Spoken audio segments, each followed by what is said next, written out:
will give to this commission will be the truth, the whole truth, and nothing but the truth. Yes, I do. Thank you. Shelley, you reside in Morden, Manitoba. Yes, I do. And that is quite close to where your parents lived. Yes, they lived about a block and a half from me originally. Now my mom lives just down the street. Right. Your father is now deceased. Yes, he is. Yes. And you are a practicing lawyer yourself. Yes, I am. Getting your call in 2011. Yes, I did. And you practice now in Winkler. Yes, I do. With one associate lawyer you met while practicing as a firm that had a branch office in Morden and Winkler, but they are now closed. Well, the Winkler office is closed. They still have the other branches. Right. Thank you. And you yourself received vaccine in July of 2021? I think that was the second one, I believe. We had, me, my husband, my daughter, and my mom all got 2 each because we thought we were going to get to go to the U.S. for July long weekend. And they weren't mandatory at that point, and we didn't even think, we trusted that vaccines were safe, so we went and got them. And you had some special concerns about your daughter, Katie, right? Well, we found out after the second shot, which was, by the way, Moderna. Katie has epilepsy. My daughter's had epilepsy her whole life, pretty much. Anyways, that night she broke out in such a terrible fever, high fever, that, of course, she seizured through. So when I talked to the pharmacist who, hadn't mentioned anything about it having, causing fever, I said, you should let people with seizure disorders or epilepsy know that these shots could do this. And so she said, oh, yes, I'll make sure that. And then she phoned Manitoba Health, and then they phoned my daughter and said that she couldn't have a license, because of the seizures, right? So she, basically did nothing except cause Katie some grief. So because she got the shot, she lost her learners. Well, she had a learners at that point, but yeah, she'd only had it, because of the epilepsy, she wasn't allowed to drive till she, was older anyways. But okay. That probably ensured she won't be driving. Okay. Now you've been involved yourself in a number of the anti-mandate citizen initiatives that the Commission has heard about. Is that correct? Yes, that's correct. And you were involved in the slow rolls yes. on Highway 75, yes. and you joined the convoy from Portage to Steinbach, that is the truckers' convoy. Yes, I and did. You have done some pro bono legal work at the Emerson blockade. Yes, I spoke for them initially. To the RCMP had special negotiators come out. And you spoke to them on yes. behalf of the Emerson people. Yes, I did. And we may get time for you to discuss any questions the commissioners may have on those things, but we'll move along from them. No problem. Now, in addition, you represent a number of accused for charges for fines yes. relating to COVID mandate breaches. Yes, I sure do. And those are both federal and provincial acts that those. Yes, they are. And you're also representing parties in a number of litigations, some in the Manitoba Provincial Judges Court, one in the Manitoba King's Bench Court, and another one in the Ontario Supreme Court. Is that correct? 2 in Ontario now. 2 in Ontario. Yes. Things change. Yeah. Now, COVID mandates have also affected you personally. Is that correct? Yes. Yeah. And you want to inform the Commission about several matters. In fact, one relating to your father. Yes. One relating to your own medical care. Yes. And one relating to your employment. Yes. Well, starting with your dad, your dad's name was Patrick Rice, is that That's correct? That's correct, Patrick Rice, yes. Yeah. And at the beginning of COVID, he was, 89 years old, was he? Well, he was 89 and a half when he died. You know, And when did he die? he Shelley? died December 19th, 2020. And so he was, can you tell us what his physical condition was? He was in excellent health. He didn't even need glasses or hearing aids. He had all his teeth. He still drove. He had his downhill ski pass ready to go to La Riviere, to Holiday Mountain, because he still skied. He also was the oldest skydiver in Canada. And that was all at the tender age of 89 years. Yes. In relation to his health, it was known, was it not, that he had an aneurysm? Yes, he did. It had been diagnosed probably around 2015 or so, and they had offered him some kind of surgical procedure, but at his age he decided not to bother, but they told him if it ever went, it would be quick. Like it would, he wouldn't probably have time to get to a hospital, possibly. I see. And then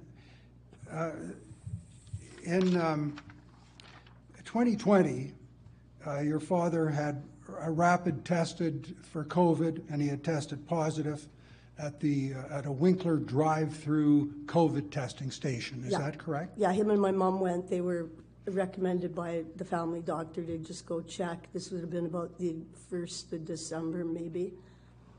Mm-hmm. And he tested positive. She tested negative. And that was about the beginning of December. Yes, yes, sir. And so, in obeying the rules, I take it your father quarantined himself? Yes, they were told to just go home. And how did he have any symptoms? Not that I recall. He seemed fine. He seemed like Pat always seemed. And no coughs, no fevers? Not that I recall. I mean, he seemed fine, and when he died, it was, like 3 weeks after he had this test. Okay, so he had the test. He was asymptomatic in terms of anything to do with COVID. So was my mom. He had had an aneurysm in the past. It had been diagnosed. And then on December the 19th, can you tell us what happened on that day? I believe it was about 5 in the morning. My mom phoned, and she said Pat fell and he's mumbling. I said, Mom, call the ambulance, because she said he was mumbling, but he wasn't speaking. So she called 911, and we got ready to rush over there, me, my husband, and my daughter, and I could hear the ambulance, because I lived so close, I could hear they were lost. So I phoned 911 and said, you have to go to blah, blah, blah.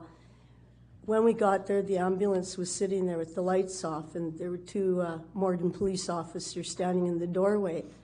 And I jumped out of the car, and they said, your dad's gone. And I thought they meant they'd taken him away already, but they meant he was deceased. This would have been, well, I guess 20 minutes, half hour after my mom first initially called me. So that was about 5:30 in the morning. I would say, yeah, I believe so. On December 19th. Yes. And did you then go into the house? Oh, immediately. And my mom was a mess, obviously. And she was there with the 2 paramedics, I believe. And then the 2 officers were in there, and they were asking her questions in her den. I went downstairs. At that point, we went downstairs, and he was still laying there on his back. And there was a little trail of blood to the bathroom door. And so it was obvious he'd gone to the washroom, come out, and something happened. He fell, must have bashed his arm on his way down. Mom heard the crash, came running, and this is when she said he was like, oh, and then he just died. His breath stopped. So he was dead before the ambulance even got anywhere near there. He was gone. So I wiped up the blood because I didn't want my mom to see it, and I got a quilt to cover him because he was still just laying, So anyways, when I come back upstairs, she was on the phone at some point there later, and it was the provincial medical examiner. She was on the phone with a woman telling my mom that it was clearly a COVID-19 death.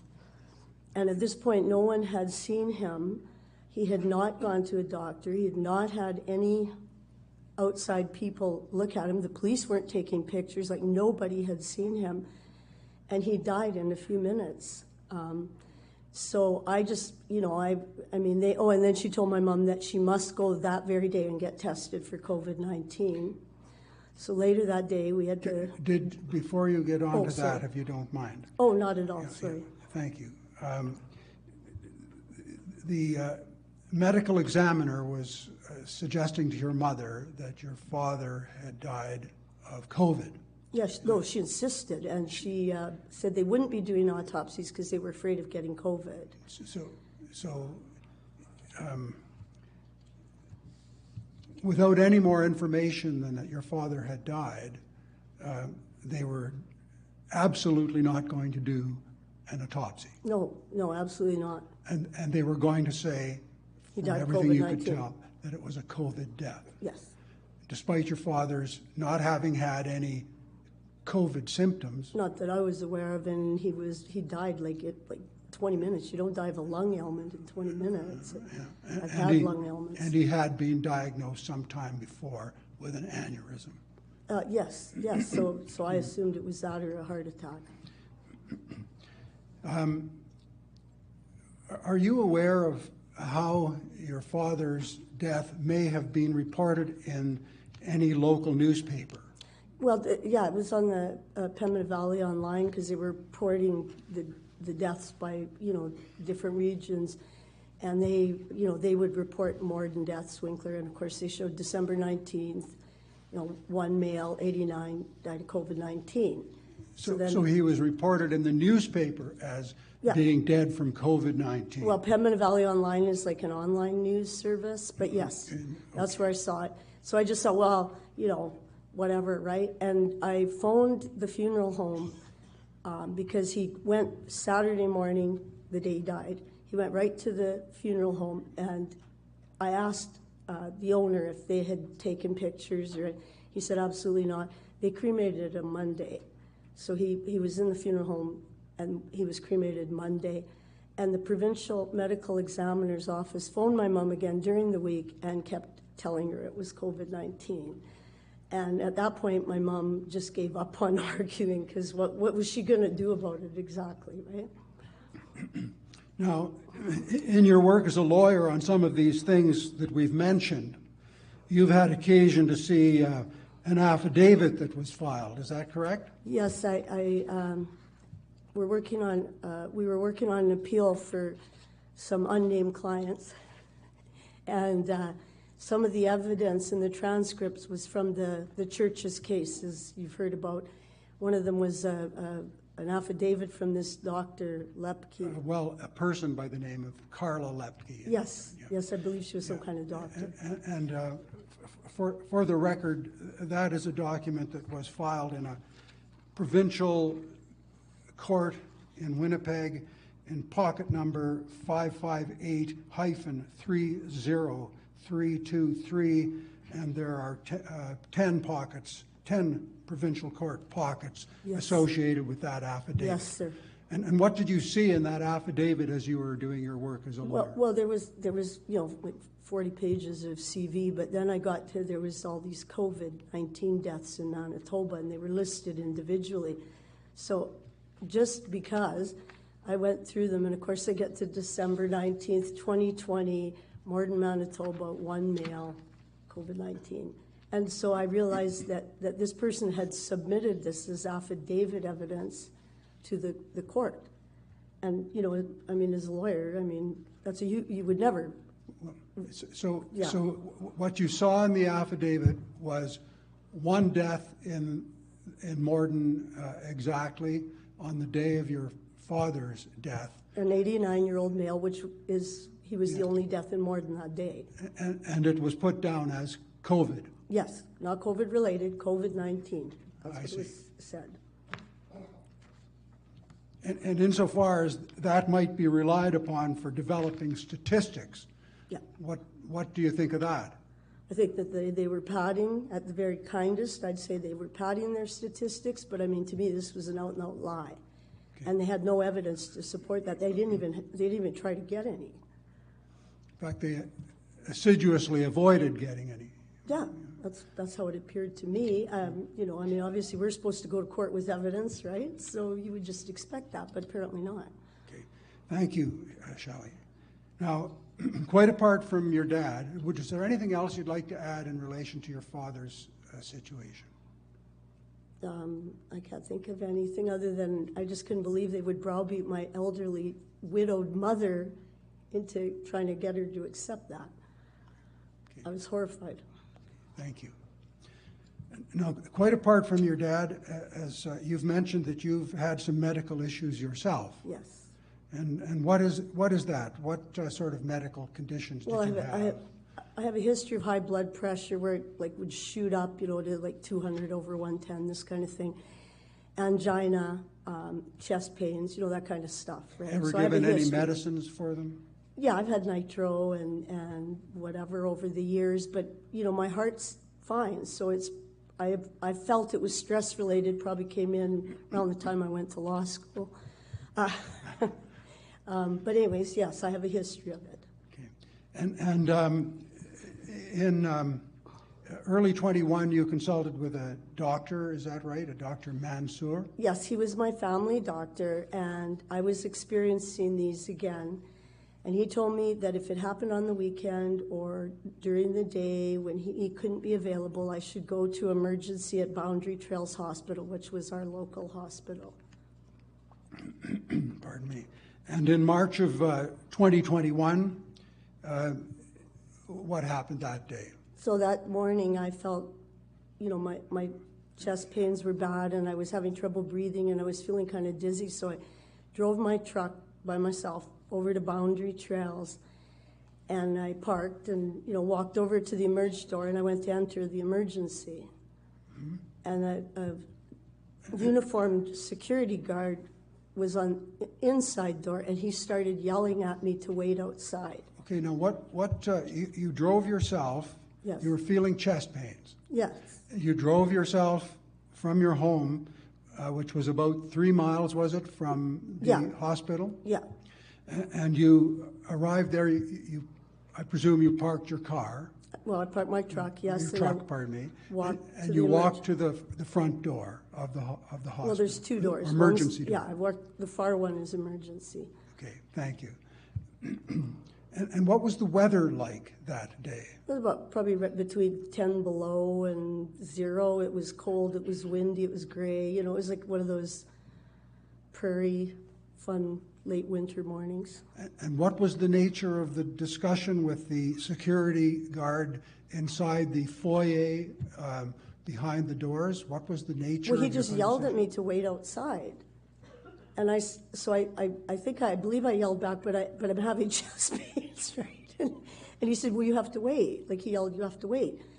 And so I let go of the door because I was shocked. I didn't know they had security guards at the hospital, for one. So I had to stand there outside, and I'm thinking, well, this is great. If I drop dead, now I'm going to have to lay outside, too. So I was becoming more stressed, obviously. And how long, again, did you stand outside? I think about 10 minutes. It wasn't probably that long, but it was scary because it's a merge, right? You go there for a reason. Yeah.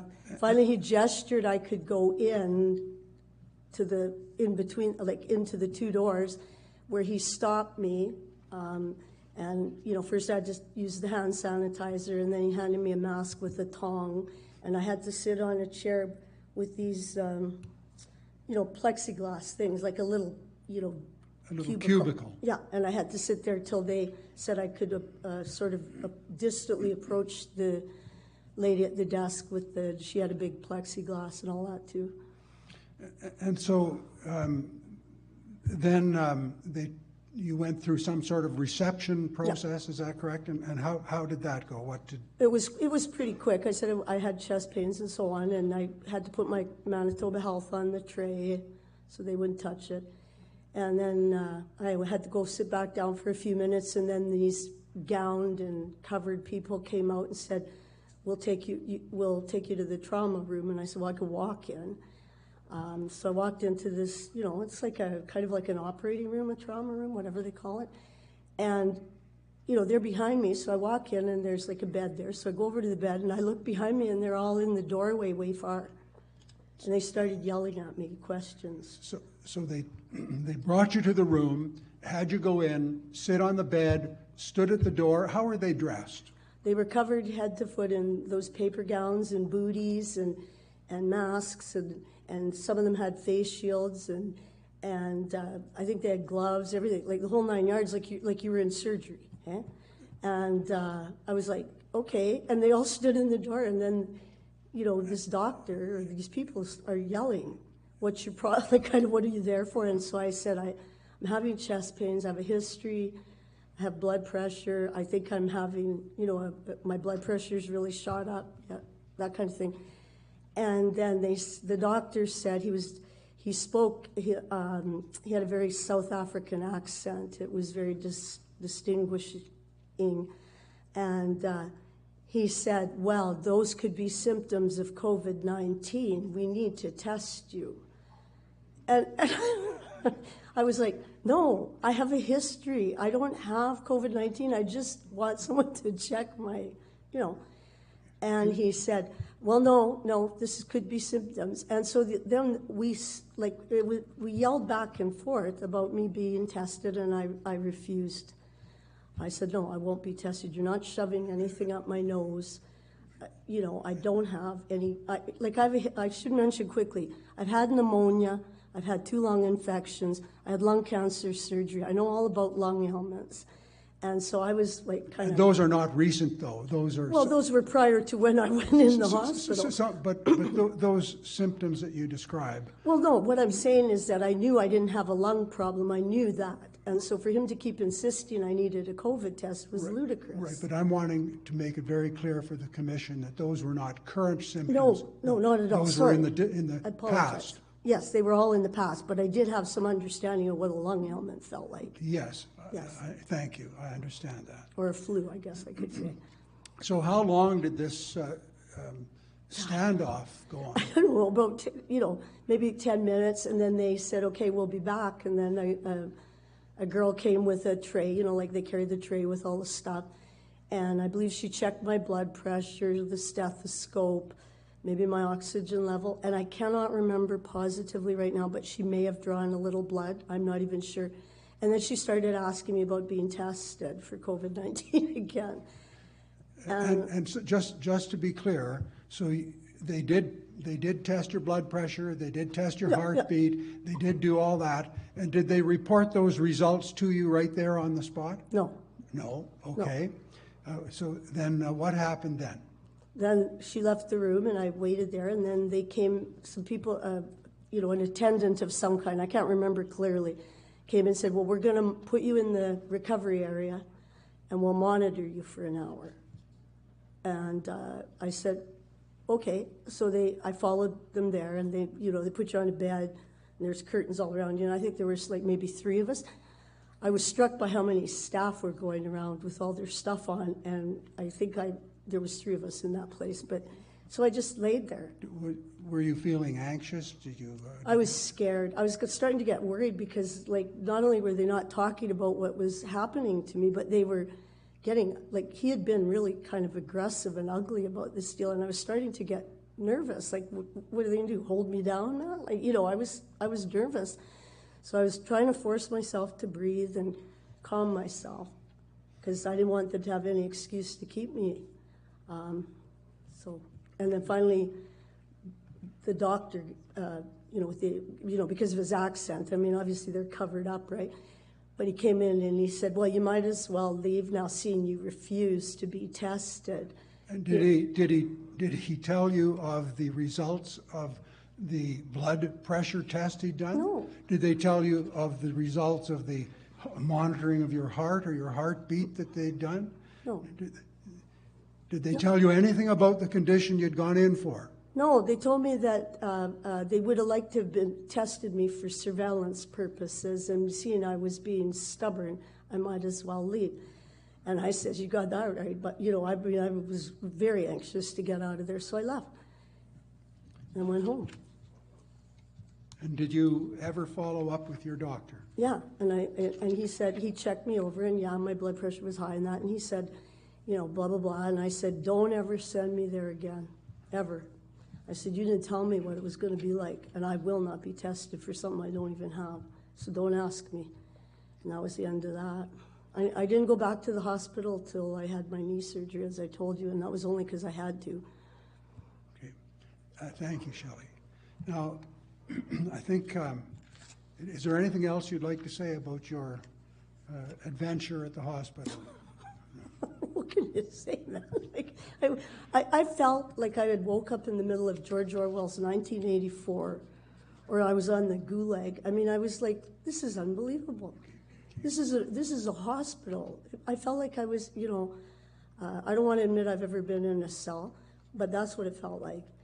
It was very scary, and they were very rude. And that doctor in particular, I mean, he was, you know, I mean, he was ugly. Okay, thank you. Okay. Now,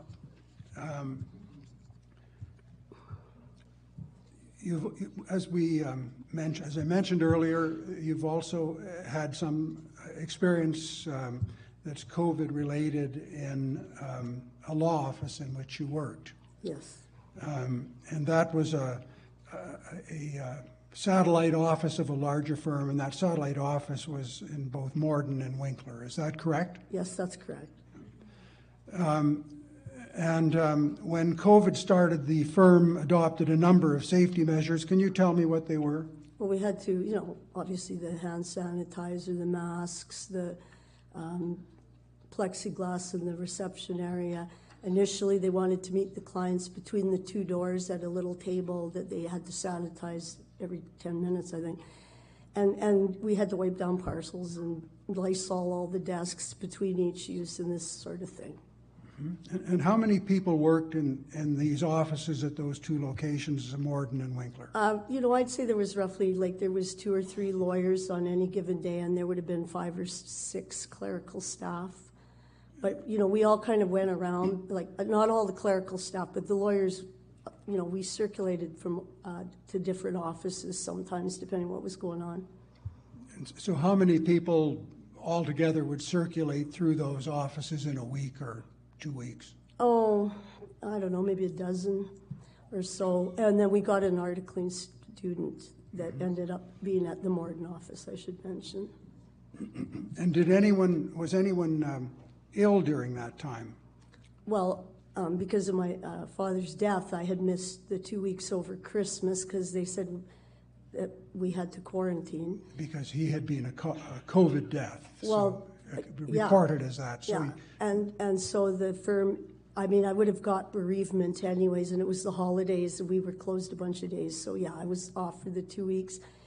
Then we had another girl, she had the 2-week quarantine because she was sick for a week, and a lawyer who had a cough, and she was off for 2 weeks because of the mandated quarantine.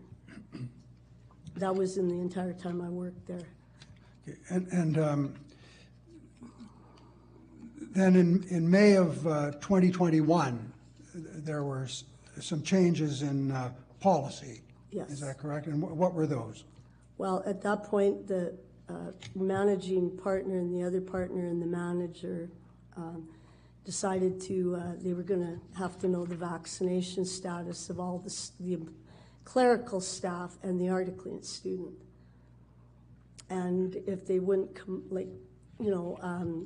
if they weren't going to, discuss it. They had to disclose their vaccination status? It was mandatory, yes. I see. And how did that go down with the staff? Well, I mean, it went down very badly because, I sent an email, to the lawyers and said, what about, like employment standards and the charter and all those things. And then there was one young girl, 20 years old, who was our reception girl, just a dear little girl who'd worked there 2 years. And she said, well, I refuse to put that in my body, and no one's going to force me, not even for a job. And that was the first time I'd ever heard somebody say that. I was quite taken by it because she was such a young, nice girl. And then one of the clerical staff, whom I'm actually friends with and had been there 3 years, she disclosed that she hadn't been vaccinated. They asked the Articlean student who they had hired and couldn't say enough nice things about. And she said, "Are you asking me if I have COVID antibodies in my system?" And when they said, "No, we want to know your vaccination status," and she said, "Well, I don't know that you have the right to ask me." Well, at that point, all heck broke loose, so to speak.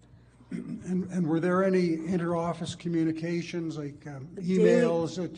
What sort of was the office buzz? Well, we had a during that group email deal, so that's where everybody, lawyers and staff in all the offices, and it started this daily almost barrage of, "Well, I know someone who's sick with COVID, and can you believe how selfish these people are, and these unvaccinated," and the whole, the common good, and blah blah blah, and this went on, and in the meantime, all the staff from the other offices would drop the files off outside the back door and yell in the office because they couldn't come in because the unvaccinated were there, and they were allowed to pick on the Articlean student. Everybody was mocking her and making fun, and then they decided she couldn't do any real law work because she was obviously. So what did they have her do? They had her do real estate reports. That's all she was allowed to do. She had to sit in the back with the clerical staff and do real estate, and had, probably every couple of days she was yelled at by the partners and so on. She wasn't allowed to come to the lawyer meetings, but from June on, the lawyer meetings became like me battling, because I couldn't believe they were going to hold someone's career hostage, because if they fired her in the middle of her articles, it's pretty hard to get a job, right? Mm-hmm. And she'd been in school for 7 full years for this deal, and these other girls, I just could not believe people would take someone's livelihood like that. I was shocked. It had never occurred to me that they would mandate this stuff and force these vaccines. Like, I didn't understand that could happen. And I understand that at some point in October, there was an ultimatum. Yeah, well, the managing partner had told me he would let her finish her articles. This would have been let's say middle of October. So he comes in, this is about, the end of October, he comes in to the Morden office, and he asked me and the other lawyer into my office, and he sat down, and he said, "I just walked by them, and I'd fire them all today if I could." And I went, "Well, that's no surprise, right? Like, tell me something I don't know, But anyways, and he said, "And I've made a decision. If they won't get vaccinated by November 19th, they're fired." And he said, and then he started, tapping the desk, and he goes, "And I've decided even the lawyers will have to submit proof." So at that point, I kind of lost my cool, and I said, "Well, I gave you my word I was vaccinated, because I'm not like you. I keep my word." But I thought, and he said, "Well, you still have to show proof." I said, "I'm not showing you anything." I said, "You can put me down as resigning on November 19th, because I will not stay here then. I will go with the people you're firing." So the next day he phoned me and goes, "Oh, hey, was that serious?" And I was kind of shocked at that. And I said, "Yes, I'm very serious." So I sent him my resignation letter, and that was that. And off we went. And what did happen to the article student? Well, what happened was we found a lawyer, another local lawyer, who was, he just had 3 years in, and so he was allowed to finish her articles. So she went over there. And what did you do? Well, I went home in shock, because I went, "What am I going to do?" But anyways, they were leaving the Winkler building they were in. I knew that. They hated Winkler. So I phoned the owner of the Winkler building and said, "Hey, how about renting to a different lawyer?" So I rented an office for January 1. But I ended up having a knee replacement, so I didn't actually start till later. In the meantime, the Articlean student finished her articles, and the lawyer said he wouldn't keep her. So she came over, and she said, "Would you consider working with me?" I said, "Right on, partners." So she's my partner in our little firm, and we got another office. We were able to rent, so we have two, like an office each in Winkler.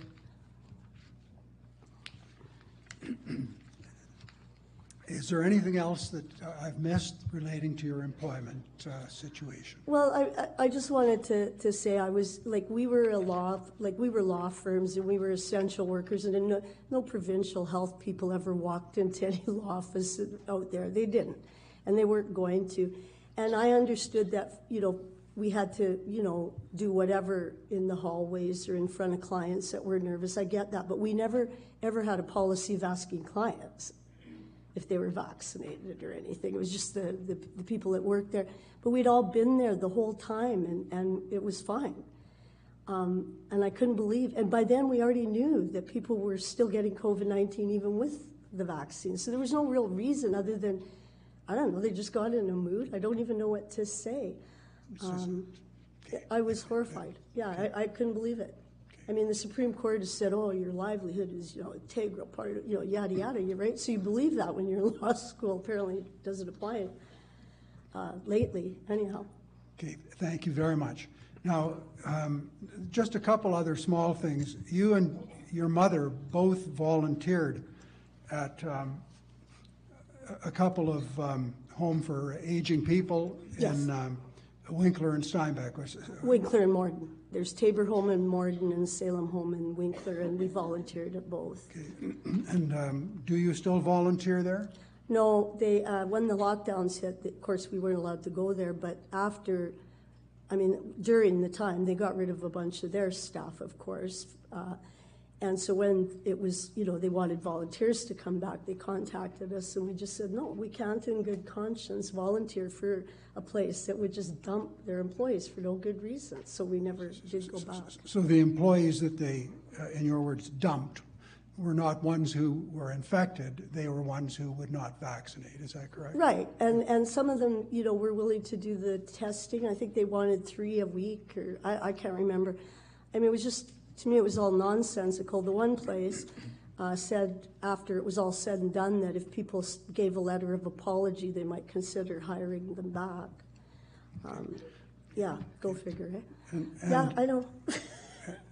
And Shelley, from your work as a lawyer in these matters that I mentioned earlier, have you had occasion to consider any statistics relating to the fines and that have been imposed on people in Manitoba? And I believe you did have something on that.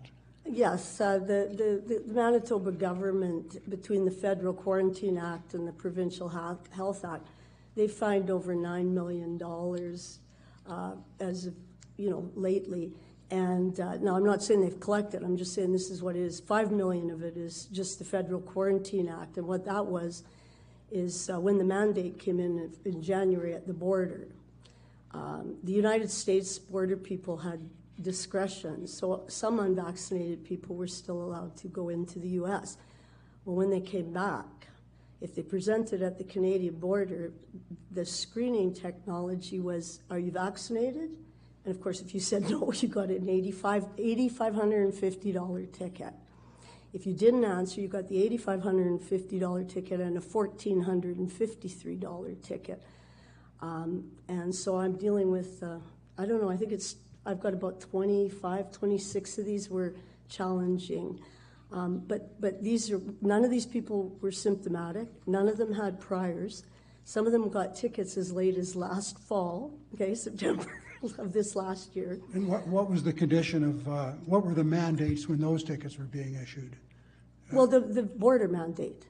Because they were Canadian citizens entering Canada and they didn't have a vaccine, or they didn't have the ArriveCan, or the PCR test. So it didn't matter. Whatever it was, you were getting an $8,550 ticket. So that's what happened. And it didn't matter if it was, all my clients have no priors. They were all working citizens. What sort of jobs do they hold typically? You're never going to guess. Most of them are truck drivers.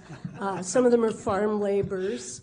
And then, interesting, I had a couple of clients that were actually vaccinated, and they got tickets because they didn't have the PCR results because they couldn't wait that long for them.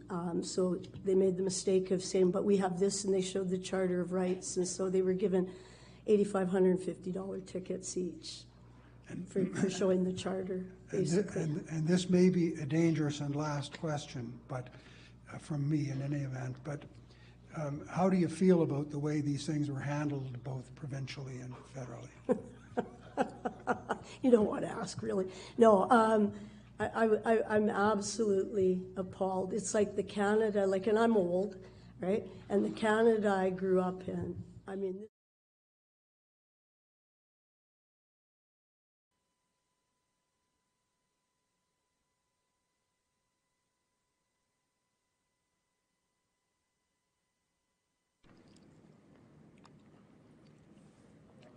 Welcome.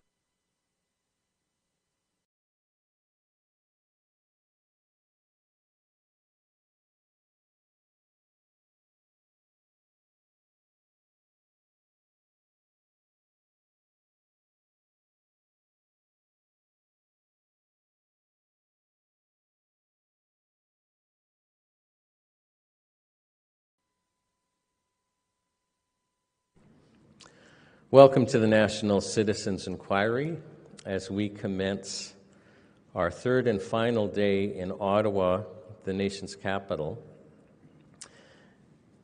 After actually walking across the land, this is the last of 8 cities in our original vision of marching commissioners across Canada to seek the truth.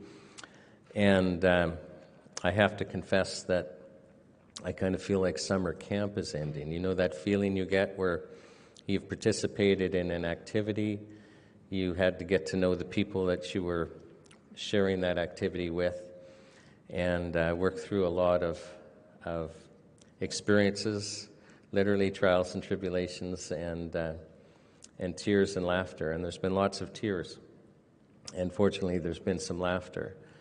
And we'll have a closing at the end of the day, but I just wanted to start by saying that I've been tremendously honored to be a part of this and to stand with the people that I've had the opportunity to stand with. And I'm not just speaking about, the commissioners and the volunteers. I'm speaking really about the entire nation, just all the support, all the prayers, the gratitude. It's been quite tremendous. And so I'm going to ask, we have to decide what we're supposed to be doing. And I use the word supposed deliberately, not decide what we should do next. What are we supposed to be doing next? Because something's changed in this nation as people have heard other Canadians speak and share their voices. And none of us know what that looks like going forward. We just know that there's been a change. And we have to decide what to do in relation to that. So let me start a little more formally. So commissioners, my name is Buckley, initial S. I'm attending this morning as agent for the inquiry administrator, the Honourable Chess Crosby. I'm always asked by the volunteer staff, please ask people to go to our website and please ask people to donate. So for those of you who aren't familiar with the National Citizens Inquiry, we're a group of volunteers, and we had this vision of basically seeking the truth and having an independent inquiry where witnesses testified under oath and where Canadians were able to share their stories. And we just kind of started, and we just thought, well, we'll stop when we have to stop, but maybe we can make this happen. And it's only happened, and it has happened, and it's happening, and solely because you help us, and you volunteer, you support us, you encourage us, and you also support us financially. Each set of hearings costs about $35,000. I'm confident that I can say I'm pretty sure we don't have the money in the bank to pay for this last one. And so we would ask that you continue to contribute and donate. We've really kind of been walking by faith literally on this, that you would participate and support us. And we appreciate that. So I also have another ask. I've been, and I've mentioned it a couple of times, that I think one of our biggest failings is that some people that have stood up for us in the recent past are not being supported. And the truckers are the first group that come to mind, but they're not the only ones.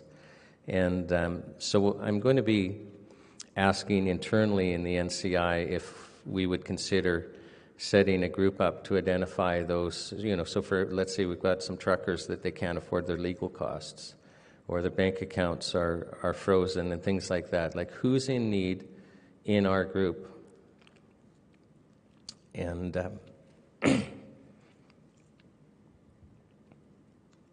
and supporting them. Sorry, it's just been a very emotional ride, this NCI, as you all know. So if there are some people that feel that they would be competent and committed to be able to spend some significant amount of time helping us to organize that, if you would send a message to the NCI through their emails for my attention on that topic. It's just something that I'm going to ask them to consider supporting. So I want to give my opening this morning. And we've been talking about freedom a lot. And freedom begins in the mind. And I want you to just think about that for a moment.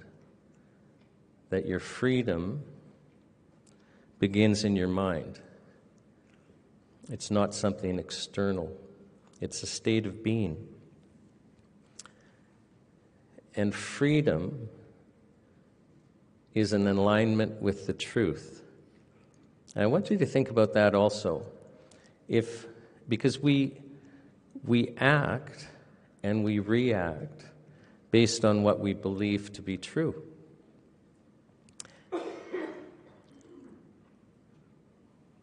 You're in a situation, you're going to react based on what you believe is happening.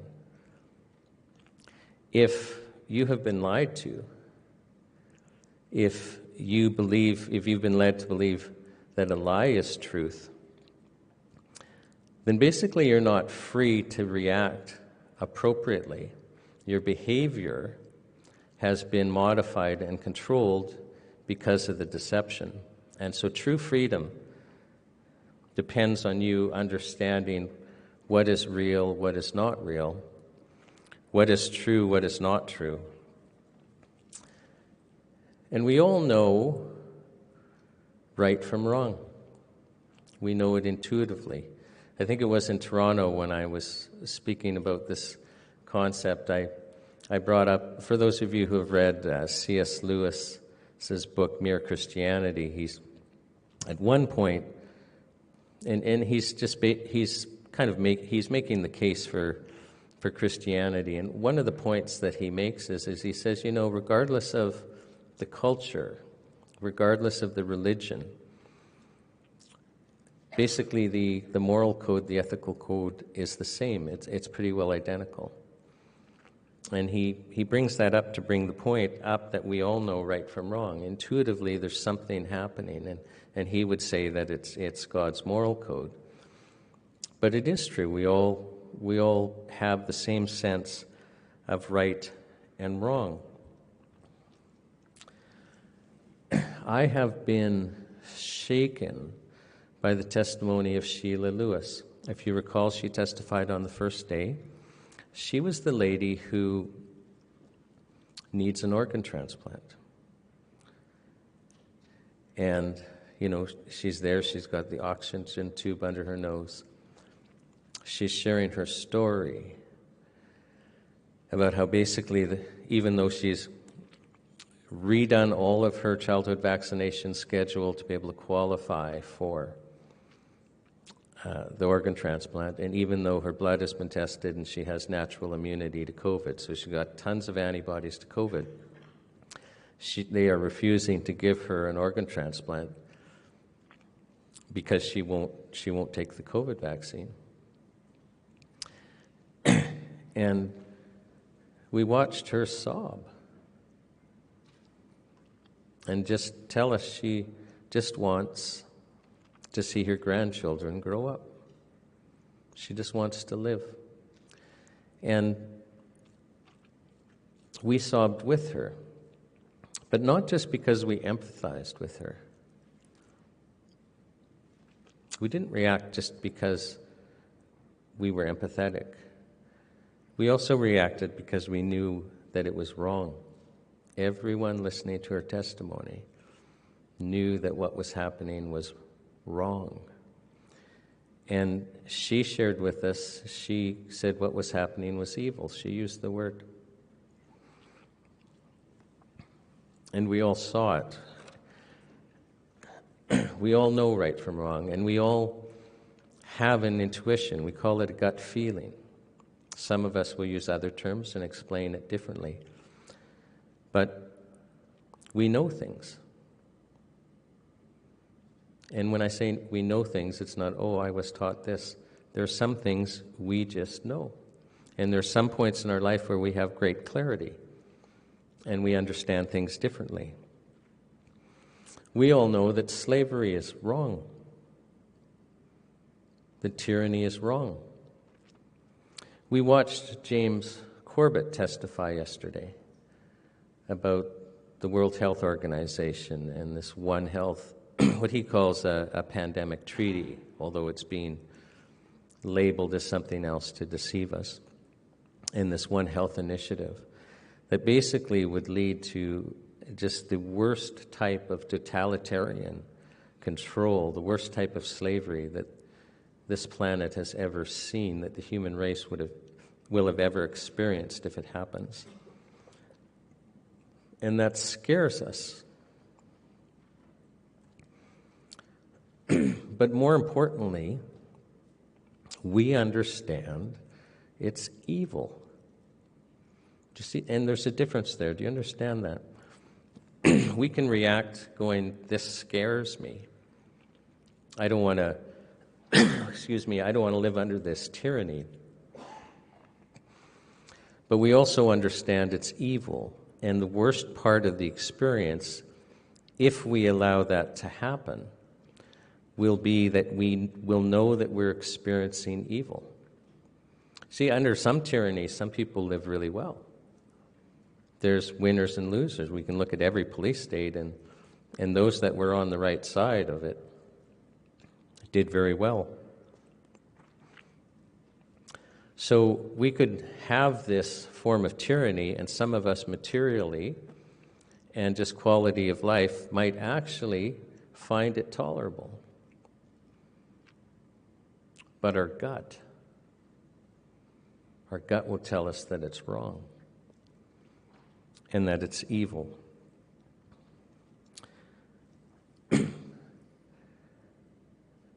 So I started by saying that you can't actually be free if you don't operate on truth, if you don't know the truth. And I think we need to go to a basic level here today, because most of us are operating under the greatest lie, that we're a body. That we're a body. That we're a material being, and that's it. And we're not a body.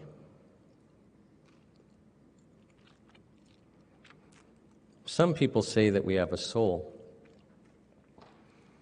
And I don't disagree with that. I just think that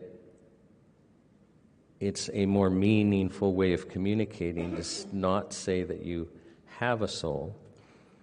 I think it's more important for you to consider that you are a soul. That you have a body, but that you are a soul. That you are a person who is separate from your body, and that you are a person that is separate from your mind. We all have the experience where sometimes we're examining our thoughts. Literally, where we might even ask ourselves, why did I think that? Where we're examining our mind. We have those experiences where we actually understand that we are separate from our mind. And we have those experiences where we understand that we're just occupying a body.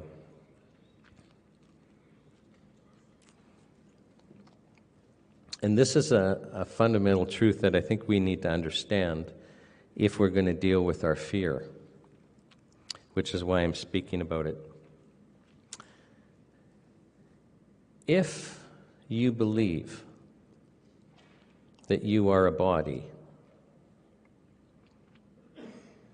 then living for the here and now makes sense. Keeping up with the Joneses, being concerned about just your standard of living and all of that, it makes sense, right? You've only got a limited amount of time and then it ends.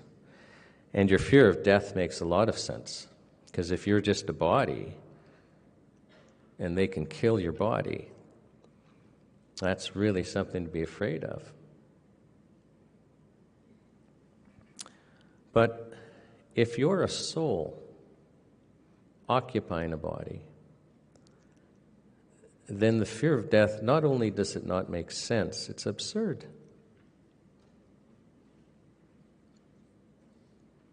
It's absurd. And the slavery of pursuing wealth and keeping up with the Joneses doesn't make sense. And so I think we need to get down to the basics and understand that the biggest lie that has been perpetuated upon the Western world is that we are basically just a material being, that we're a body, that that's all we are. And our society has been structured to operate on that principle, which is why we are on a debt and greed-based system. And it serves the state well, because if you believe that you're a material being that ends when your body dies, then you're going to be afraid of death, and they can use that fear to control you. And the fear of death is used to control us. We all experienced that over the last 3 years. We all bought into it.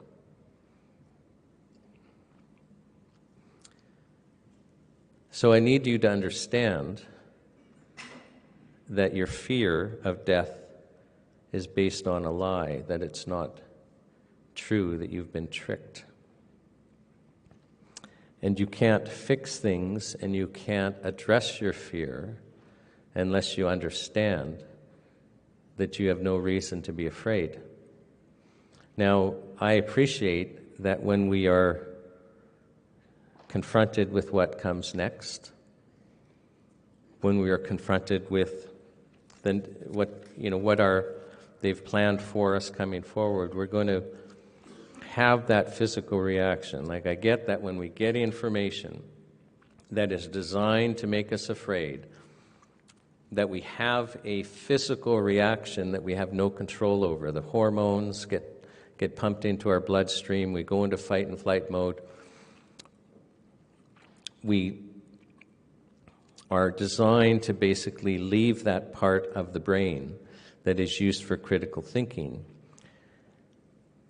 But I've told you that every time you have that physical experience of fear, I mean, even if you open the garbage and there's a hornet's nest in there, like it's something that just triggers it, use that as an opportunity to go, okay, I'm afraid, I'm having a physical reaction, but I'm going to keep that link to my thinking mind.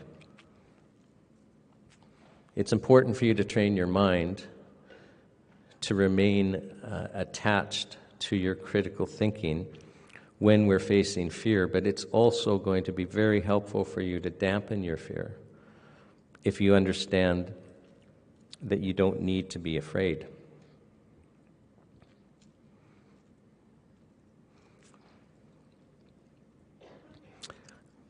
Dying, our body dying, if as I say, if you're a body, if we're just a body, it's very meaningful. But if you understand that you are a soul, dying actually is neither important nor is it meaningful. And think about that for a second, because we've just all been so terrified. We have all been so terrified that sometimes we feel like we don't even have any ground to stand on. But if you're a soul, and you are a soul, how is physical death meaningful? How is that important? What's important is who you are. What is meaningful is who you are at the moment you die. Because that's who you are when you transition. And you'll know who you are. We all know who we are inside. I remember one person telling me, it was during a lecture, that, we have those inner thoughts, that if they could be broadcast on a movie screen for, everyone in your hometown to see and watch what you really think and what, you have thought, that every single one of us would have to leave town. Right? We know who we are. And it's important for us to understand who we are so we can choose if we want to be somebody different. But it is truly important and truly meaningful for when we transition, when we die, to be the person that we want to be, because that's who we're going to be when we move on. And, whether you believe in the Bible or not, I shared with you yesterday, because it's a good touchstone for how we should treat each other, at least that the Bible teaches how we're going to be judged. And, most people would be, oh, fire and brimstone. No, it's beautiful, isn't it, what I shared yesterday? The story that, Jesus is going to separate the sheep and the goats. And he's going to say to the sheep, and this is the judgment.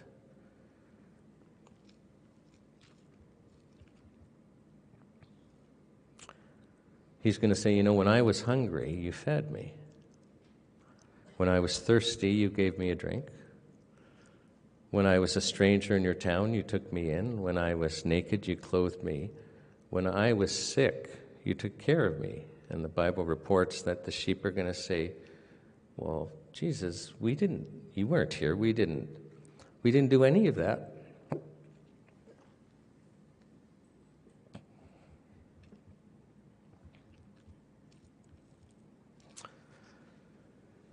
And he's going to say, no, but when you did it to the least of these, when you did it to each other, you did it to me. And likewise, he's going to judge the goats. He's going to say, when I was hungry, you didn't feed me. When I was thirsty, you didn't give me a drink. When I was a stranger, you didn't take me in. When I was naked, you didn't clothe me. When I was sick, you didn't take care of me. There's also in there, when I was in prison, you didn't visit me. And they're going to say to him, well, Jesus, we didn't see you. Obviously, we didn't. This isn't true at all. And he'll say, no, when you didn't do it to the least of these, when you didn't do it to each other, you didn't do it to me. What a beautiful way to be judged. It's all, did we love each other? So when you decide who you want to be, when you transition, I think it would be a beautiful thing if you're that person that loved.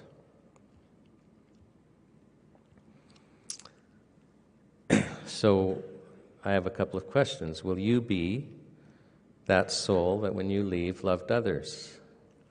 And will you be that soul that when you leave you stood against the evil of tyranny and oppression? Because that's what we're facing. I'm going to read that quote from Francois Amalea that I had read at an earlier opening. And he wrote, I feel more free within the four walls of a jail cell with a clear conscience than I would standing outside whilst respecting the measures and collaborating with a lie. Let me read that again. I feel more free within the four walls of a jail cell with a clear conscience than I would standing outside whilst respecting the measures and collaborating with a lie. Francois Amalea is somebody who knows he is a soul. And he knows who he wants to be. Souls who want to love, who want to stand for truth, understand that is why they're here. Now, I just made an important point, and so I'm just going to repeat it, that souls that want to love, that want to stand for truth, they understand that is why they are here. It's why you are here. We've all felt at some point in our life that we were here for something important, that we were here to act differently, that there was something else going on, and that sometimes it almost would feel like we could touch it. It was so close, and at other times it would seem distant. And we all know, and I know it certainly happened for me, I get caught up with, working and this and that and taking care of kids, and you totally lose track of that feeling that we were here for something else. That we lose track of that feeling that we were here for something important. But the truth is you are here for something important.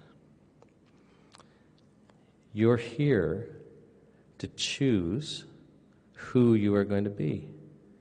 That's why you're here. And it may sound odd, but our present circumstances are a gift. Because I was expecting to go to university, get married, have kids, work, save, maybe have a retirement cottage at the lake, then retire, watch my grandkids grow up, and then, have a peaceful death. And that's not a life that makes it very clear to me why I'm here, because I'm not here for that. I'm here to choose who I'm going to be. But now I'm faced with a world where I see evil running wild, where I see tyranny being imposed, where I see people like Sheila Lewis sobbing because she is being the victim of pure evil. And it's clear, isn't it? Isn't it clear for all of us that we really are here to make a choice? Like it or not, we're here to make a choice. And so this is a gift, because we're not going to be confused why we're here. And it's not all doom and gloom, because the worst of times are also the best of times. You will experience the deepest friendships that you have ever experienced. You will feel peace when you look in the mirror.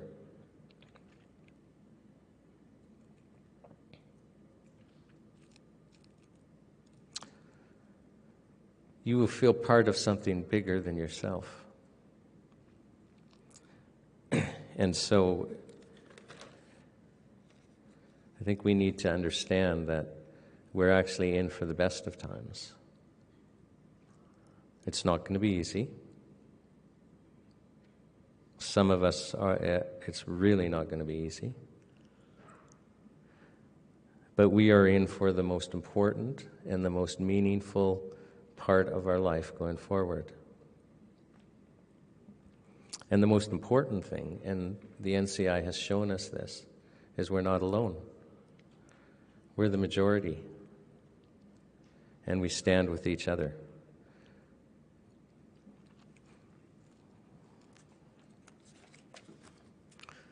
So thank you for letting me to do that opening, and I now want to turn to our first witness, Dr. Chris Shoemaker. Dr. Shoemaker, can I start by asking you to state your full name for the record, spelling your first and last name? Yes, my name is Christopher Allen Shoemaker. Spelling of the last name is Shoemaker, and the first name Christopher, Christopher. And Dr. Shoemaker, do you promise to tell the truth, the whole truth, and nothing but the truth, so help you God? I do so. Now, I'm going to introduce you, and I may not do justice, so if I don't, please feel free to to fill in. You are a comprehensive physician in Ontario. You're a member of the College of Family Physicians of Canada. In your 45-year career, since 1977, you've worked initially in emergency medicine in both Ontario and British Columbia. You later did family practice on 2 military bases in Ontario, assisting in the direct care of Canadian Forces members and their family. More recently, in 2020 through 2022, you worked in direct patient care at the West Ottawa COVID Care Clinic and was part of the Eastern Ontario response team to COVID-19. You have been an active member of the World Council for Health and their worldwide response to COVID, including therapy protocols for vaccine-induced spike injury. And I think that's not a bad introduction. You have been literally in the trenches as a physician for 45 years. Yes, indeed. So, okay. Now, I will tell those watching and commissioners that I've entered your CV as Exhibit OT2. Now, you're here to discuss, really to sum it up, vaccine issues, but there's several different issues, and I don't know where you want to start. Do you want to start with them being, your thoughts on them being safer and effective, or do you want to start somewhere else? Well, I think that's certainly central to everything, but as I discuss it, we will be on other topics, of course, over time, including sources of the vaccine and including other measures that could have been used instead of them. But to begin with, if I may, Mr. Buckley, I'd like to introduce myself a little bit further, a little more personally to the audience, and then carry forward, if I may, for at least 3 or 4 minutes. Sure. Thank you. Good morning, Commissioners. I'm honored to be with you. I've observed the tremendous work that you've been doing across Canada. I was there in the room on all 3 days that you were in Toronto, and I think this is the most important activity going on in the world right now to bring light to all of this. So thank you. And thank you, Mr. Buckley. I like to help people. I'm a doctor, that's what I do. If I was introducing myself to you 3 years ago, I would have told you of my quiet practice, taking care of children with difficult symptoms of Asperger's condition, anxiety, ADHD, autism spectrum, and obsessive-compulsive disorder. That's what I was doing in the last 8 years of my clinical practice. But those days are behind me now. Because of things that I learned, I had to speak to the greatest issue of childhood mortality and morbidity ever to happen in my 70 years on this planet. And we were all children once. I was a child, the oldest of 4. I still have a lovely sister.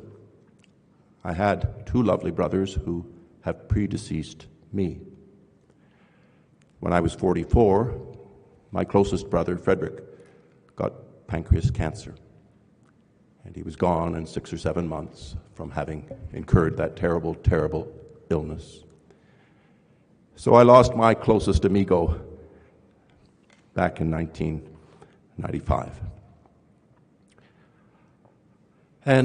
But it made me reflect upon all of us. All of us here are talking about losses of loved ones, losses of our own good health, the frailty, in a sense, of the human body. And no one thing causes our body to become frail. It can be a large truck that hits us when we don't look the right way crossing the street. And it can be a subtle little infectious organism in us that takes over and is unable to be treated. And additionally, it can be a poisoning of some kind, something in the environment that sets things in motion that means you're going to get quite ill with an autoimmune disease of some kind against that poison. Essentially, what we have been forced to fight here with COVID-19 is the latter. It's the last of those 3 things. It's a subtle, purposeful, immunologic poison that's been put into our bodies and for which there was a plan that I'll outline for you a little later. I would just like to say why I'm going to be using a few videos and not speaking every word neutrally and straightforwardly. It's because it's what I did. When I learned what I learned, I felt I had to go out and speak the real truth, even if it was just independent videographers that were covering me. And so I did that. And the reason I'd like you to see some of them is that, well, it's why the college took away my license. The college decided that me speaking these truths was something that they considered not compatible with me being a licensed physician in Ontario. So, if I might ask for the first video, and simply to show the commissioners and yourselves what I began to say in September of 2022 when I became fully informed. Thank you. Sorry, we just asked the sound to be adjusted so that you're more understandable. Very good. And in a couple of seconds, we'll have this first video. We always have obligatory technical issues, but actually we've done really well, and our team is just excellent, so just bear with us. Oh, yeah. No worries. I'll just set it up a little further. I was at Old City Hall and New City Hall of Toronto. I was meeting with anyone that would come down to see me. I stood there and kneeled there both for 10 straight days as a vigil for the harm to children. And the reason that I chose to do it around that time was Denmark had just canceled all vaccines for the children on September the 1st of 2022. And they'd canceled them because of the added risk that was perceived and known. And they were the first country to ban vaccines for those 18 and under. They did that September 1st, 2022.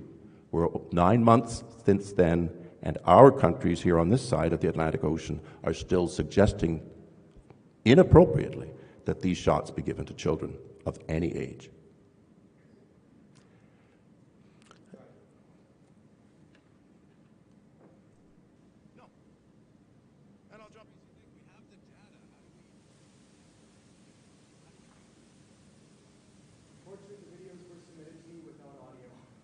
Oh dear, okay.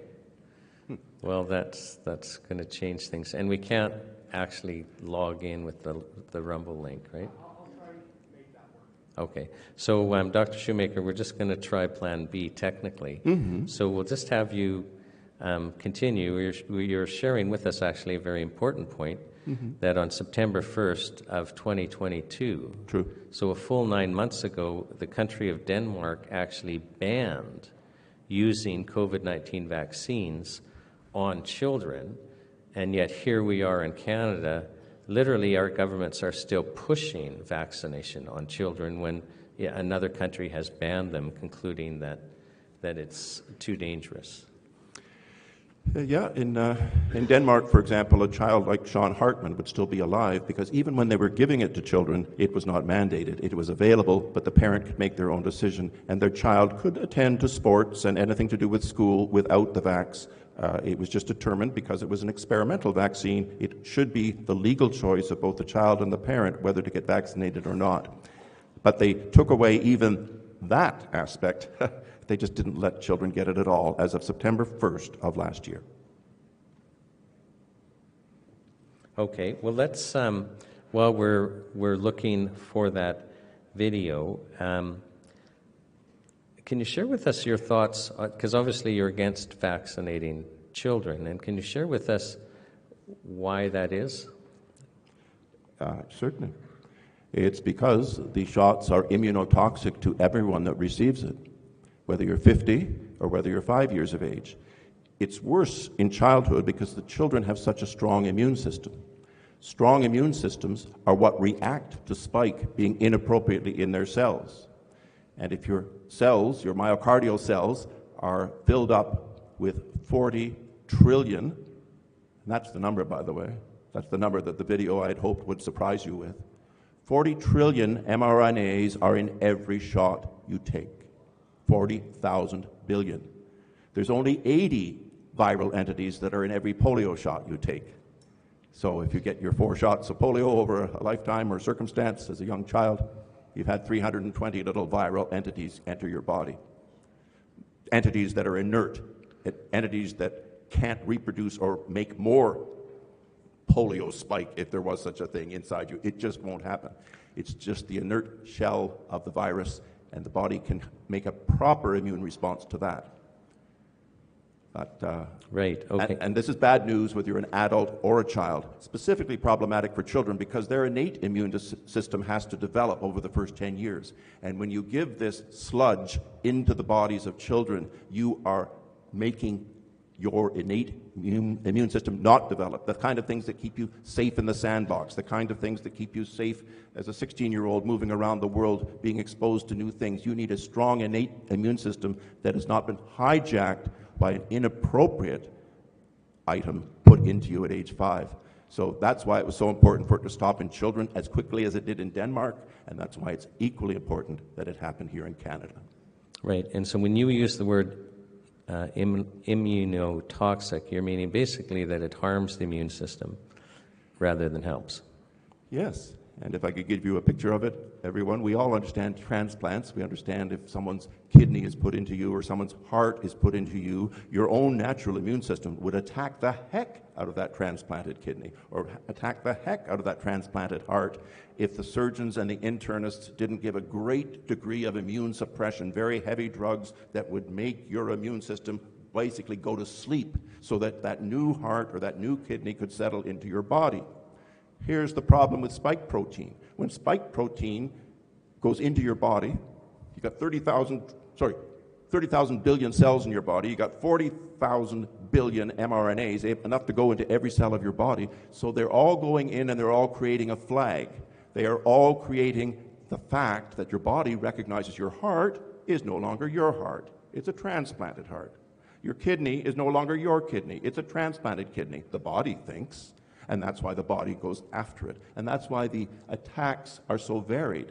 That's why one person could be suffering massively from a hepatitic or a kidney ailment, and another person will have a dissection in the aorta because the aorta is being inflamed by the attack.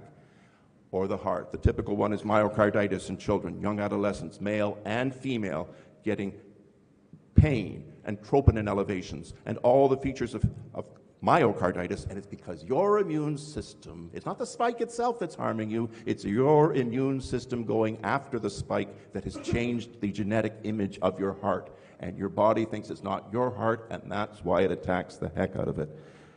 This is basic immunologic science. The makers of this immunotoxic vaccine knew this. They knew this for a purpose. You can't make this something this damaging to humanity without doing it on purpose. And that is actually my major message of my talk today, is I accuse someone, and I can't name them right now, but I accuse some entity of highly purposefully making things in the fashion that they did, because it would not be as toxic as it is. It would not be so able to hijack your immune system to kill you slowly or quickly if it was not done purposefully. It has been done purposely. And just so people watching your testimony understand, you use the polio vaccine as an example. Mm-hmm. And some people don't understand that what a traditional vaccine is so in the case of polio, a shot would contain 20 pieces of basically the polio virus that is inactive. That's correct. And so we're talking 20 pieces. 80, sorry, was the number. 80. Okay, 80. So, and then, so those pieces are enough for your immune system to look at and go, oh, this is foreign. Let's make an antibody against this. And that's how, in the theory of vaccination, you would become immune. But the COVID-19 vaccines, it's not 80 pieces. You use, how many, like you use the word trillion. 40 trillion. Everybody knows the trillion. Governments talk about trillions of dollars all the time, but 40 trillion factories. It's factories that were sent into us. That's what a strand of mRNA is. It's a factory, and it produces whatever its product says to make it. Whatever its genetic code says to make, it makes, and it makes these spike proteins. So, and those have a life to them. Spike protein, once it's physically in a cell, is as alive as the cell. So that's very, very different. One terribly important thing to add, and this is probably the best time to mention it. In the last 3 to 4 weeks, it has been spoken of extensively by Canada's PhD Dr. Jessica Rose and Sasha Latapova from the United States. they have made extremely clear that actually it's 1/3 DNA that's in the weight of the shots and 2/3 RNA. So fine, 2/3 RNA is only 27 trillion. Meanwhile, there's 13 trillion actual DNA capsids, DNA, deoxyribonucleic acid, the kind of stuff that can get into the nucleus of your cell and change that part of you. So now, not just the flag from the RNA is on the surface, there's actually changed DNA physically inside the nucleus of your many, many cells. The reason that's there is ostensibly it's poor design, poor manufacturing. The Department of Defense in the United States, which assisted in manufacturing this, it didn't care that it didn't meet vaccine standards. In fact, they did paperwork that specifically described the injection as a I don't want to use the wrong word here, a military countermeasure, a military countermeasure. They didn't call it a bioweapon, but they did call it a military countermeasure, and they specifically didn't call it a vaccine. And the reason was that if you call it a vaccine, it has to be made to vaccine standards, proper world standards for vaccines. By calling it what they did, saying that there was an urgency to it, we'll just call it a military countermeasure, the standards can be dropped, and so what if there's 1/3 as much DNA in this as there in RNA? And this happens when they stir the soup, when they make this stuff in great big kettles and cauldrons. There's going to be sludge. There's going to be the original DNA inside of a bacteria that's helped to make the RNA, but it was allowed to have inefficient and painfully, almost soiled. What's going into you is 1/3 DNA, 2/3 RNA, and that is the truth from Dr. Jessica Rose and Dr. Labadova, if I have the name correct. Horrible. Can I, while we're waiting to see if they can pull that video up, one thing that we haven't had a lot of evidence on is the effect on pregnancy and maybe, and reproductive issues. But I'm getting the signal that we think the video's good to go. So we'll put that question on hold for a sec and see if we can run that video now. Thank you.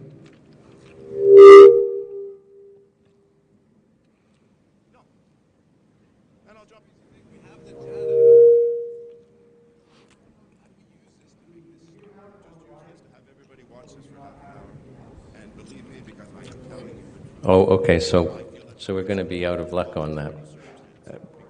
Will that be the case for all of the videos or just this particular one? But David, do you want to check with the other ones that we had done last night? Yeah. So we apologize for those. Dr. Shoemaker, we did ask our team to download those videos from the links you sent. No need to worry. We'll just go ahead as you're saying. Yeah, so I was kind of switching gears because one of the areas that we haven't had much evidence on is, effect on pregnancy and potential effect on reproduction. Sure. And I know that you have some thoughts on that, and you've looked into that. Yes, indeed. Pregnancy. The golden rule of pregnancy: never use an unproven drug in pregnancy, and never vaccinate in pregnancy. Never. So, and somehow never went away. Never went away during COVID. That golden rule was broken. The last people that should get new drugs, unproven drugs, or vaccines should be pregnant women and the fetus inside them. They should be 10, 15 years out if you've got a wonderful new vaccine to use. Polio would not have been given to pregnant mothers in the early days. Not a chance. And actually has been discouraged ever since. You don't vaccinate pregnant mothers. It's medical malpractice. Why have we allowed ourselves to do a medical malpractice, ostensibly recommending it? And what has been the result? What has been the result? Well, Pfizer knew the results just as things were rolling out. They did a post-marketing analysis. And in their post-marketing analysis, there was about 300 people, and they didn't tell you what happened to the other 270 or so. They didn't give the answer back, but they did give the answer for 29 pregnant mothers. And the 29 pregnant mothers that they gave the answer to, what happened to the pregnancy? And it's published. It's part of the 75,000 pages of Pfizer data. And the published data by Pfizer showed that of the 29 pregnancies that they were willing to say what the results were, and the others that they hid, 28 out of 29 lost the pregnancy. A horrific number. 97% of the fetuses were lost, of those 29 that they were willing to tell us about. Of course, they weren't really willing to tell us about it because they thought that these data would be hidden for 75 years. But the truth, when Dr. Naomi Wolf and others got to the truth, is that this cache of dear families who lost the ability to have this child in a ratio like that, 97% in that group lost. The actual real-world data, the real-world data where it's really being spoken of and proven, hospital systems in Florida, hospital systems in other parts of the states that are being honest about it, show that 50 to 67% of pregnancies, while the woman has received the vaccine while pregnant, 50 to 67% of those pregnancies are lost, either early or late. Incredible numbers. Anyone in the obstetrical units really knows the truth. They've seen stillbirth numbers that are obscene. They've seen early pregnancy losses, extra bleeding, spontaneous bleedings, and spontaneous abortion losses that have happened that are obscene numbers. And this is what happens when you break the golden rule of pregnancy. Do never break the golden rule of pregnancy. Do not vaccinate, and especially do not vaccinate with a toxic spike protein into a viable human who's only this big. A little viable human that's only this big, and nanoparticles take the toxic stuff across through the placenta and into the cord and into the baby and into the baby's brain. And the mother received the shot when the baby was 3 months old inside her body because society was telling her, that's the way you can protect yourself. That's the way you can protect grandma. You just do it too. We were lied to. We were lied to. We didn't know if it was safe or not. We now know absolutely that it's not safe. And one of the biggest evidences that it's not safe was in this highly risked population, mothers and the children within them. So I just want to make sure that people understand. So you're talking about the Pfizer data. So this is the data that Pfizer would have submitted to the Food and Drug Administration in the United States to get their so-called emergency authorization, and that Pfizer didn't want that disclosed to the public. So there actually was a fight in court for it to become publicly available. When that's kind of your first clue, there's a problem. But now there's a team of doctors and scientists that I understand. I mean, it's thousands. Yes. Analyzing this data, and so this is actually Pfizer's own data that they record. There's 300 females in pregnancy that get the shot, yes, but they don't report on 201 of those, or 270. Yep.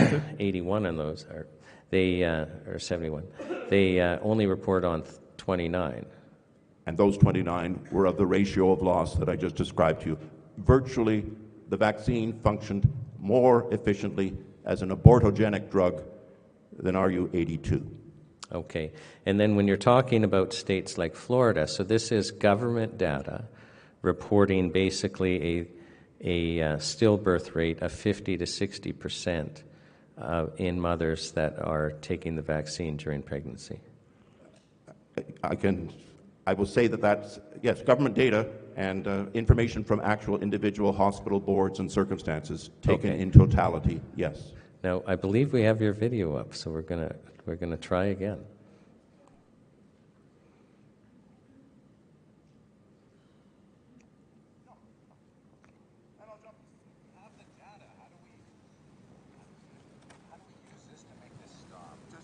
Have everybody watch this for half an hour, and believe me, because I am telling you, I feel at no risk for my own college or any circumstances because I'm telling you. Yeah, we need it. To be honest, I think we could drop this video. I think we've touched the points that are on this. The key point, ladies and gentlemen, is that skilled immunologists, skilled virologists, skilled pathologists have stated that the 100 micrograms of RNA and DNA combined, 100 micrograms, the weight of a thyroid pill, is enough for 40 trillion virtually weightless mRNAs. These extremely small have, of course, minuscule weight. You don't need tons of it. You just need 100 micrograms. And 100 micrograms is 40,000 billion viral entities. It's on their labeling. It says, they say on the label how much is going into you, and that is how much is going into us every 3 to 6 months if we keep listening to the morons above us. Now, one of the things that we've been told, when we're being told to take this vaccine, is that, we should really take one for the team so that, and you already used the example for pregnant mother, take one so grandma doesn't get sick. So the whole idea is at least as communicated, that we're supposed to take these vaccines so that basically we're protecting others, so that, we're not catching COVID and we're not transmitting COVID. And I'm wondering if you can share with us whether that is truthful messaging or false messaging, what your thoughts on that are. Well, very good. And just as I begin, could I ask David to see if he can bring up slide 2 and perhaps put it in the background on the screen, if what we call slide 2. That's in bar graph with the angled look. Yeah. That would be the one. If that can be brought up onto the screen, it will allow me to speak to your question. Very good. So the topic is, are we protecting others? Are we reducing infection in ourselves? Is the vaccine working? This is from the Cleveland Clinic, which is a group of 5 or 6 hospitals in Cleveland. It has 40,000 staff, 40,000 staff in this huge hospital system. And in September of 2022, for 90 straight days, they followed the symptomatology of all 40,000 staff at the Cleveland Clinic. The black line at the bottom that starts at 0 cases and wanders its way up to a fairly low number. I won't try to quote it right now, but that's the unvaccinated staff. Unvaccinated staff at the Cleveland Clinic had very, very, very little low numbers of COVID events in themselves. Each line above it is more and more vaccinations. The red line was 1 shot. The green line was having had 2 shots. The purple line above that was having had 3 shots, and the pale orange line at the top was having had 4 or 5 shots. So they had a spectrum of numbers of shots that people had taken who worked in the clinic. And in an absolutely arithmetic, progressive way, you went from whatever was the rate for the unvaccinated, very modest down there at the bottom right. It was doubled and tripled and 3.5. Once you'd had 4 shots, you were 3.5 times as a staff member more likely to be carrying COVID, having COVID, passing it on to patients, having positive PCR tests, getting sick, going to the ICU. Every factor went up by a factor of 3.5 when you were highly vaccinated. If you were left alone, and they did have 8,000 staff who worked unvaccinated in the hospital, and don't you dare blame them that they were somehow the source of all of this. Forget it. They weren't. They were healthy. They had the least amount of time off for illness themselves. They were like most unvaccinated people. They had an innate immunity. They weren't having COVID nearly as long as their colleagues. And this 3.5 to 1 ratio, being more likely to transmit it to granny, more likely to transmit it to the patient, more likely to transmit it within your own family, the more vaccinated you got. This is settled science now, ladies and gentlemen. It's settled science that the more you get vaccinated with this non-vaccine, and it is a non-vaccine, the sicker you are and will be on many diseases, but especially sicker when it comes to COVID itself. It's just interesting that, you had to add, and don't say that the unvaccinated, were causing this. Because one thing that I've never been able to get my mind around, with all the hysteria to force people to take the vaccination, is that, well, logically, if the vaccine worked, if it protected you from getting COVID, then why would you care if anyone else was vaccinated? You could be the only one in the herd, and you shouldn't care if it works, right? So it's just interesting that you added that. But basically, so when we're being told the vaccine is effective, effective means, at least in the public mind, it would mean, well, I'm less likely to catch COVID and transmit COVID if I get vaccinated. But the truth is it's really negative efficacy. So with each shot, you're more likely to catch COVID, and hence more likely to spread COVID than if you hadn't had any shots. That is exactly what we have learned and found. And what we learned and found was enough to turn everything off in September of 2021. In September of 2021, these data, not from the Cleveland Clinic, but from other sources, these data were beginning to show up. And they absolutely knew before they started giving it to children. And they absolutely knew before they moved into mandates in 2021, September. It was absolutely known that this was the trend. The vaccine was not working as a vaccine. It was doing zero to prevent you from getting COVID. A true vaccine means, forget about symptom lowering. A true vaccine means you don't get the disease. When you get a rabies vaccine, is the dog or cat expected to get rabies? No, not at all. It's supposed to be totally 100% effective. And this is negatively effective. It makes you more likely to get the disease. It's tragic. We'll move on to other things, but that's as best I can describe it. Let's move on to other things. Which topic would you like to cover next? I guess just briefly to ask, would any of the videos be available or basically not? Okay, that's fine. Okay, so I'll just speak to one topic that I was going to be speaking on two short videos that were connected. And that topic is who made this and why? And in its origins, it originated when Dr. Fauci was told by Barack Obama, President of the United States, do not do gain of lethality research anywhere. It's too dangerous. The year was 2014. The year was 2014. Dr. Fauci was told, do not do this kind of research anywhere. He specifically went around what the president told him. He specifically went to the military within the U.S. and asked if they could do it. They were incredulous.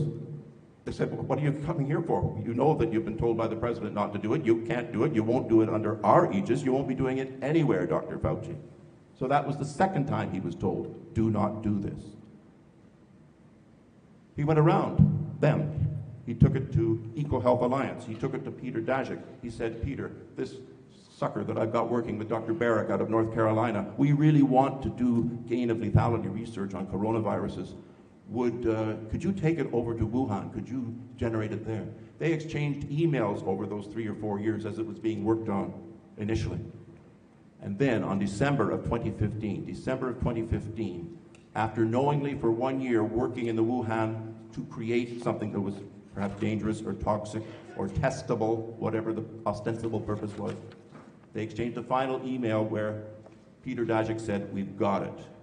And what we've got it meant was that they had an impressive improvement in lethality of the coronavirus with the genetic genomes that we're now also familiar with. And what happened after 2015 is that those same genomes were brought back to the States, because of course it was a U.S., well, to a degree, a U.S. product. And they wanted any vaccine that was related to this genetic genome to be produced in the United States. And so it was worked on in the United States for the next 3 years. So between 2016 and 2018-19, during those 3 years, they continued in Wuhan to make whatever it was that could be released in an aerosolized form or a fashion that was going to create a version of flu. That was happening over there. Meanwhile, in the U.S., Fauci, Barrick, and now at that point the U.S. Department of Defense, which was cooperating with them, those three entities had the vax being worked on at the ready. So it was not Operation Warp Speed, but just started suddenly in 2019-20 to get a vaccine within a year. No, the purposefully damaging non-vaccine was being worked on for 4 years, between 2015 and 2019. Maliciously worked on, because everybody who was in the real know about this, Pfizer, Moderna, but especially the U.S. Department of Defense, they knew that they were creating something that if it went into the human body, would harm the human body and would make it more likely to have that tragic immune reactivity that I talked about 12 minutes ago. So there it was, not warp speed, a 3-year program to make a dangerous, immune damaging, and basically body damaging shot what their reasons were.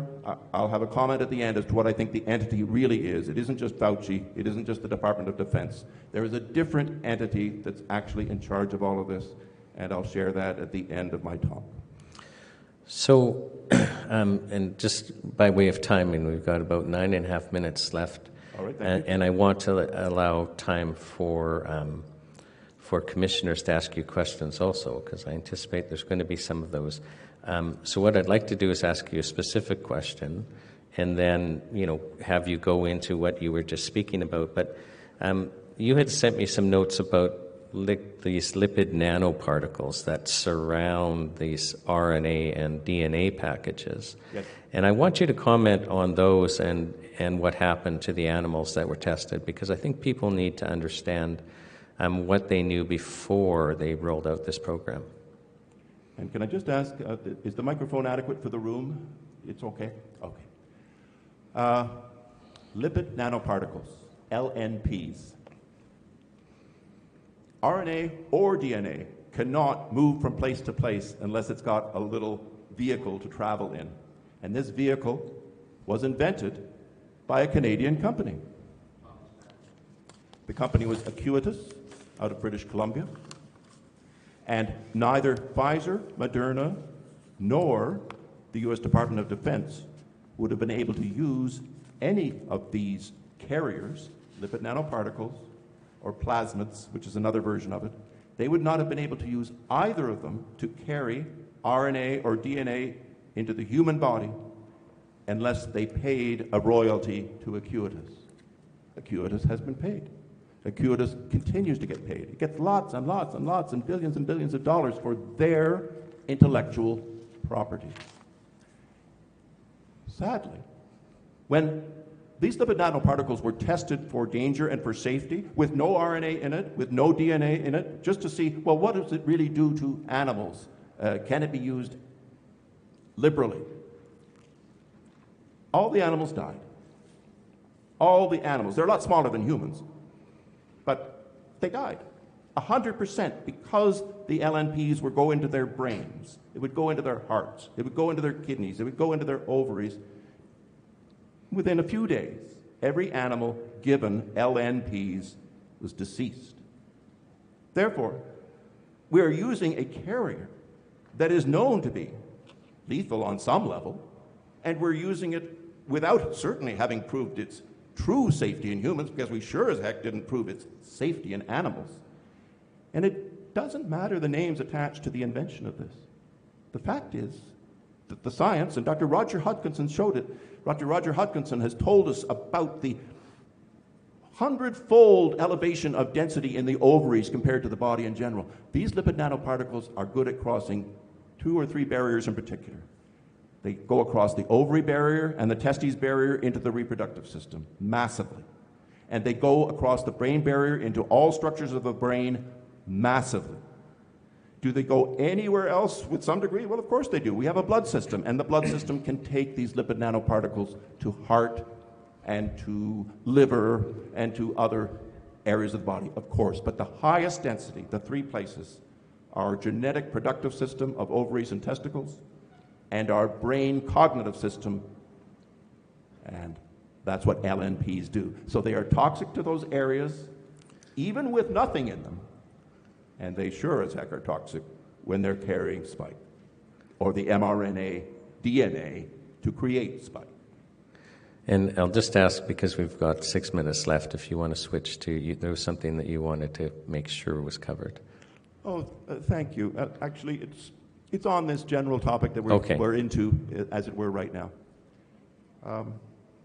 Just give me a moment to collect my thoughts, because we've had to do quite a different presentation than we originally thought.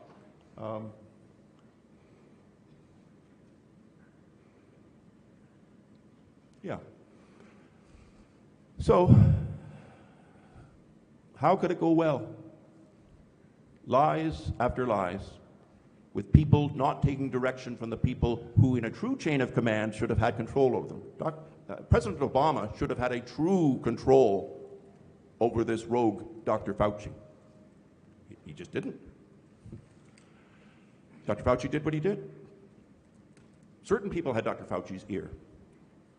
And this is why I would like to give a name to this they that we talk about. They do this, they do that. We never know who they is. Well, I'm going to give they a name.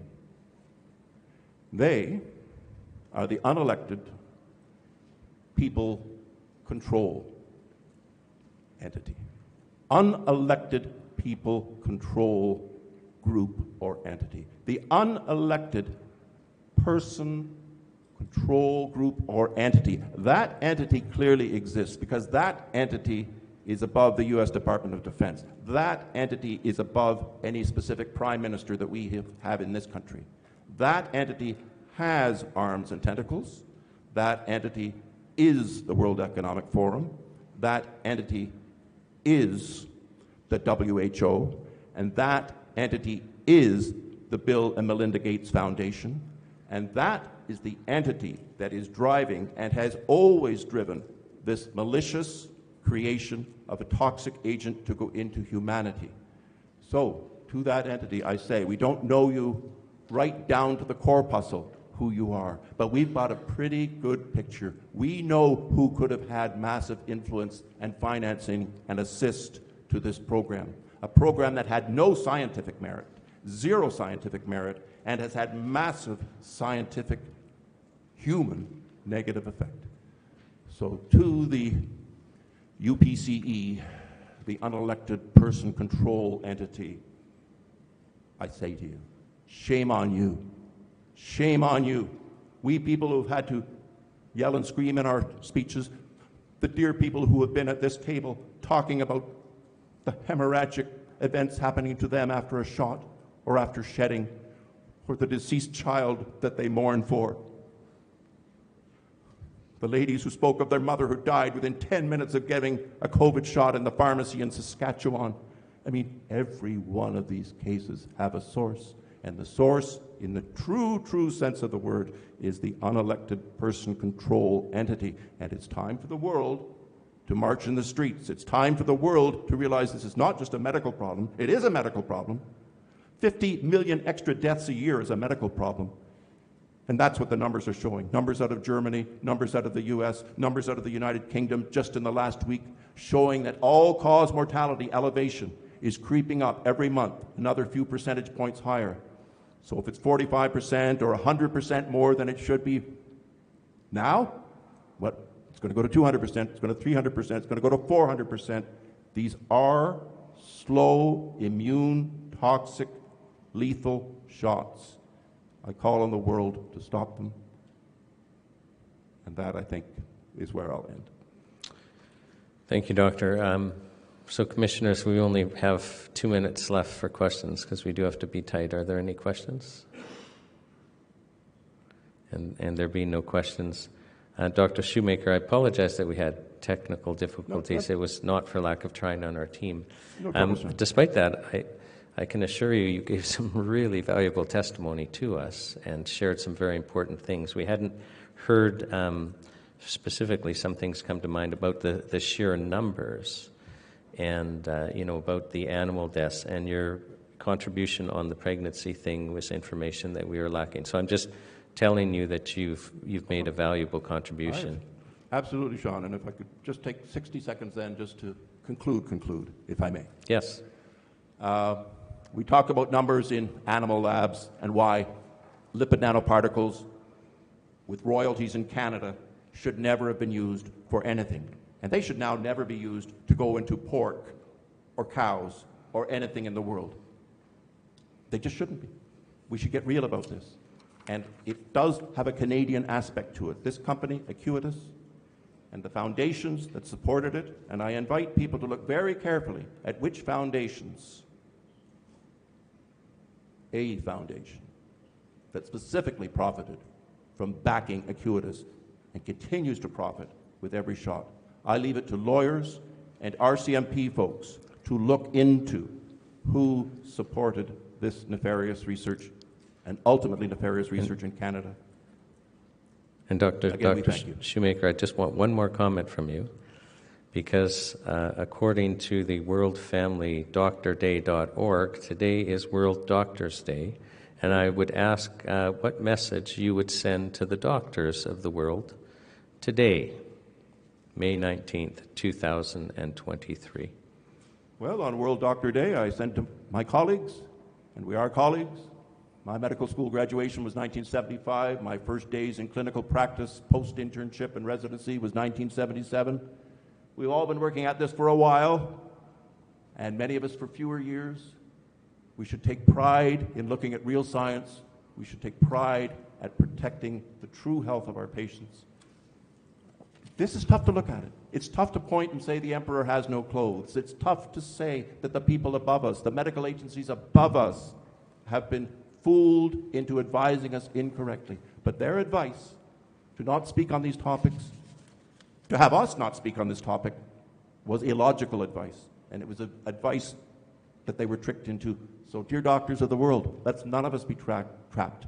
Let's none of us be tricked. We are tricked no more. We will help the human population. We'll refuse to put these shots into our shoulders. We'll refuse like Denmark did. And Denmark, by the way, bans it now for adults as well. It has, things have moved along. Denmark now bans it for just about everybody in their country to get these shots.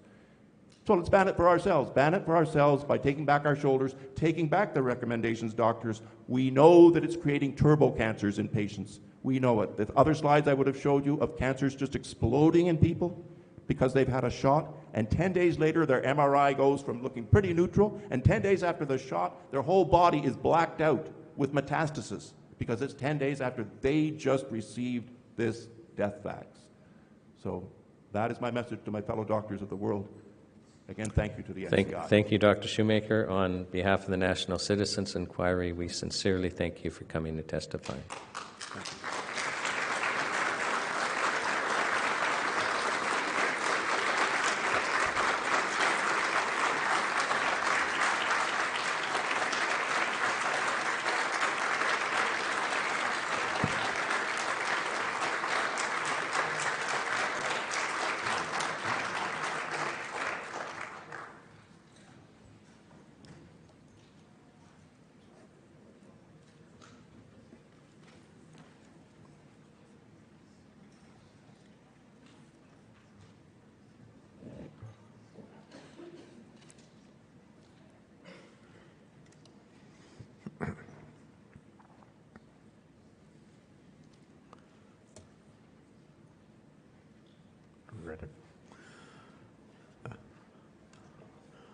Our next guest, or our next person to testify is Melanie Alexander. I'm Wayne Lenhart, and I'll be doing this lady.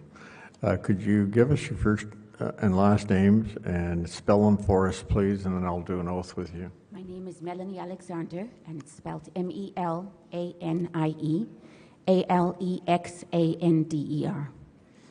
And do you promise that the evidence you give today will be the truth, the whole truth, and nothing but the truth? I do. Okay. I think, as you've just heard, we have some fairly strict timelines today. So I think what I'd like to do is do a timeline on your husband, and then we can come back and discuss it. So, and I'll lead you a bit here, if I might. In March of 2020, your husband was diagnosed with cancer, correct? Yes. Okay. And he received treatment, and by November of 2020, he had gone into remission. That's correct. In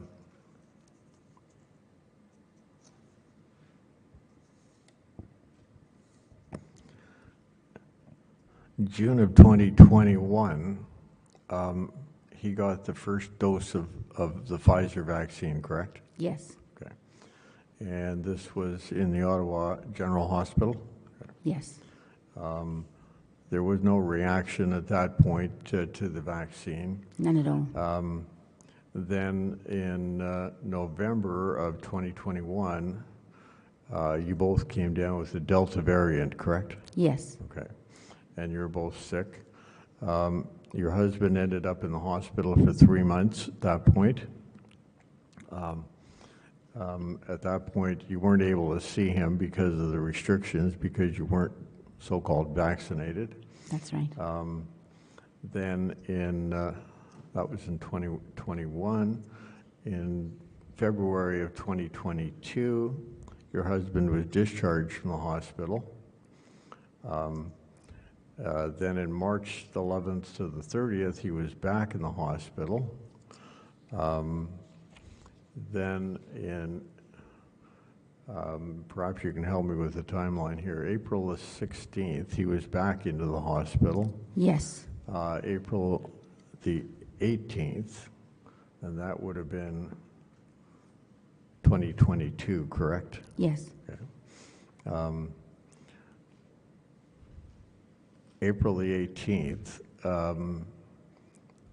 your husband was back in the hospital, but they wanted him to test for COVID, which finally happened. After that, they moved him to a COVID ward, where another patient that was ill was put into his room. April the 20th, he got very ill, and he passed away shortly after that, correct? Correct. Okay. So perhaps you could tell me then what type of treatment and how it went during that journey. So Greg, when he went back on the 16th of April, they wanted to do a COVID test right away, and he declined that. And on the Sunday, the next day, he also declined a COVID test. But on the Monday, he received a COVID test, and when I asked him about it, I said, how did that happen? And he said, I'd rather not talk about it. That test came back at midnight on that same day, positive. And they woke him up in the middle of the night. He was a sick man. He had chronically damaged lungs, and his body had been very dependent on prednisone. So every time they tried to reduce his prednisone, he had a setback and his breathing would get worse. But anyway, they woke him up in the middle of the night after midnight and said, you have COVID, and we're taking you to the COVID ward. And he tried to advocate, and he said, no. He says, I don't have COVID. I've had COVID before, and I know what it's like, and I don't have COVID. You're doing this against my wishes. But they took him to the COVID ward anyway, and it was a double room, and they put him in the room by himself, which was fine. He was okay with that. But early the next morning, they wheeled in a lady who had been at home and had broken her hip. She was an elderly lady, and she explained to him that she and her whole family had been quarantining because of Omicron, and they were quite sick with Omicron. So this caused Greg great distress because he knew that he could never survive a reinfection. He asked his nurse more than once, and it's actually recorded in his medical records, that he wanted to be discharged because he doesn't feel safe in the hospital. When he told me about it, I said, call me when the doctor comes in and I'll try and talk to the doctor. So he did that. It was before lunch. The doctor came in, and I asked the doctor, I said, what are you doing bringing a symptomatic patient into my husband's room? He's immunocompromised because of his cancer, but he also has chronic damage to his lungs. He's very vulnerable. I said to the doctor, you're standing here with your N95, your face shield, your gown, and your gloves, and yet you're leaving my husband unprotected.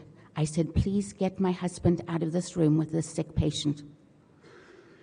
He said to me, you make a good point, and I'll see what I can do. That doctor didn't do anything. My husband stayed in that room for 24 hours. There was a very marked change in Greg's health condition on Wednesday morning. Instead of a temperature of 36 degrees, his temperature was above 39. Greg had been on 4 liters of oxygen. They tried giving him 10 liters of oxygen through the nasal prongs, and it wasn't sufficient. They were trying to do damage control. They had to put him on the next level up, humidified oxygen at 92%, plus a rebreather on top of 100%. So Greg had almost 200% oxygen to try and be stabilized. They did put him in a private room on this Wednesday, and they were doing damage control all day long. On Thursday morning, they took him to the ICU. Greg spent 7 days in the ICU, and then he died.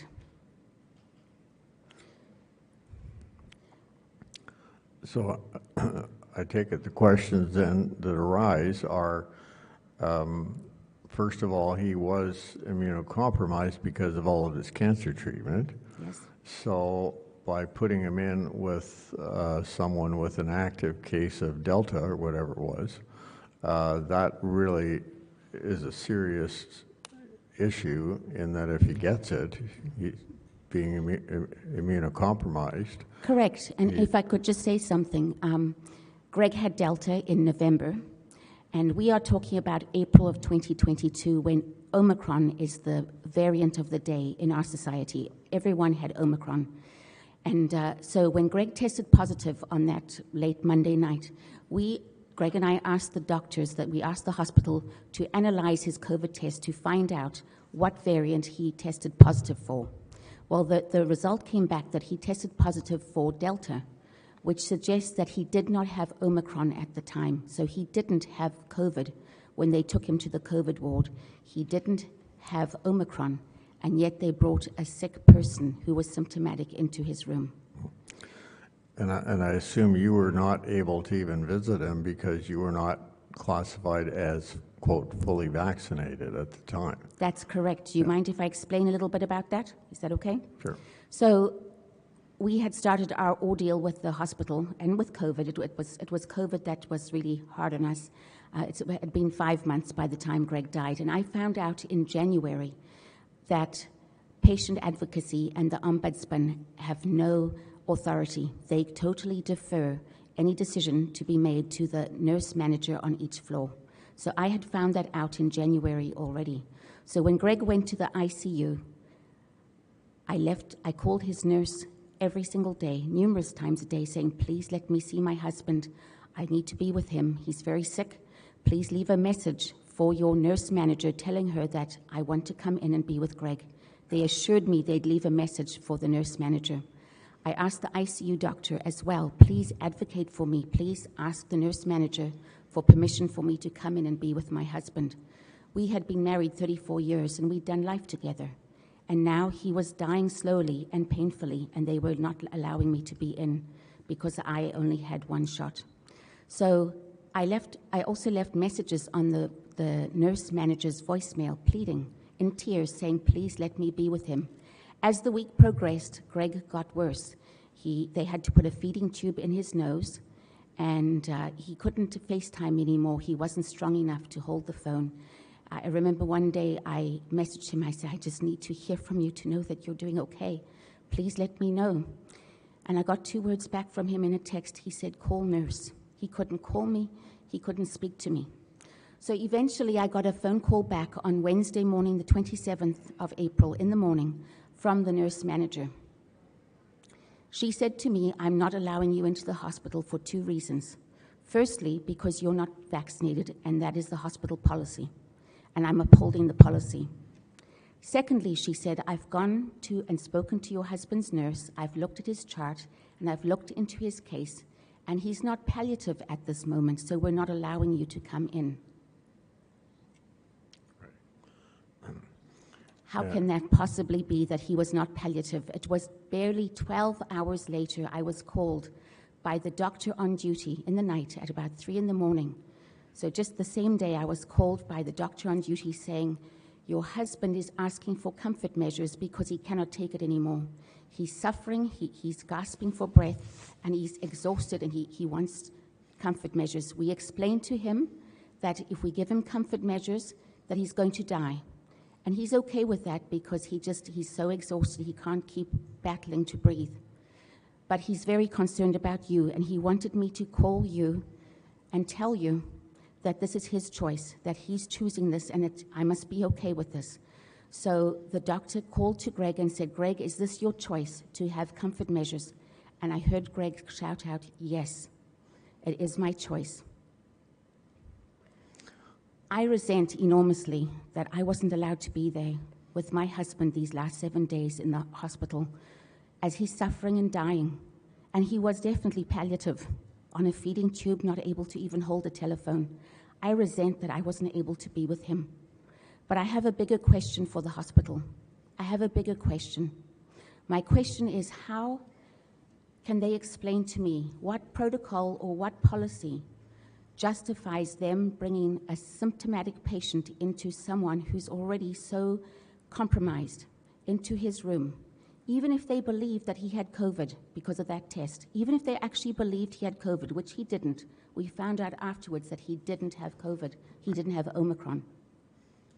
How do they justify bringing a symptomatic patient into his room and not protecting him? I believe this was Greg's third admission to the hospital, that he was seen as a drain on the system. He was costing too much. I actually found a text from a friend yesterday.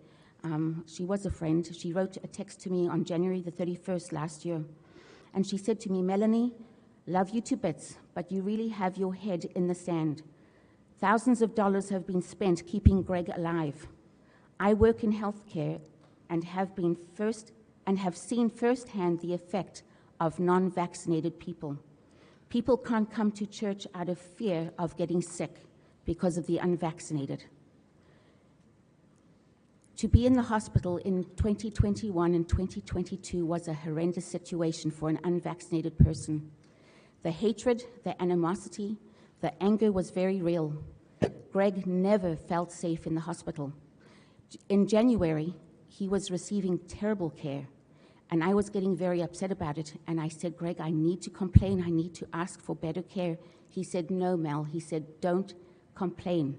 I do not want to raise the ire of the medical staff any more than they already feel toward me." And he didn't want me to complain because he felt at their mercy. It was a terrible time to be in the hospital as an unvaccinated person, and I do question the hospital, how they justify putting a sick person in my husband's room.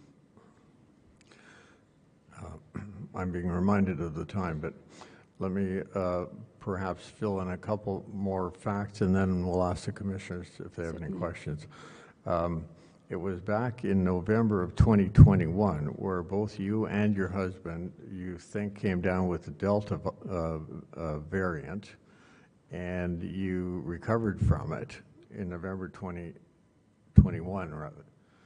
So when your husband went back into the hospital in April of the following year, it related to apparently the prednisone that he was taking, which was part of the cancer therapy, and you had been told to reduce that over time, and his oxygen level had gone down to 88 at that point, which is why you had him in the hospital. It wasn't because he had COVID.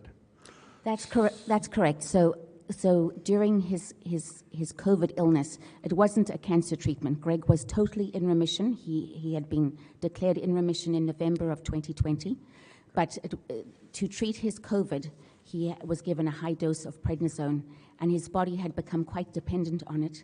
And the goal of the medical staff was to reduce the prednisone. So I had been told to reduce it at home. And with the reduction each day, his oxygen levels got lower and lower. And that is why he went to the hospital. He didn't have a fever, he didn't have a cold, he didn't have a sore throat, no cough, no symptoms. And that's why he declined the COVID test. Yeah. Okay. I'm going to ask the commissioners if they have any questions.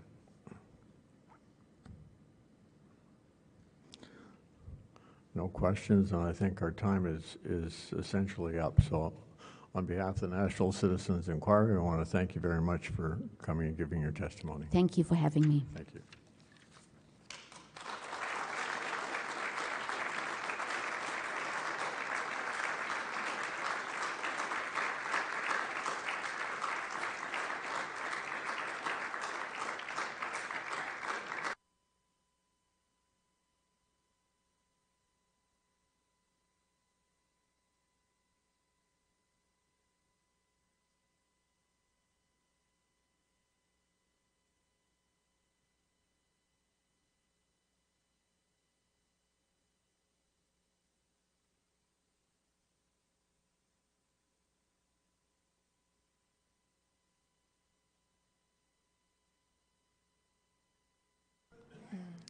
Good morning. We're just taking a moment to set up a slide presentation for our next witness here. For the record, I am Cassie Baker, and I am obviously a lawyer here as well.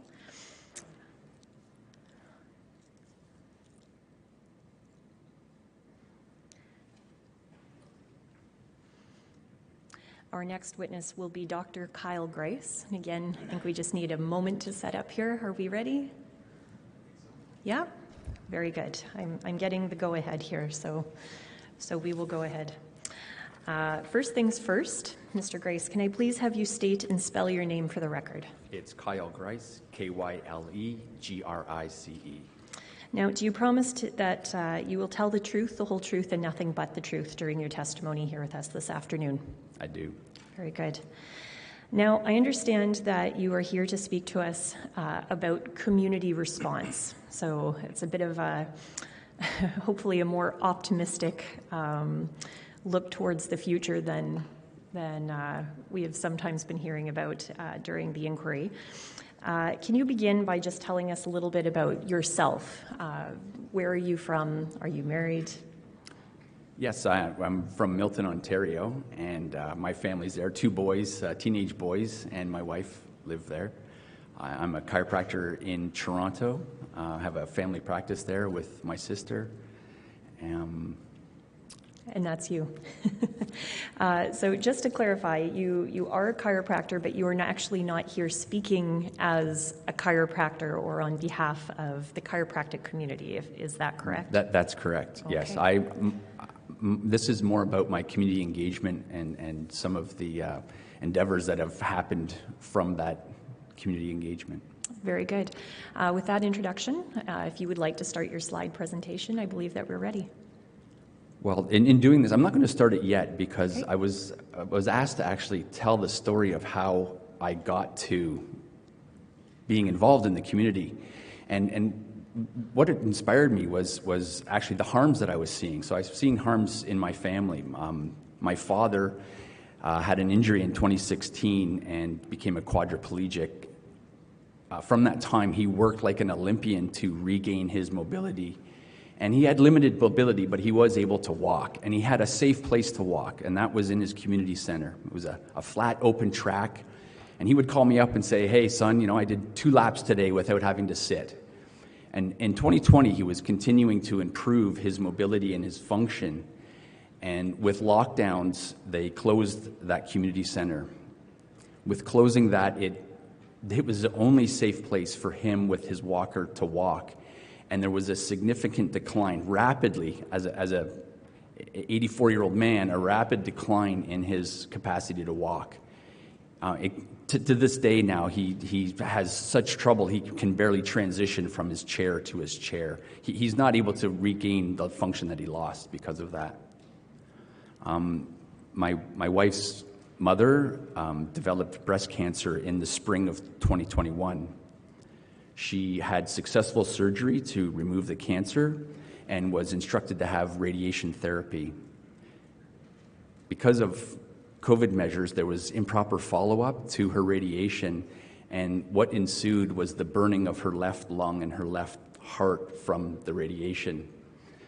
This caused her to have to be hospitalized for this, and the 9 days that she was alone in hospital, difficulty breathing, a hearing impaired, it was hell for her. She would call my wife every night crying, not knowing what was going on with her, not understanding what was happening, and just wondering when she could come to the hospital. When my wife did finally get to see her, the decline in her health was significant when she did eventually get to see her. She did succumb eventually to those injuries from the radiation. In my practice, there was dozens and dozens of stories that we were getting in our practice from patients, just revealing what they were experiencing and the stresses they were going through because of COVID response.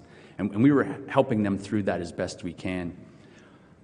One such gentleman, I remember, father of 2, married father of 2, lost his job because of his choice. And he said, "I'm okay about that." But I realized he wasn't. He was recognizing the greater picture of what was going on, and he was significantly stressed. This man, from the beginning when I met him, healthy, strong, he was a wrestler, declined significantly in that year. He lost body weight, lost lean body mass. He developed a bowel disorder. It seemed like it was an inflammatory bowel disorder from the stress. That has yet to be diagnosed, but there was a significant decline in his health. And we all heard stories like this. We just got repeated stories. My life's work has been about helping people. I've dedicated my life to helping people. And when I was seeing this go on, it compelled me to get more involved. And that's where I then started to get involved in the community. I was hearing of these meetings that were going on all over Ontario. And I started attending these meetings. And if I could start the slideshow now. It was quite amazing, actually. People were coming together because of COVID response. These were people who lost relationships. They lost relationships with their family. They lost relationships with their friends. They lost their ability to socialize like the establishments that they could once go to. They lost their ability to go to their churches. They were, in essence, excluded from society. When they were coming together and I was meeting with them, the fear that I had with these people, that I felt from these people and heard, they were talking about what was in the news, actually, with perhaps the loss of health care that they might have that was put through the news. These people got afraid of that. They thought they've been shut out of all of these other establishments. What if they shut us out of the grocery store? This is what these community people were feeling. And what they started to do is they started to come together. They found a place to socialize. Because society excluded them, they came together through this network of support. They started to develop solutions of where will we get our health care if they take that away? Where will we get our food if they take that away? They started making connections to local farmers and getting these food hubs organized. And it was amazing because, in essence, they were building community. And in one of these meetings, I met Dr. Jeff Wilson. He will be testifying after me. And I met several other scientists and professors during these meetings as well. And in one of them, we ran the design thinking process through the guidance of Dr. Jeff Wilson, where we did a national consensus conference on COVID response. And this was using the process that I'll talk about later. It's called community network integration. I learned this from Dr. Jeff Wilson. And what it does is it's soliciting insights from the experts, stakeholders, and the public. It's bringing people together. It's bringing people together to come up with the solutions that we need to do in order to overcome what was happening. And in that, we created a report based on the summary of this design thinking process. The results of this are actually being written up in a summary that we are submitting as a joint submission to the Canadian Journal of Veterinary Medicine and the Canadian Journal of Public Health. And that's ongoing right now. What's interesting, when the COVID measures began to wane, these communities that were coming together, they stayed together, and they started to look at what happened, what was going on, who's responsible, how do we not let this happen to us again? And they stayed meeting, and they still to this day, all over Canada, there are people and communities that are coming together, and I'll talk about that in a little bit, what's formed. But they recognize some of the players that brought us COVID response are now also involved in these international institutions like the WHO and the UN are ushering community solutions. So they see this transition. And it is called Agenda 2030, the Sustainable Development Goals. Interestingly enough, I didn't put it in my presentation, I didn't have time to change it. I just spoke with one of the principal investigators yesterday, actually, because he wrote a Substack this week that piqued my interest, and I had to speak with him about it before today. Because what's happening, there is the UN, the Government of Canada, the Canadian Health Research Institute is also funding and giving research money to look at COVID recovery.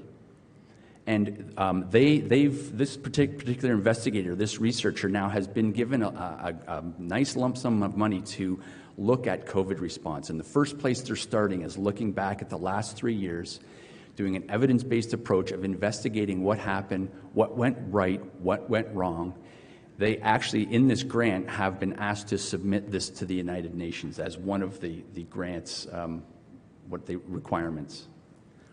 And it's interesting, I've been looking at the UN research roadmap is what they have, because there is this interest in investigating what's happened and what we need to do about it. And they are putting a lot of emphasis on the Agenda 2030 and the Sustainable Development Goals as part of COVID recovery.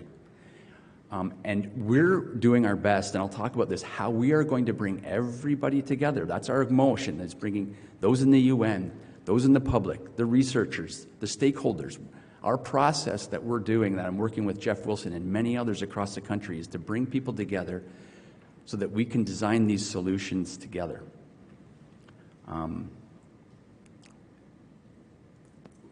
One concern, I'm sure this has been talked about in other testimony, one of the concerns that those in the community have that I've been meeting with on a regular basis is the WHO Pandemic Treaty. Canada has signed on to this treaty, and the people in the communities are fearful and distrustful that they may not handle a pandemic properly. There's evidence through what they feel COVID response has been mishandled. They're leery of giving up sovereignty of a pandemic response to the WHO.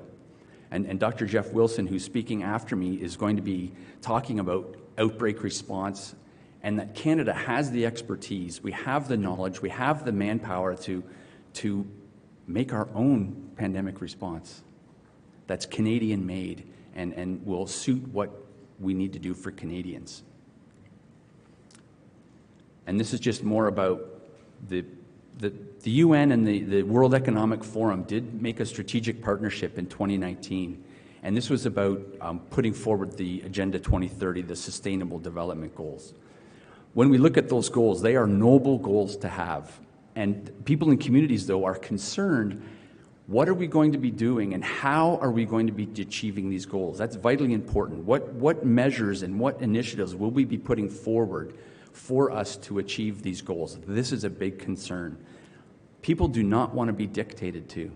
They don't want a top-down, centralized control mechanism telling them how to run their communities.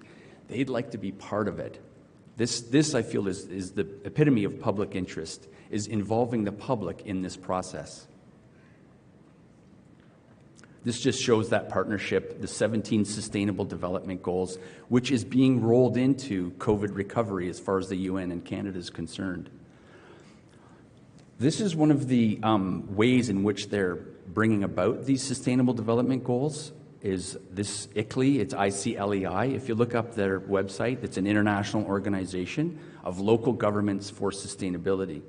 Canada has its own chapter of this institution, and there are different regions, cities, and communities that have signed on as members of ICLEI Canada.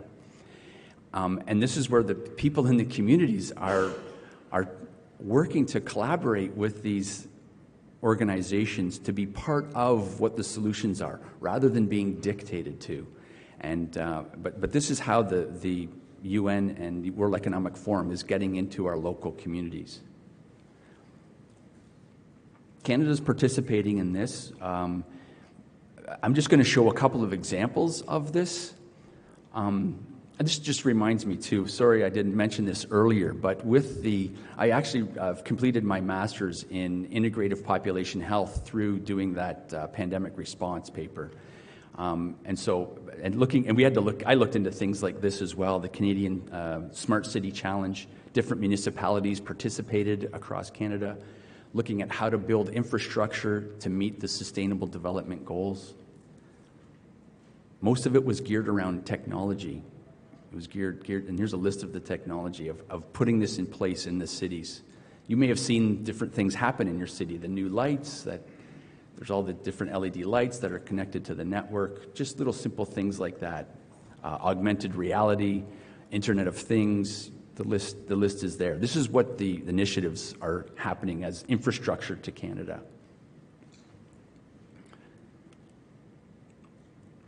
I like this quote from Albert Einstein. We can't solve problems using the same kind of thinking we used that created them. There is a transformation that's happening. It is written all over the United Nations Roadmap to Research. They're talking about transformation. They're talking about, are we going to go back to 2019 as the status quo? And this isn't me talking, this is quoted from them. Are we going back to the status quo of 2019, or are we going to do things differently? There is a social reorganization that's happening, and Canadians in the communities that I'm connected to are concerned, how are we going to do that? And we feel we've brought forth some solutions. This is happening already. There's a national collaborative network. Those communities that were coming together all across Canada that built their community and they're staying together, there's a national collaborative network of them across this country. It's actually across the world, but we're connected mostly to your local regions and further. And we're using the process called community network integration. Dr. Jeff Wilson will talk a little bit more about that in his testimony as well. But you can see it's a leaderless network of communities and people that are coming together to solve these big problems that we're having in our society. Another such example of this community network integration is the National Poultry Network. I happen to be on that network. I do not know much about the poultry industry, but for whatever I do know, I can provide some support to this network. And what it is that this CNI approach is a bringing together all the stakeholders, the business owners, the government is coming on board. We've got the Canadian Food Inspection Agency is on this network. FACT, the Public Health Agency of Canada, people are on there to help with their input, right down to chicken farmers and all the stakeholders in between, because there's a problem with avian influenza, potentially. Dr. Jeff Wilson will talk more about this, but there's the development underway of outbreak response for avian influenza, respecting the pillars of outbreak. Also, what's going on in here is looking at regenerative agriculture practices that we can implement in the poultry industry. And in this format, if we do a collaborative process like this, this industry can solve any problems that they're faced with, in our opinion.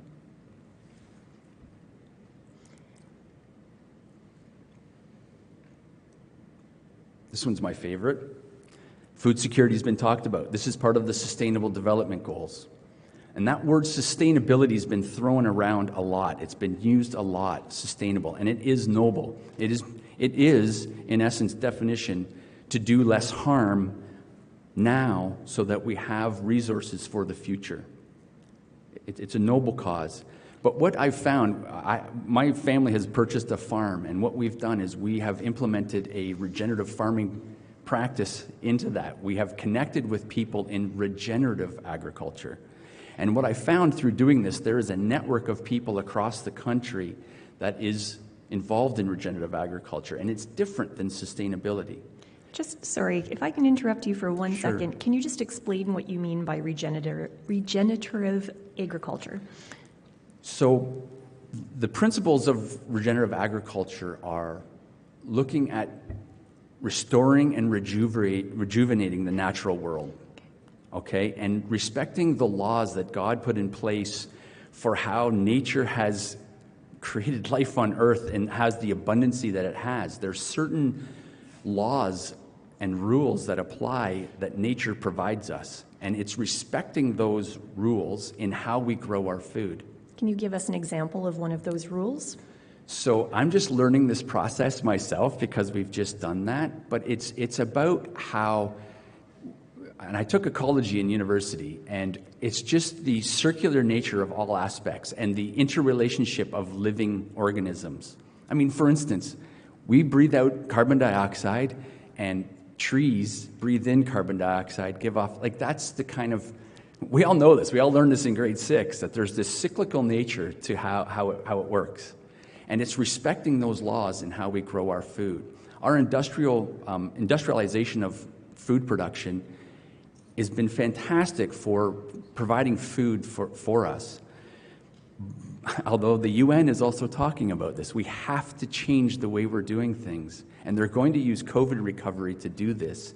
And we're brought together a national regenerative agriculture network of bringing people together to see how can we scale up regenerative agriculture to meet the food needs of our nation. One of the other principles of regenerative agriculture is to increase productivity out of a square footage or square acreage or hectares. And so there's less that goes into regenerative agriculture because it's based on principles of recycling and reusing. And then it intensifies the food production per square acreage of an area. So as a business model, this is a fantastic business model. Less in, more out, right? It also makes sense as far as wanting us to meet our goals of whatever sustainable goals that we have put before us, whatever that might be. Regenerative agriculture is one of the answers to this. And that we've created a network to come together to create these solutions. There's so much that's gone on. It is so hopeful for what we've seen in the communities of what's transpired, what's motivated. We're connecting to people who've been working on things for decades, people who've been working on removing hunger and removing poverty and increasing well-being and health for people. We're connecting all these people, and we hope that we're going to bring trust and cohesion and collaboration back together with the public, the stakeholders, the government, the agencies. We have to do it if we're going to solve these problems. And what's amazing is it's already happening. So I'm incredibly hopeful. I've heard some of the testimony of the harms that people have experienced, and I can only imagine there are several feelings that people might have. I know that there's anger. There's a lot of anger in the community. There's also a lot of despair. People feel helpless and hopeless against these big things, and those are the people we don't see. But I hope we can reach to them to say, you know what, there's things happening, and there's a way for you to get involved. And don't let what's happened to you go to waste. Let's do something about it. Get out there and help. That can probably help some of the despair that they're feeling. It can help create some energy, channel that anger into some fruitful endeavors. And we feel that's happening. It's naturally happening, and we want more people to get involved. And if people do want to get involved, what steps specifically can they take to work towards this model? So across Canada, and no matter what community you're in, there will be people that are coming together. You have to just start talking to people. Just start talking to people. And that's all I did. To get connected to the community, I just started asking. I just started asking around, and people just started connecting. That's how the network works. They just start connecting to people. Okay. And it won't be hard. It won't be too far away. And if you don't find it, create one yourself, right? Like, create a network yourself. Very good. Is there anything else that you would like to add at this point, or? No, I think that's it. Very good. Are there any questions from the commissioners? Okay, I think that's everything. We thank you very much for your testimony, Mr. Grice, and on behalf of the National Citizens Inquiry, we'd like to thank you.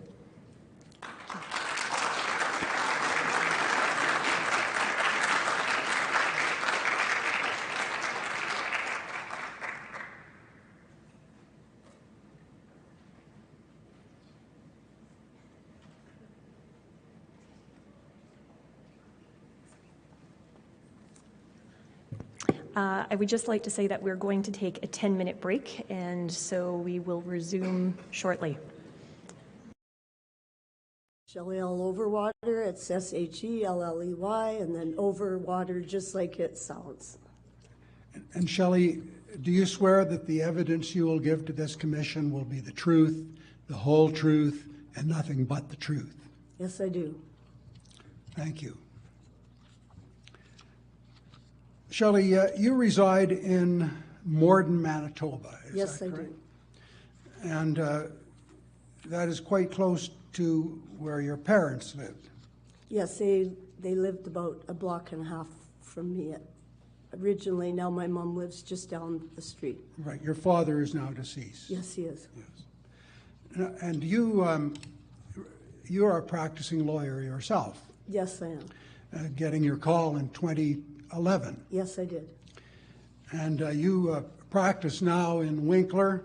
Yes, I do. With one associate lawyer you met while practicing as a firm that had a branch office in Morden and Winkler, but they are now closed. Well, the Winkler office is closed. They still have the other branches. Right. Thank you. And you yourself received vaccine in July of 2021? I think that was the second one, I believe. We had, me, my husband, my daughter, and my mom all got 2 each because we thought we were going to get to go to the U.S. for July long weekend. And they weren't mandatory at that point, and we didn't even think, we trusted that vaccines were safe, so we went and got them. And you had some special concerns about your daughter, Katie, right? Well, we found out after the second shot, which was, by the way, Moderna. Katie has epilepsy. My daughter's had epilepsy her whole life, pretty much. Anyways, that night she broke out in such a terrible fever, high fever, that, of course, she seizured through. So when I talked to the pharmacist, who, hadn't mentioned anything about it having, causing fever, I said, you should let people with seizure disorders or epilepsy know that these shots could do this. And so she said, oh, yes, I'll make sure of that. And then she phoned Manitoba Health, and then they phoned my daughter and said that she couldn't have a license, because of the seizures, right? So she, basically did nothing except cause Katie some grief. So because she got the shot, she lost her learner's. Well, she had a learner's at that point, but yeah, she'd only had it, because of the epilepsy, she wasn't allowed to drive till she, was older anyways. But Okay. that probably ensured she won't be driving. Okay. Now you've been involved yourself in a number of the citizen anti-mandate citizen initiatives that the Commission has heard about. Is that correct? Yes, that's correct. And you were involved in the slow rolls Yes. on Highway 75, and Yes. you joined the convoy from Portage to Steinbach, that is the truckers' convoy. Yes, I and did. You have done some pro bono legal work at the Emerson blockade. Yes, I spoke for them initially to the RCMP had special negotiators come out. And you spoke to them Yes. on behalf of the Emerson people. Yes, I did. And we may get time for you to discuss any questions the commissioners may have on those things, but we'll move along from them. No problem. Now, in addition, you represent a number of accused for charges for fines Yes. relating to COVID mandate breaches. Yes, I sure do. And those are both federal and provincial acts that those. Yes, they are. And you're also representing parties in a number of litigations, some in the Manitoba Provincial Judges Court, one in the Manitoba King's Bench Court, and another one in the Ontario Supreme Court. Is that correct? 2 in Ontario now. 2 in Ontario. Yes. Things change. Yeah. Now, COVID mandates have also affected you personally. Is that correct? Yes. And you want to inform the Commission about several matters, in fact, one relating to your father, Yes. one relating to your own medical care, Yes. and one relating to your employment. Yes. Well, starting with your dad, your dad's name was Patrick Rice, is that That's correct, Patrick Rice, yes. And at the beginning of COVID, he was, 89 years old, was he? Well, he was 89 and a half when he died. And when did he die? He died December 19th, 2020. And so he was, can you tell us what his physical condition was? He was in excellent health. He didn't even need glasses or hearing aids. He had all his teeth. He still drove. He had his downhill ski pass ready to go to La Riviere, to Holiday Mountain, because he still skied. He also was the oldest skydiver in Canada. And that was all at the tender age of 89 years. Yes. In relation to his health, it was known, was it not, that he had an aneurysm? Yes, he did. It had been diagnosed probably around 2015 or so. And they had offered him some kind of surgical procedure, but at his age he decided not to bother, but they told him if it ever went, it would be quick. Like it would, he wouldn't probably have time to get to a hospital, possibly. I see. And then in 2020, your father had a rapid tested for COVID, and he had tested positive at a Winkler drive-through COVID testing station. Is that correct? Yeah, him and my mom went. They were recommended by the family doctor to just go check. This would have been about the 1st of December, maybe. Mm-hmm. And he tested positive, she tested negative. And that was about the beginning of December. Yes, yes, sir.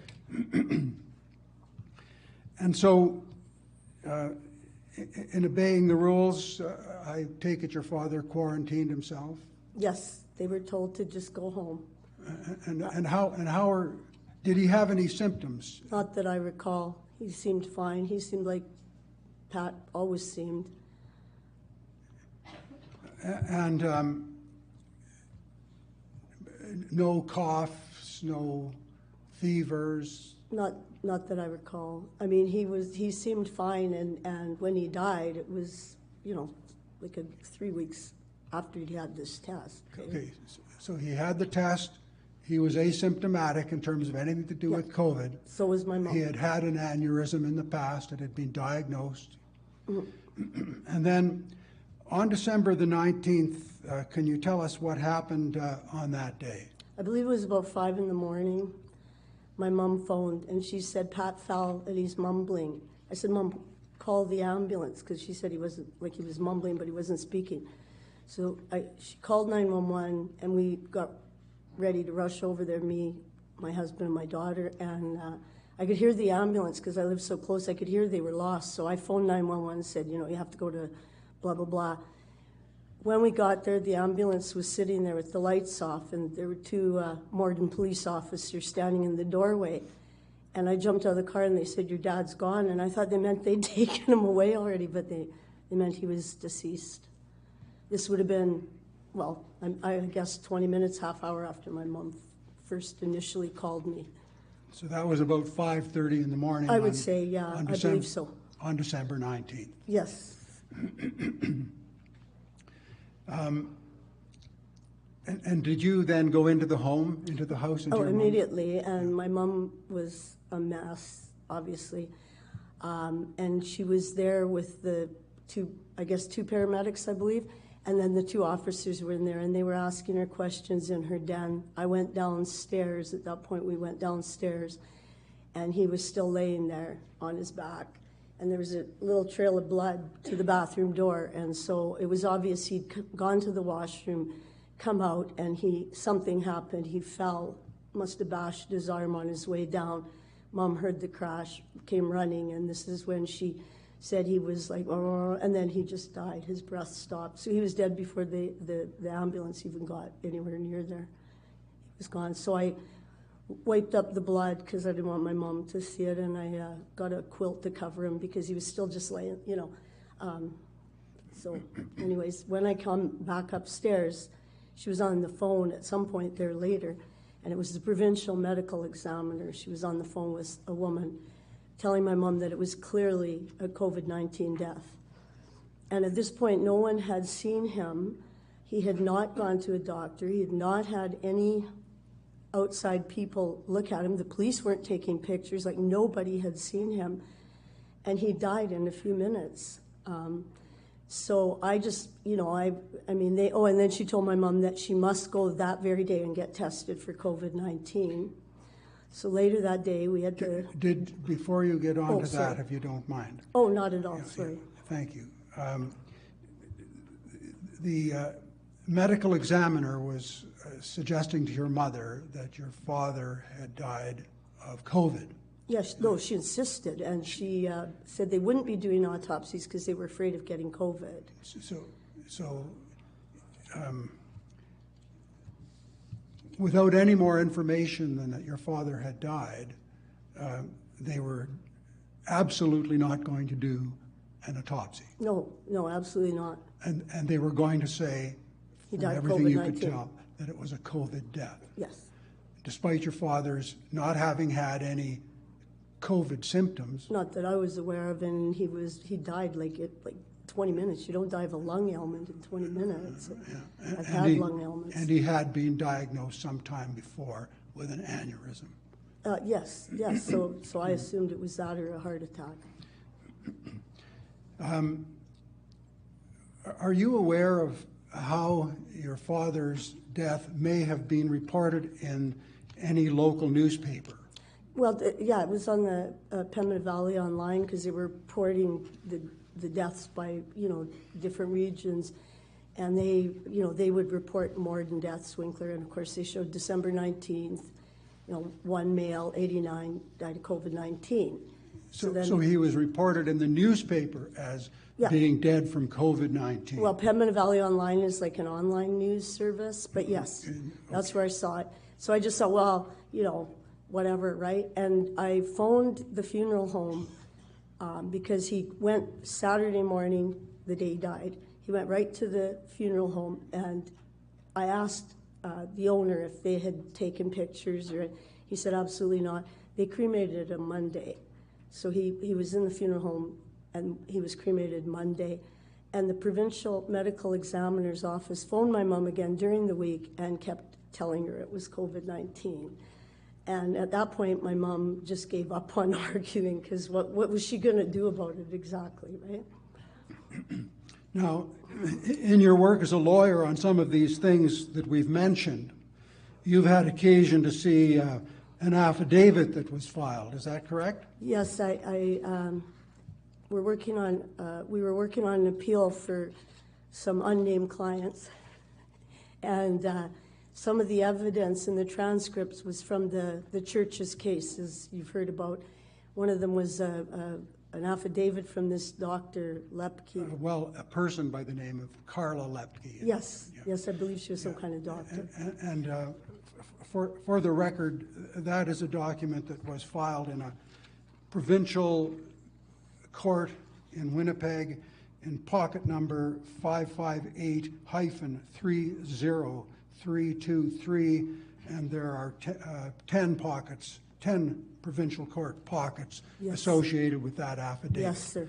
And what did you see in that affidavit as you were doing your work as a lawyer? Well, there was like 40 pages of CV, but then I got to, there was all these COVID-19 deaths in Manitoba, and they were listed individually. So just because I went through them, and of course I get to December 19th, 2020, Morden, Manitoba, one male, COVID-19. And so I realized that this person had submitted this as affidavit evidence to the court. And, as a lawyer, that's you would never. So what you saw in the affidavit was one death in Morden exactly on the day of your father's death. An 89-year-old male, he was the only death in Morden that day.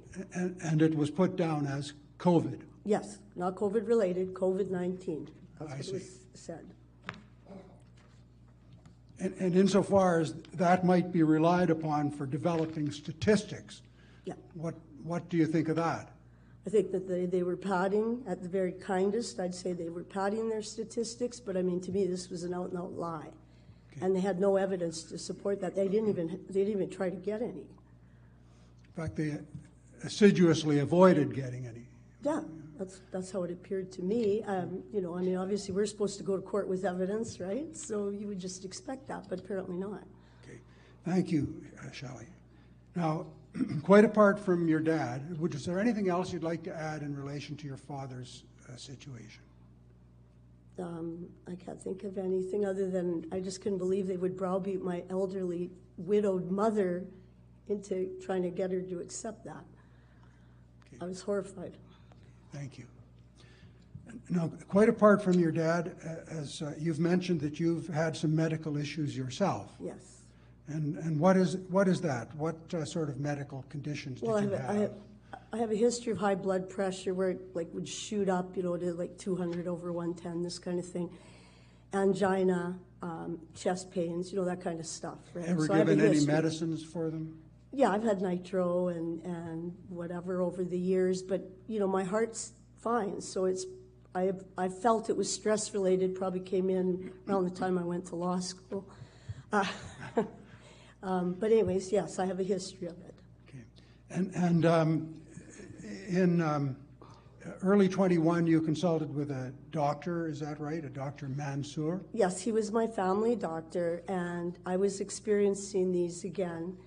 And he told me that if it happened on the weekend or during the day when he couldn't be available, I should go to emergency at Boundary Trails Hospital, which was our local hospital. Pardon me. And in March of 2021, what happened that day? So that morning I felt, my chest pains were bad and I was having trouble breathing and I was feeling kind of dizzy. So I drove my truck by myself over to Boundary Trails and I parked and, walked over to the emerge door and I went to enter the emergency. Mm-hmm. And a uniformed security guard was on the inside door and he started yelling at me to wait outside. Okay, now you drove yourself. Yes. You were feeling chest pains. Yes. You drove yourself from your home, which was about 3 miles, was it, from the hospital? Yeah. And you arrived there, I presume you parked your car. Well, I parked my truck, yes. Your truck, pardon me. And you walked to the front door of the hospital. Well, there's 2 doors. Emergency door. Yeah, I walked, the far one is emergency. Okay, thank you. And what was the weather like that day? It was about probably right between 10 below and 0. It was cold, it was windy, it was gray. It was like one of those prairie fun late winter mornings. And what was the nature of the discussion with the security guard inside the foyer behind the doors? What was the nature of Well, he your just yelled at conversation? me to wait outside. And I believe I yelled back, but I'm having chest pains, right? And he said, well, you have to wait. Like he yelled, you have to wait. And so I let go of the door because I was shocked. I didn't know they had security guards at the hospital, for one. So I had to stand there outside, and I'm thinking, well, this is great. If I drop dead, now I'm going to have to lay outside, too. So I was becoming more stressed, obviously. And how long, again, did you stand outside? I think about 10 minutes. It wasn't probably that long, but it was scary because it's a merge, right? You go there for a reason. Yeah. Finally, he gestured I could go into the 2 doors, where he stopped me.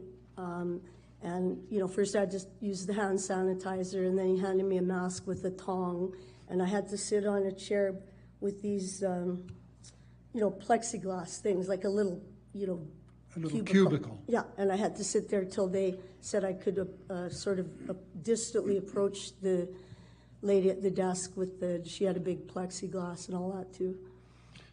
And so then you went through some sort of reception process, is that correct? And how did that go? It was pretty quick. I said I had chest pains and so on, and I had to put my Manitoba Health on the tray so they wouldn't touch it. And then I had to go sit back down for a few minutes, and then these gowned and covered people came out and said, we'll take you to the trauma room. And I said, well, I could walk in. So I walked into this, it's like a kind of like an operating room, a trauma room, whatever they call it.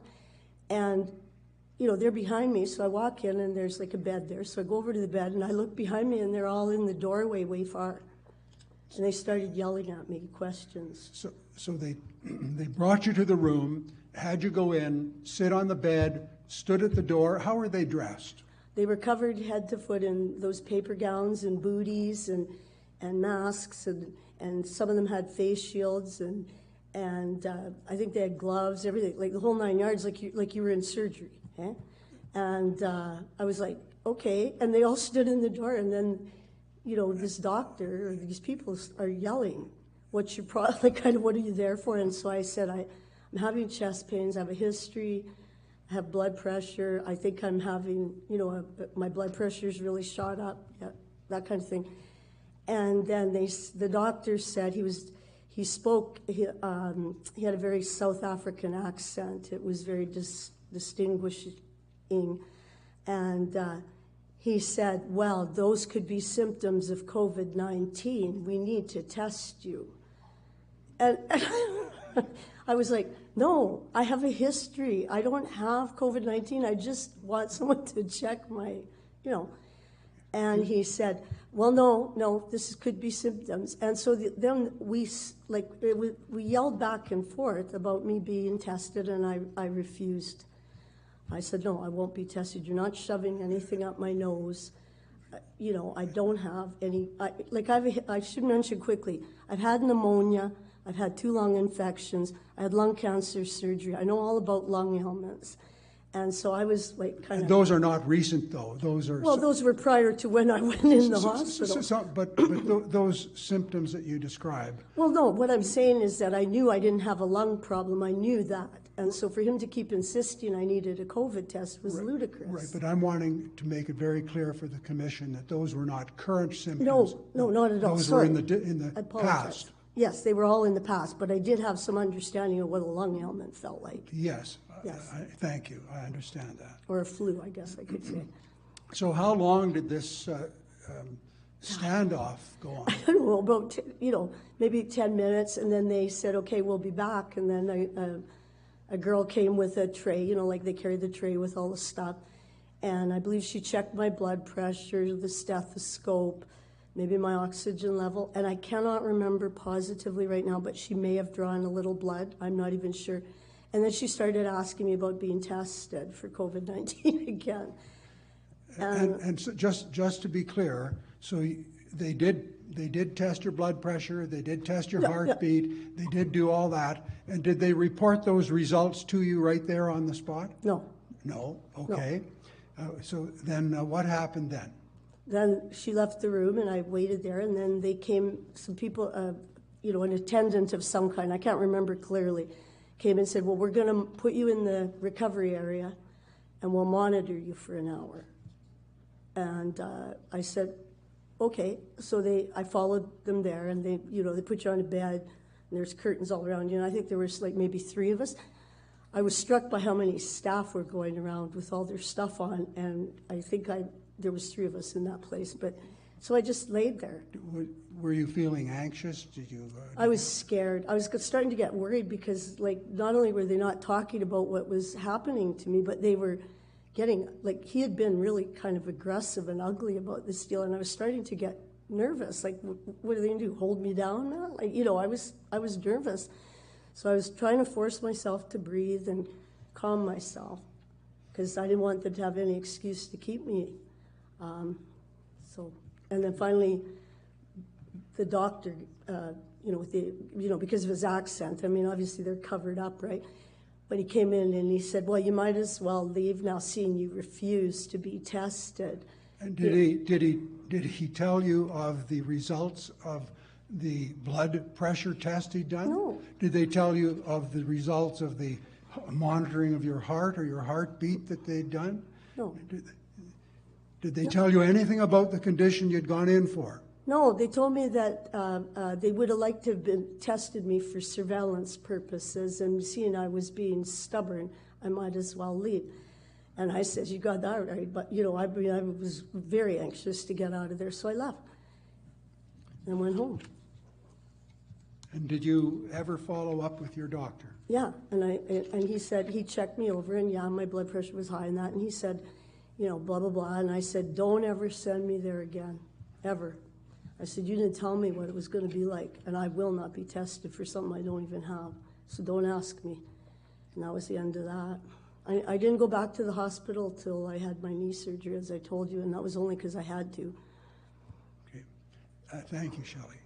Now, I think, is there anything else you'd like to say about your adventure at the hospital?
and welcome back.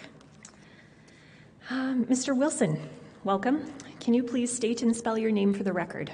Yeah, it's Jeff Wilson, Jeffwilson. And do you promise that you will tell the truth, the whole truth, and nothing but the truth this afternoon, or morning, pardon me? I do. Very good. Now, I understand that you're here to talk to us today about the pillars of outbreak response. Before we get into that, can you please just give me a little bit more information about yourself, including your education and your career up until this point? Yeah, so by training, I'm a veterinarian. I also have doctorates in pathology, and I have a PhD in epidemiology, public health, infectious disease. I was a professor of public health epi at the University of Guelph for nearly 18 years. I was cross-appointed to what's now the Public Health Agency of Canada, started the group which does foodborne, waterborne, and zoonotic disease epidemiology, including outbreak response. And particularly, I think why I'm here is I'm one of the very few people in Canada who actually understand outbreak response, how it's done, and I may be the only one who's actually stepping forward and talking about it in the context of COVID. And I just add, understanding what to do about COVID and understanding how to prepare for subsequent pandemics is, in order to do that, it's absolutely essential to understand how to run an outbreak. Without that, we will just continue to swirl indefinitely, complaining about government, complaining about pharma, recounting our tragic stories, but nothing will change. That's why I'm here. Very good. Now, I understand that you, in particular, were involved with the outbreak in Walkerton. Can you just briefly tell us a little bit about that as we go into your presentation? Sure. So anybody over 30 probably has heard of the Walkerton outbreak. So it was, before COVID, it was the most famous outbreak in Canada. Probably 7 people died, half the town got violently ill. I had taken the FAC field epidemiology training program for 2 years, and then I was heavily involved in managing those outbreaks. So I was asked by the medical officer responsible for Walkerton to come in and help out with the epidemiology. So we ran the epidemiology on that. Okay. Now, of course, that was a waterborne illness. Can you explain to us just briefly, and perhaps you'll get into this in a little bit more detail, how that is different or alike with a respiratory illness such as COVID? Right. So it's one of these things. All outbreaks are fundamentally the same, and their management is fundamentally the same, but they all have differences. So, but the key to managing outbreaks is not to focus on the differences, it's to focus on the commonality of the process. Okay. So Walkerton was a waterborne disease outbreak. It's what we call a point source outbreak, so person-to-person transmission was not a major part of it. It was mainly caused by drinking water. And it was caused by a bacterium, not a virus. Those are all my questions. Are you prepared to start your presentation at this point? Sure. Good. Let's go. So I know there's a time crunch, so I'm going to move through reasonably quickly here. I'm president of Novometrics now. That's my company. It's a social enterprise. We link networks together to solve complex problems because of things like COVID. They have to be solved by bringing people together, including people who have differences of opinion, which is also key to management of this whole thing. As we work through an outbreak, and particularly as we're coming now into kind of the lessons learned phase, it's very important to recognize that we have to move from the critical evaluation phase, i.e. what went wrong. That's important, but it's not enough. We have to now move into the what do we do now phase. The world is just starting to get thinking, in my opinion, about what we're going to do now. We can make a bunch of recommendations out of a group like this or from the federal government or anything else. The problem is how do you get the recommendations implemented? This is critical. Without that, we will just all be frustrated.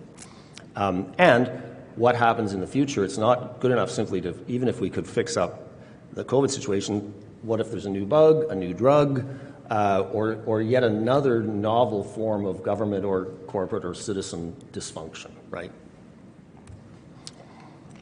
How do we solve those problems? Well, I'll flip through this. Basically, how you solve problems that are new. And Canadians largely are, when they're working with things like COVID, it's new to most Canadians. It's not new to somebody like me because I've done it many times before, right? So what you do when you're dealing with something new, you talk to people who actually have done the thing, okay? Doctors, physicians are normally not trained in outbreak response, nor are immunologists, nor are politicians. There's a very small group of people who are trained in how to do this.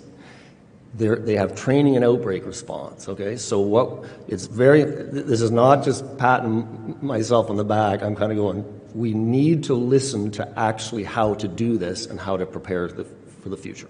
Or we will fail, potentially with very disastrous consequences. Fortunately, there is a very well-established protocol for how you manage outbreaks. Canada has managed hundreds and hundreds of outbreaks successfully, like Walkerton. Thousands have been managed successfully around the world. There are textbooks written on this. The Public Health Agency of Canada has a training, a 2-year mentorship program on how to do this. It's known what to do. What happened in Walkerton was we simply didn't do it. So in order to change this, what we want to do is start focusing on what we do want, which is proper outbreak response, not simply churning our pain and frustration and description of what we didn't like or what didn't appear to work. It's important, but now we need to move on. So that's what I'm about. We call the process the pillars of outbreak response. These are the pillars. Build proper leadership teams. If you think about it, you may recall there was never identified a leadership team for COVID. Those leadership teams have to be transparent. They have to include all of the correct people who know how to do this. The medical community, the business community, all the different players.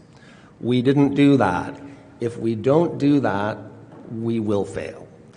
Once you put in place proper leadership, and this is absolutely known in outbreak response. So in Walkerton, this is like job one, make the leadership team. Make it transparent, make it inclusive, have the right people around the table. Then after that, a lot of it's technical. It's based on proven principles. So then I go, okay, my problem with this is I'm one of maybe 5 people in Canada who have actually done this, who actually can see that with COVID it failed. Most of those people that I know are people that I trained. Also my boss who helped to train me. It's essential that we get this into the minds of people like in this group, but also in public health and the public in general and the media, so people can actually understand what to do. Otherwise, we'll just repeat. We're absolutely destined to repeat what we're doing in a new form. So my question is, how do I do that? How do I explain how to properly manage an outbreak? Well, what I've decided to do is I'll show you how we ran Walkerton and why it worked. And then we'll go, now, this is what we should have done with COVID. COVID is done now, largely.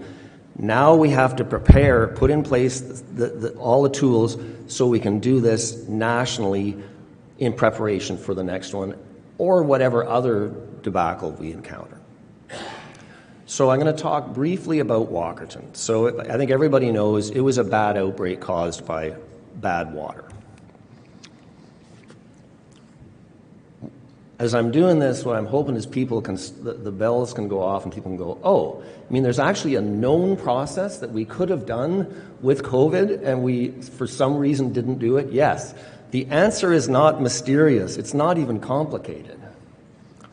So, as you're working through this, if you, in your mind, you can think, okay, could this apply to COVID? Could we do that? Could we have done this with COVID? Can we do this with influenza if that's the next one? Can we do it with another one? If we don't start thinking this way, we're done. And we could easily have a next one which is vastly more virulent than COVID, right?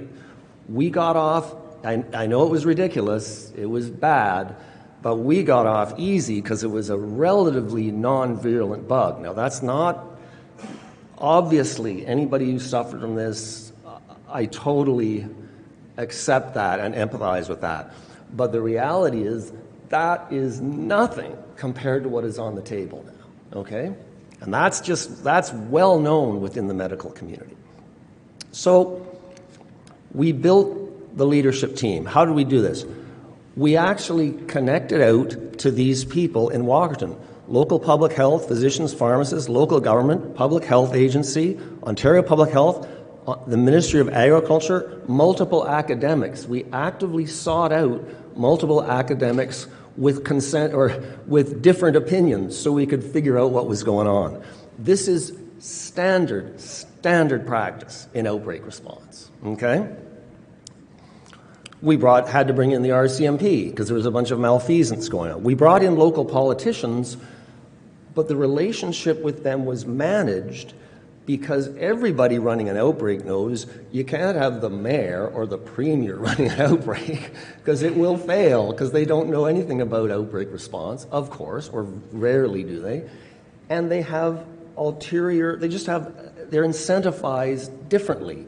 Because they're primarily incentivized to get votes, not to solve problems actually of any kind. I'm not trying to insult politicians. I'm going, that's the system we've got, okay? Then we started building an evidence base, so we got the right tests in place. You've heard about the PCR test for COVID. Yeah, I'm not an expert in the PCR test, but I know enough about it. I'm able to talk to a lot of different people because my job is outbreak response, which is mainly a management and leadership job, not a knowing every answer job. It's bringing in the right people, not prescriptively saying, hey, this is the best vaccine or what have you. So you have to get the right tests in place. Then you have to start building an evidence base. I'll go through what that means. You actually have to find out who's sick, how many people are sick, what is causing it. How can you put in place interventions if you don't actually know what is causing the problem? Does that make sense? Okay. So the tests.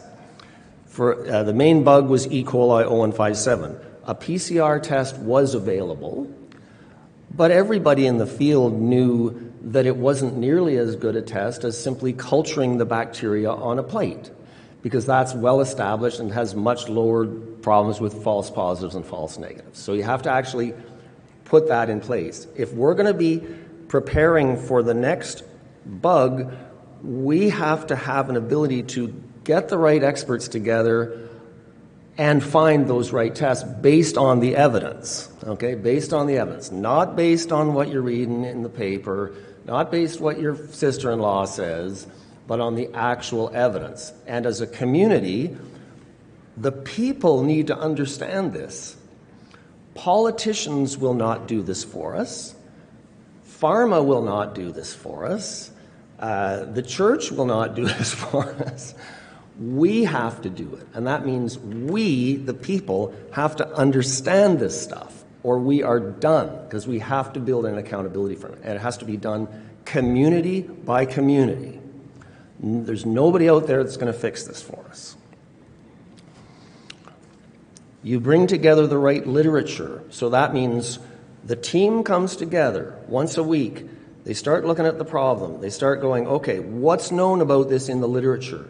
They bring in the proper literature, and it's all stored in one place. If you do that, then you don't get alternative sides hurling their literature over the ramparts to attack the other person. It's all in one place, and it's transparent under transparent leadership. So you have to bring the data and the papers together. This is critical stuff. Whether or not to vaccinate is critical. But without this, it will be impossible to determine whether to vaccinate, and it'll be impossible to get consensus on what to do about vaccination. That's what happened during this thing. It was primarily a leadership and management debacle, where I consider all of us to be complicit, because we're members of the public, and we didn't see this coming, and we bought into a system where some of us are not buying it into anymore, but we were complicit in allowing this to take place. No more. It's about leadership. All of us have to take leadership personally, and that means we have to understand how this works, or we're potentially dead. Very briefly, as you bring a leadership team together, then you start going to get, and you have proper tests. You can then say, you can start testing people in the community, and you can then you can find out who's actually sick, who's actually dying. Not sick with E. coli, but sick due to E. coli. This is critical, and actually infected, not a false positive. You start building out that as a series of spreadsheets with actual people's names. This is exactly what we did in Walkerton, and this is the kind of thing that must be done. We have to be prepared for this for the next pandemic.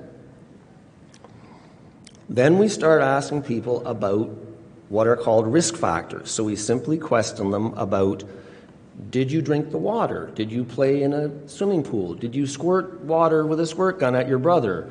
Did you eat hamburger? Did you pet a calf? All of that data, hundreds and hundreds of variables, all went into a coherent database that was shared with the whole leadership team, which represented all the key stakeholders. With that in place, then our team simply started doing some simple correlations. So they found, oh, look, being actually infected with E. coli is correlated with like 15 measures of exposure to the water. And but it wasn't correlated with drinking bottled water or swimming in a swimming pool in a neighboring county. So people are going, okay, this is definitely looking like the water. Then some things came up like, well, it seems that eating hamburger is a minor risk factor for this, and so is having a kid in daycare. So then what happens, and again, you never saw in this thing, although it's basic stuff at the health unit level to run those associations. They're called attack rate tables. They all know it. I can tell you right now, they're running out foodborne disease outbreaks, and they're doing those things, but they never did it with COVID. Why is another question. But anyway, we have to now start having these things done. So they did what a multivariable model where they put all the stuff into a big model, and the only one that came up positive was the water. So now they knew that it was the water. You can't possibly manage something like Walkerton if you don't know where it's coming from. There's no point in guessing that it's coming from a cow or that it's person to person, and then putting in place an E. coli vaccine program or something ridiculous. If you follow the steps, starting with the leadership team, and then doing the data, collecting the right data, and doing the analysis, all the things fall out into place. Briefly, in Ontario, certainly, a huge deal was made about using predictive spreadsheet modeling. I'm an epidemiologist. I have a PhD in this, okay? Spreadsheet models are good for some things. They are not very good at all for predictive modeling of infectious diseases where we know nothing about the disease or the risk factors. So this movement to using spreadsheet models as predictors, it's just like this is actually a first-year epidemiology undergraduate exam question. Misinformation, there was lots of misinformation. People lied. There were lawsuits. The interventions, once we could tell what it was, we didn't have to run around and try and fix up daycares and stop people from touching cows. The medical officer just put in a boil water order. The cases went down. Then we placed more of this epidemiology, and we found out the exact well, analytically, where it was coming from. Then they shut down the well. It was over.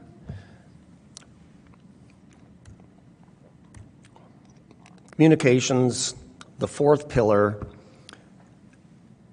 Everybody who runs outbreaks knows the communication has to be complete, it has to be correct, has to be transparent. This is all in textbooks. This is all in the FAC field epidemiology training program. That's where I learned it, from some of the best in the world.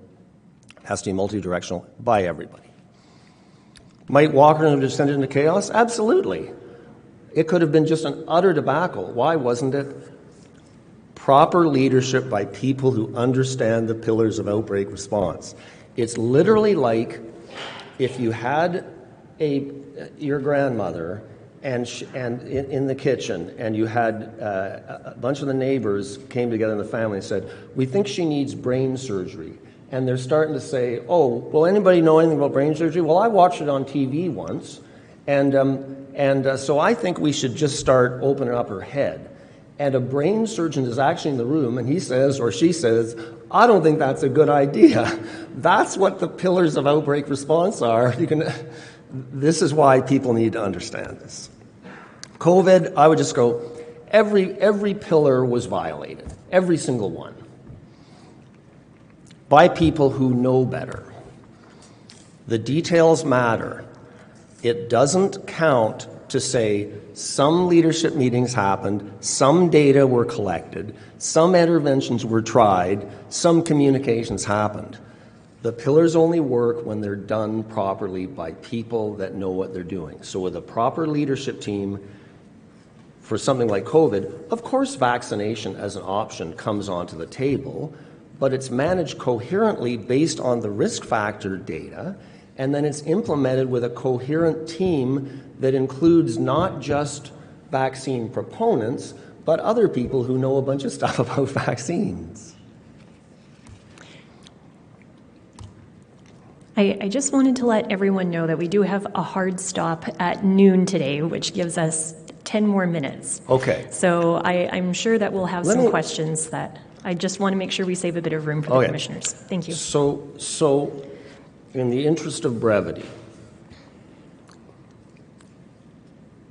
the question then becomes, can you run something as big as Walkerton like we ran, or something as big as COVID like we ran Walkerton?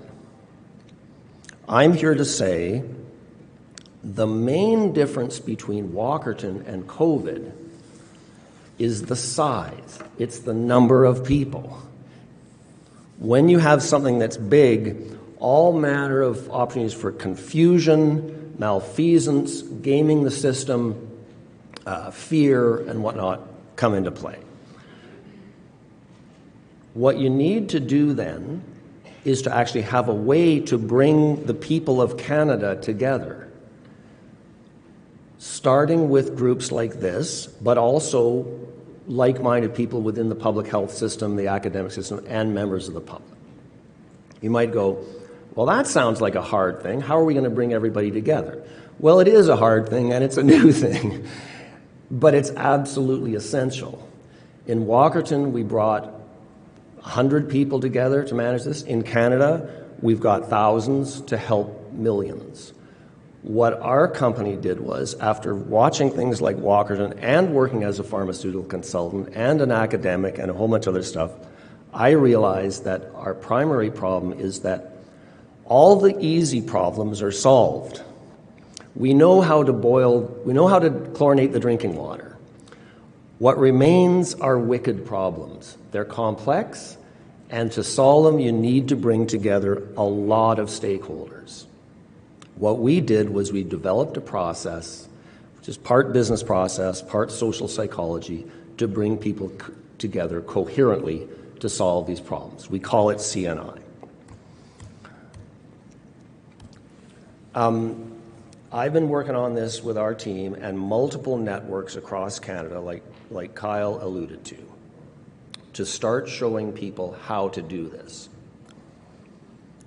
One of those, as Kyle mentioned, is the avian influenza network. Now you might say, what does avian influenza have to do with COVID? Well, let's think. What might be the thing? Well, it might be the next pandemic, right? So what I discovered was that I could start bringing together I've already begun, and our team has begun bringing together the public health people to solve things like COVID. But COVID is so triggering for people. If I go to the mayor of Guelph or the head of the Poultry Association and say COVID, the word makes them go apoplectic. So what we did was we said, what issues would you like to work on? Because I know a lot of people in the poultry network, and I could see it's very parallel to solving COVID. So they said, we want to work on avian influenza. Well, it turns out now we've brought together most of the major players across Canada in that network. It's solving a chicken disease problem, but it's also a potential public health problem. Everything that I described that we did in Walkerton, we have the leadership teams coming together, we have the data frameworks coming together, we have the initial pilot projects, we even have ways to fund it through industry, through crowdfunding, because we're setting it up so it actually makes money. We even have pharma as part of it, but they're on a tight leash, and they're funding it. So I wanted people to see this is very real. This is the kind of thing. Teresa Tam, who I know quite well, connected me to the Howard New. FAC is now a part of this because they want to bring in and understand better how to manage outbreaks. Sorry, just on that note, we have 3 minutes left. I think I have to It's all good. End it there. If there are any questions, I'd be happy to answer them.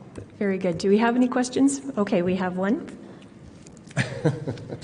And I apologize for my stridency, but anyway.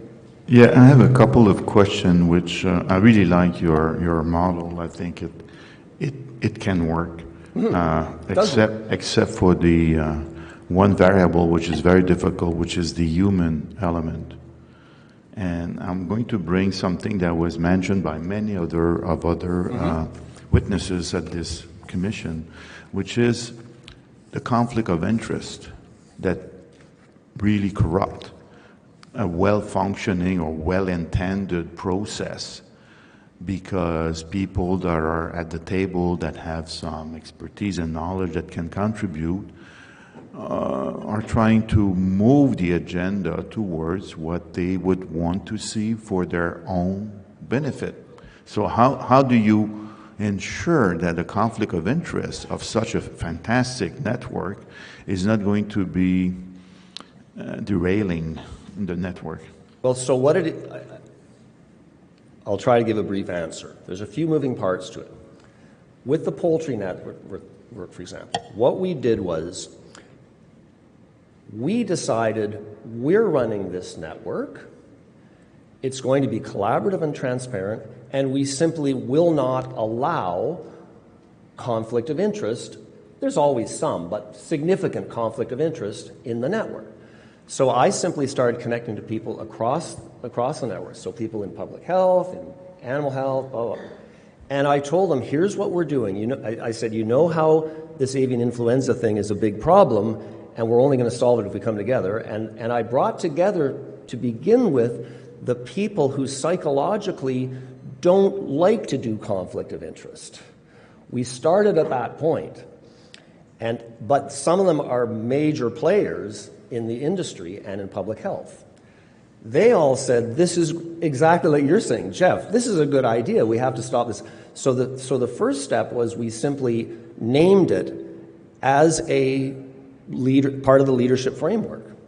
Everything here will be transparent, excluding proprietary secrets that are legitimate. It's all going to be transparent. And We simply won't allow, we love you dearly, but we're not going to allow backstabbing, cheating, lying, stealing, or any of that stuff. And you know what people said? They said, excellent. What an amazing idea. And so then we started building it out from there, and I broached people in pharma. I've worked in the pharmaceutical industry for years. There are really good people in pharma, and there are really bad people in pharma. So I reached out to a bunch of them who I know are good people. And I explained what we're doing, and they said, excellent, finally someone who's disrupting all the malfeasance across our industry, including from pharma. Now they like that, and they also can see they can be part of a network which will help with their sales, for example, but only if they are transparent and actually work to contribute to the whole. And you might go, why would that work? And I would say, come join our poultry network, and I'll show you. I'm quite serious. My second question, which I think you illustrate in your model at Workington, I think it's a very nice illustration, because we had other people at the testimony that were talking about this whole notion of epidemic versus pandemic. And the question was, I mean, because given the environment, the complexity of the environment, the territory, the people there, and all of the encounter for, in case of COVID, the respiratory virus, how can we propose a one-size-fits-all model top-down? You can't. It makes no sense. And why is it that we've been trapped in that mindset? Mass stupidity, I would say. I mean, I'm being irreverent, obviously, but just there's different names for it. But I kind of go, I think the level of fear and greed and just overwhelm came to the point where it normalized highly dysfunctional, destructive behavior, which is now threatening to take down pharma and the federal government.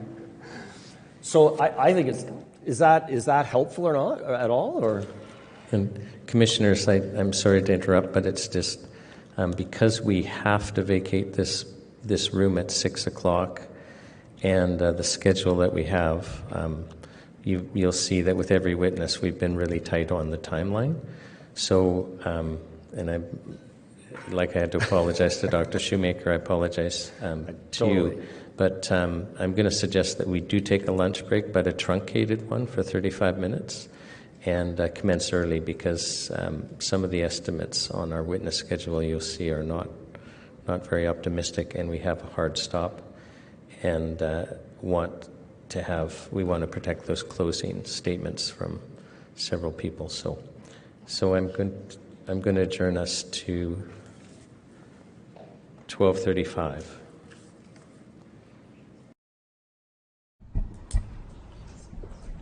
Laura Braden, do you affirm that you will tell the truth, the whole truth, and nothing but the truth? I do. Thank you. Good morning, Dr. Braden. Good morning. Thank you for being here to give your testimony. My pleasure. Now, I know that you've prepared a detailed slideshow, and you're going to start with your qualifications, training, and experience. So I'm going to let you get right into the slideshow. I'm going to try not to interrupt, and if I do from time to time, it will probably just be to explain in simpler terms, because I know you have a complicated slideshow. So it may be just to explain in simpler terms what you're talking about, or to have you do so. So I'm going to go ahead and let you take the floor. Fantastic. And yeah. All right. Well, thank you. And it's a pleasure for me to be here today. Yes, so my name is Dr. Laura Murray Braden. I have a doctorate in molecular biology with a focus in molecular biology, cell biology, and transcriptomics, genomics, functional immunology, proteomics, etc. So my education and experience started with degree in cellular molecular biology. I then did another one in neuroscience because I just couldn't get enough of school. And that was followed by a doctorate, as I mentioned, at the University of Victoria in BC, which is my home province. In my doctorate, I specialized in molecular immunology with a focus on host-parasite interactions, really understanding the interface between host and pathogens, and these pathogens included virus, bacteria, and parasites. And I used techniques in molecular biology to get a better sense of these interactions. And these techniques included transcriptomics, so learning how RNA expression impacts this, genomics, so the genes, functional immunology, so really getting a sense of how cells in the immune system interact with hosts and parasites, and histopathology, microscopy, etc. I was then recruited to come to PEI, the East Coast, and that is my home province now. I'm a proud Islander. And I did my first postdoctoral fellowship in pathology and microbiology. I did another one, again, in immunology. Again, really focusing on understanding how the host and the parasite or the pathogen interact. I then got my big girl job. You say that after you do your postdoc, with a private biotech firm. But I maintained a tight connection with the academic world because teaching is a passion of mine, communicating science is a passion of mine. And I had an adjunct, there's a spelling mistake there, I apologize, an adjunct professorship in the Faculty of Veterinary Medicine in pathology and microbiology.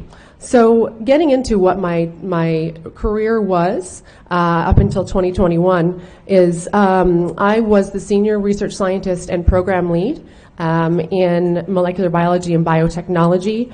I was in charge of development of novel biotechnology solutions, genomics, transcriptomics, again, histopathology, functional immunology, and a really important piece of this, which is what I'm going to focus on a little bit later in my talk, is that I have an extensive experience in the GLP environment, and what that means is good laboratory practices, which is what regulatory compliance is all about. So I know what it takes to go through a proper, rigorous regulatory compliance approval process with the FDA and the Health Canada. And so I have familiarity with regulatory compliance processes, the approval process of new products, and most importantly, what quality control and quality assurance means. Wow. Okay, great. So we're in for a science lesson today. Yes. Okay, so why, number one, I already mentioned it's an extreme pleasure to be here. As we got through the beginning of the COVID crisis, from the very beginning, there were red flags for me. And as someone with the understanding and education of, number one, how to read science. Science is hard to read. Scientific papers are hard to read. It's very exhaustive. But with our training, we learn how to do so. I know how to interpret data. I know how to read data. And so things were popping up that didn't sit quite right. So it was sort of a professional obligation of mine and those in my profession, I feel, to question the quote-unquote science, because that's what scientists do. We never stop questioning until 2020. I'm going to highlight a few things here in this slide and then move on. There's a lot to talk about. With the brevity, in the interest of time, I would like to focus on a few things. The first ones I've highlighted here. So number one, at the very beginning, there were genomic sequences that were published on COVID that contained some very interesting inconsistencies with the whole concept of natural origin. I also want to talk a little bit about masking and the inconsistencies in the scientific data to support indiscriminate masking of healthy people, asymptomatic spread, and also the use of PCR. I used PCR every day of my life in my career. I troubleshot PCR. I was talking with the technical support teams of the major biotech firms who were supporting PCR in my lab. I know how to use PCR. And I have some things to say about that.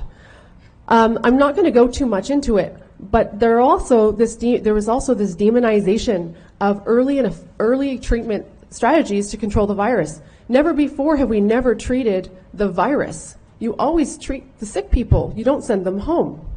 And there was this demonization of early treatment strategies and with safe generic drugs that was very upsetting and inconsistent with science. And finally, I want to point out the last piece here, this whole concept of this novel technology that, in my opinion, which was my initial and very adamant concern, that there was a lack of quality assurance and quality control to ensure there was no contamination in these products. And I fail to this day to see rigorous testing to demonstrably justify its widespread use. So I'll move on. The first thing that I saw was early sequence data in 2020 that indicated there were novel genetic inserts in the sequence. And what that means is we were told from the very beginning that this was a natural-born virus that was a zoonotic, so it transferred from a bat to a human. They published the sequence in January of 2020, and then a paper came out, a preprint. So because there's so much data, we have to get the data out as fast as possible. Preprints are when the authors want to get the information into the realm without going through the exhaustive process of peer review, which can take many months. So a preprint, you have to keep in mind, hasn't gone through the rigorous testing of peer review process, but it's open science. They want comments. They want to get a discussion going, which I will emphasize is the tenet of science, is open discussion and discourse. So they want to get this done. Okay. There was an early sequence analysis indicating there was these interesting novel genetic inserts. And this caught my attention because these inserts showed significant similarity to HIV-1 sequences that were never present before in coronavirus. And that was very interesting to me as a scientist, and I wanted to talk about it, and I was, of course, silenced from my peers saying this was ridiculous. These sequences I'll show here. This is a 3D generation using bioinformatics tools that you can put in a sequence of a protein and you get a rendition of what this protein looks like. So this was the spike protein from this paper. This is the paper from Pradhan et al. Uncanny similarity of unique inserts in the COVID-19 spike protein to HIV-1, GP120, and GAG. And that's just a lot of talk saying we found similarities in COVID to HIV. That's interesting. Let's talk about it. The really important piece of this, of course, is that these sites that they found are the sites I've highlighted here in red that are the binding sites. These are the binding sites of the protein, meaning those are the pieces of the protein that would interact with human cells. So if those are interesting or different and unexpected, let's talk about it. That might be something to talk about, right?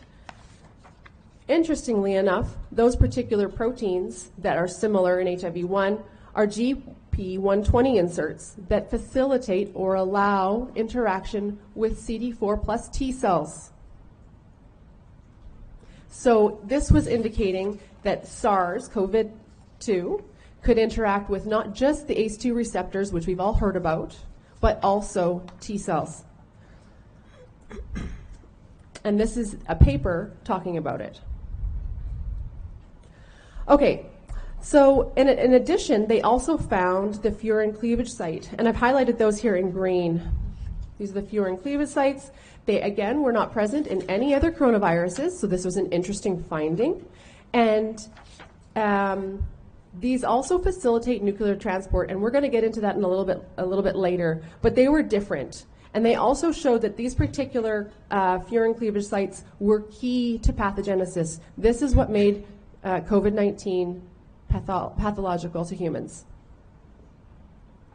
So instead of discussing this and engaging in discourse, which is typical of science, this paper was withdrawn over a weekend, and it sort of disappeared into the ether, and we never saw it again. And this was very concerning to me because this contradicts the typical process for discourse after publication. If there's a paper that's published and there's other authors that have an issue with that, generally what happens is that there's interactions, there's comments, there's letters to the editor, etc. But instead of any of that, it was just mysteriously withdrawn. Okay. And so if I understand what you're saying, Dr. Braden, there's early evidence that the signatures on the virus were man-made or synthetic. That's correct. Which there was didn't- evidence for this, okay. yes. And that did not support the theory that it came from No. bat to human. No. And that evidence continues to accrue. Many papers in the last couple of years have shown that, including a paper by a group of authors that have shown other endonuclease signatures that are recombinant in nature. And so let's talk about that. And also there's evidence coming out, of course, in the US about this whole concept of lab-made origin. So instead of discussing these potentials in 2020 as a group of peers, people who brought that up were censored. They were taken down off social media sites, and of course the papers were withdrawn, which is completely antithetical to science. I'll move on. So the next thing that really bugged me was how they figured we would stop a mosquito with a chain link fence. And that's tongue-in-cheek, of course. But it was the indiscriminate masking of healthy people that never made sense, and it didn't make sense to a lot of people. But those of us who worked in level 3 biolabs, worked with viruses, know how these things work. It didn't make sense even more. Yet we saw our colleagues go along with this narrative, which was especially concerning. So we heard about the masking and how it doesn't make sense in a number of ways. It wasn't supported by science. Public health said you need to follow the experts and trust the science, and masking is the best way to stop the spread. If you're working with virus, you need to have negative pressure rooms, you need to have flow hoods, you need to have full body suits, proper respirators, not a bedazzled cloth mask. That does not work. And even then, we know from previous scientific research, this doesn't stop the flu, which is droplets. How could they imagine that masking would stop aerosols, which is COVID? So it didn't make sense. But then it didn't make sense intuitively. And then large randomized control studies were then published, one of them being the Denmark or the famous Dan mask study, and then the Bangladesh study. They showed no impact on risk reduction. This is the one from Denmark. And then we finally have, over the last couple of years, despite the evidence that they don't stop spread, the meta-analysis by the Cochrane collaboration showing no impact. And I'll quote from the lead author, "The pooled results of the studies did not show a clear reduction in respiratory viral infection with the use of medical or surgical masks." So I'll move on from that. Just to summarize, it sounds as though the medical professionals who were indicating we needed to wear masks were ignoring this science. They were. Yeah. So the next point, moving the goalposts, as they did constantly. This one, that there's sick, perfectly healthy people. And what I mean by that is asymptomatic people were told that they were sick because they tested positive using a PCR test. And it is my professional opinion that this was used by the media and health bureaucrats to perpetuate the fear in people. Public health, again, did not support this assumption with evidence of any kind. It was never proven that asymptomatic shedding resulted in infectious spread. And even the WHO, the World Health Organization, admitted it was rare. One of the biggest studies to sort of conclude that asymptomatic spread wasn't a thing was a Chinese study, this is published in Nature, that out of the 10 million PCR tests they conducted in Wuhan, 300 of those, 10 million, were asymptomatic. And out of those 300, 190 people already contained antibodies. So they had already been infected. And out of the 300, none, not one person, produced a live virus in the lab setting, demonstrating high cycling of PCR was generating false positives. Okay, so the false positives were used to support the asymptomatic spread narrative. Correct. And I'll go through that a little bit more detail here. I will be clear, PCR detects nucleic acid, it does not detect disease. Never before in my training have we used PCR to show that an animal was sick. PCR is a good diagnostic tool that is always followed up with a confirmatory test of some kind. In a virus setting, if you test an animal and it is positive for PCR, and I will also mention here within the realms and the linearity of the test itself, which is an important part, you always confirm with either a bacterial culture or a virus culture of some kind. That was not done in this case. Diagnostic tests need to be interpreted in the context of the patient. So whether or not this person already had COVID, if there was a presence of antibodies already in their blood, meaning they've already went through the infection and they just have residual DNA, because again, PCR tests for nucleic acid. Do they have symptoms? Are they sick? It has been shown conclusively over and over again that high cycles over 30 is detecting such low levels of viral RNA, it does not indicate infectivity. And that's what they showed with the China study from the slide before. Viral shedding occurs after recovery. DNA is sometimes sequestered, and RNA is sometimes sequestered by our immune system cells weeks after the virus is gone. Is that what is being detected here?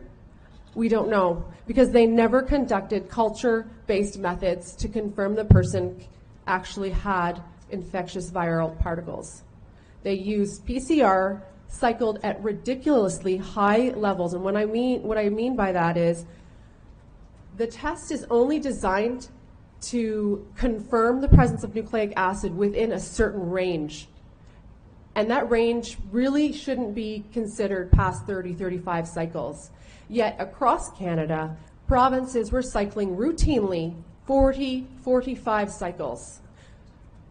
That is inconsistent with the science based on the test. And so that's where the false positives come Correct. from. These are healthy people that may have had the virus at one point. The signature, if you will, is still in their system, and so because they're cycling it so high, it's magnifying, revealing that signature. Precisely. Yep. And I've mentioned this point previously. PCR detection of viruses is helpful, but it does not detect infectious virus. And this has been shown exhaustively in the literature with many other viruses that viral RNA can be detected long after the disappearance of the actual infectious virus. And actually in Portugal, there was a Lisbon Court of Appeal that concluded the PCR test is unable to determine beyond reasonable doubt that a positive result corresponds, in fact, to the infection of a person by the virus. And that's very important. This precedent was being set across the world, yet Canada was not following the contemporary science. And the next slide is an example of a FOIP request kindly given to me by Dr. Jessica Rose from the Newfoundland Public Health, showing the threshold is 45 cycles, and that, to me, in my professional opinion, is abhorrent. Mm-hmm. And it's hard to find every single province across Canada, but I know that PEI was cycling to 40. I know that Ontario was cycling to 40. So we can assume the rest of the provinces followed the same trend. And that would not be the standard, to be cycling at that level. No. All right.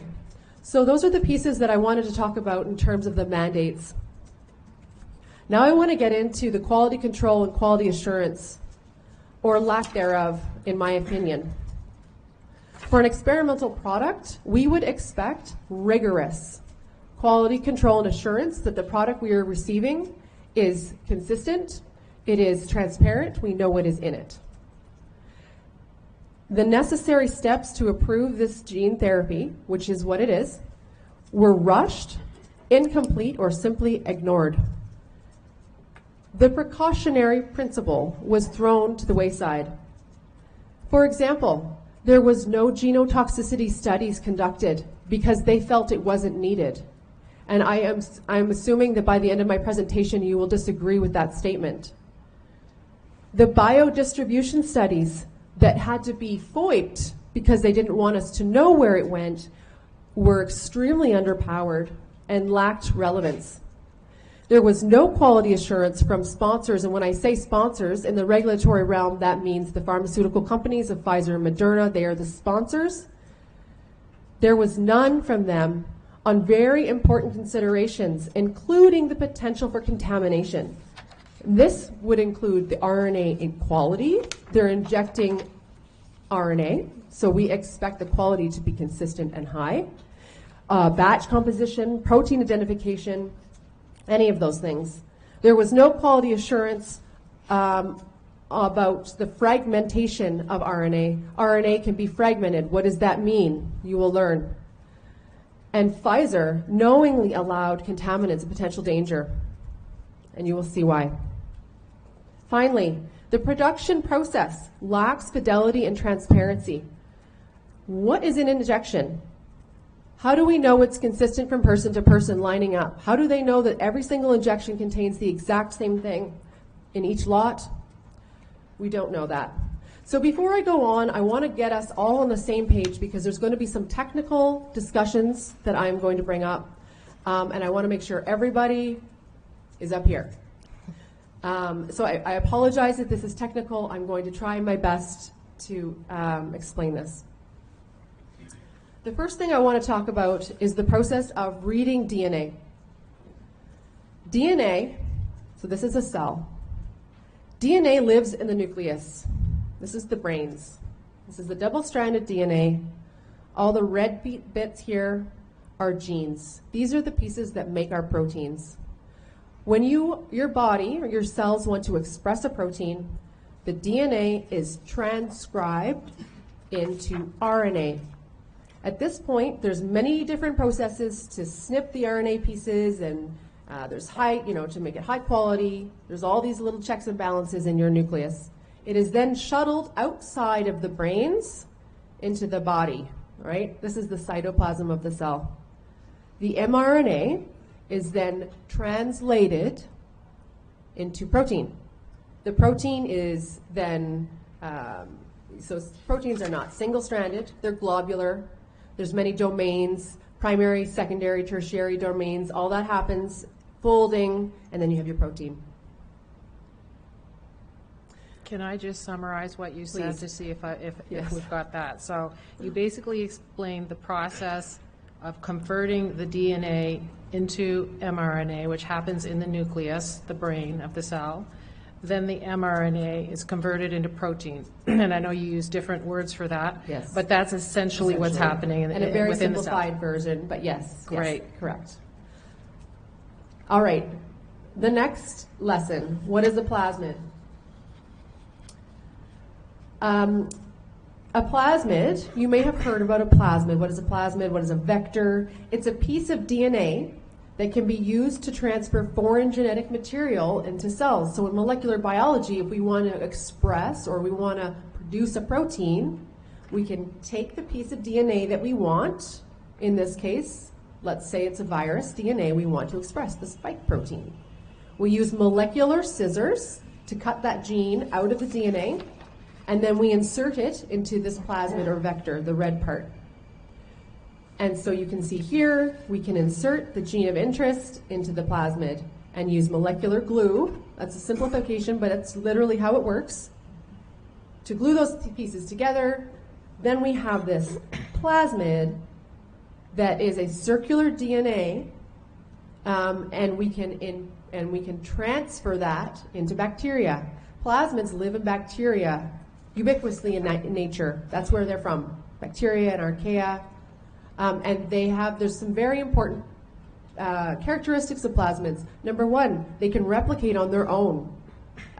They often contain genes of interest that will help bacteria survive. So if you've heard of methicillin-resistant Staphylococcus aureus, MRSA, that's because they've attained antibiotic resistance from a plasmid and know those bacteria are resistant to those antibiotics. This is a very important characteristic. Also very important, the double-stranded natures, these are double-stranded, makes them stable. They do not degrade easily, and they replicate easy. Okay, so just to recap, you want to express a protein of interest, you cut it up, you put it in a plasmid, and you put the plasmid into bacteria, and you grow the bacteria up rapidly, and you get many, many copies of that plasmid. And that's how you're making the spike mRNA. That's right. So now, how did they make the spike injectables? So we've got our plasmid that has our piece of spike in it. They're transferred to E. coli here. So these are the little plasmids. They're transferred to the E. coli. They're then fermented or grown rapidly in bats. Hundreds of liters of bacteria growing in media that they like. They have all their nutrients. They're growing rapidly. With them, their plasmids are growing. Then we can harvest. This is from Pfizer, I should mention. This is the process detailed from Pfizer itself on how they made these injectables. So then they harvested the plasmids. You break apart the bacteria and you harvest the millions and trillions of plasmid. Then you need to cut up the plasmid because you need to get the DNA out, the red piece, the spike protein DNA. So they cut them. They linearize the plasmid. That's an important piece. They then use something called in vitro transcription. So if you recall what I said, transcription is when you go from DNA to mRNA. So in vitro meaning it's in a tube. This is not in a cell. They add the DNA that they've now taken out of the plasmid. They add a bunch of enzymes and things, and they are looking for this mRNA. This is what is going in the injections. They then purify. All of these pieces, I should mention, by Pfizer's own lips, this is intense, rigorous testing to ensure there's no contamination at every one of these steps, that they've linearized all of the plasmids, that they've turned all the DNA into mRNA, and if there's any that's left, under their words, they digest it, they get rid of it, they purify the mRNA so that all they have is that mRNA for spike protein that they then add to the lipids to make our delivery mechanism, the lipid nanoparticles with mRNA. Okay, can I summarize that? Please. I'll try. I regret skipping science class now. So the bacteria or the plasmid is used for replicating the DNA. Correct. Okay. And once it's replicated, that is supposed to be filtered out. Correct. The plasmid or the bacteria is filtered out, leaving pure DNA. Then the DNA is converted into the mRNA using the process that you showed us earlier happening in the cell. That's right. Okay. Yeah. Okay, so now that we're all up to speed on that, what did they tell us? They being the sponsors, Pfizer and Moderna, would happen during injection. So they told us, okay, so here's the lipid nanoparticle. You can just blow this up, please. And they injected it into the deltoid, and it stays in the deltoid. That's what they told us. And at that point, in cells of the muscle in your deltoid, this is a cellular rendition of what is happening. So I'm just going to use my laser pointer here to show you. This is the lipid nanoparticle with mRNA. It is taken into the cell here. This is a cell. You recognize the brains. Here's the nucleus. The delivery of these mRNAs are turned into spike protein. Some of the spike protein is cleaved, proteolytically cut up into tiny little bits. Some of it is taken to the outside of the cell. The end result is spike and spike peptides, or tiny bits of spike protein, are exposed to the immune system of the person to induce production of antibodies specific to those peptides or protein fragments, thus inducing immunity. This is what they told us would happen. And based on data that has accumulated over the last few years, data that has been the result of FOIPs or court-ordered discovery of documents that were otherwise going to be hidden from the public for 75 years, what we can say is happening is, number one, the injections do not stay in the deltoid. And this is based on data that was under a Freedom of Information request by Dr. Byron Bridle from a study that was conducted in Japan. The distribution of these LMPs go throughout the body. That is clear. They go into very sensitive organs. They do not stay in the deltoid. And not only do they go in throughout the body, that they accumulate. What do I mean by that? That means that I'm going to just highlight here some tissues that are sensitive. Liver, adrenal glands, your spleen, ovaries. Over time, One moment.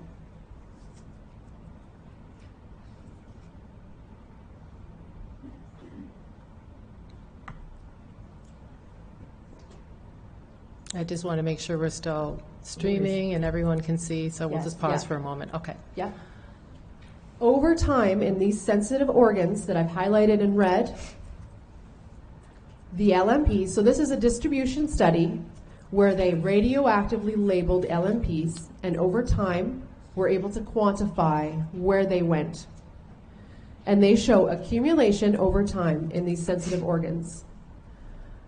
In addition, this study was based on a single dose injection. So based on this study, Pfizer concluded that it stayed in the arm.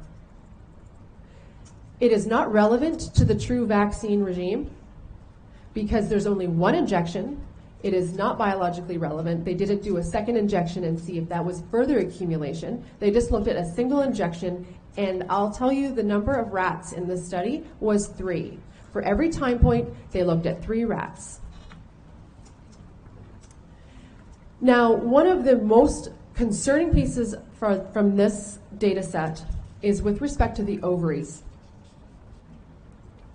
So Dr. Jessica Rose took this data and plotted it. And you can see here that after 48 hours, it continues to go up. This is the LMPs over time. The x-axis here is time. The y-axis here is concentration. Over time, it accumulates in the ovaries of rats.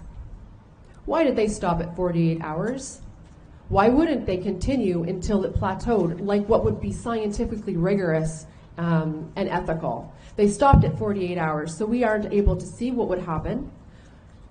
But if you were to take this and extrapolate based on the degree of increase from the data to 48 hours, this is what might be happening. But we don't know, so we have to just base this on our own integrity. Again, why was this data only shown at 48 hours? Sample size of 3. And importantly, this study was done in a non-GLP environment.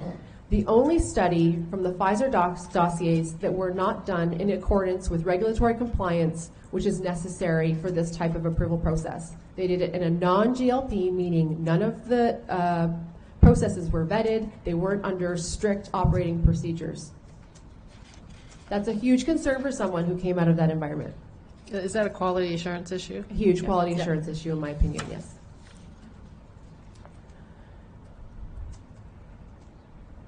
So that was the first thing that we know is happening. The second,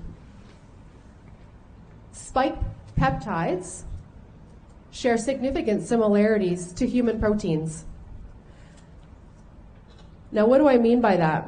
Remember this picture here, how the spike protein in the cells of the body is either cut up with tiny little scissors and taken to the outside of the cell, or full proteins are taken to the outside of the cell.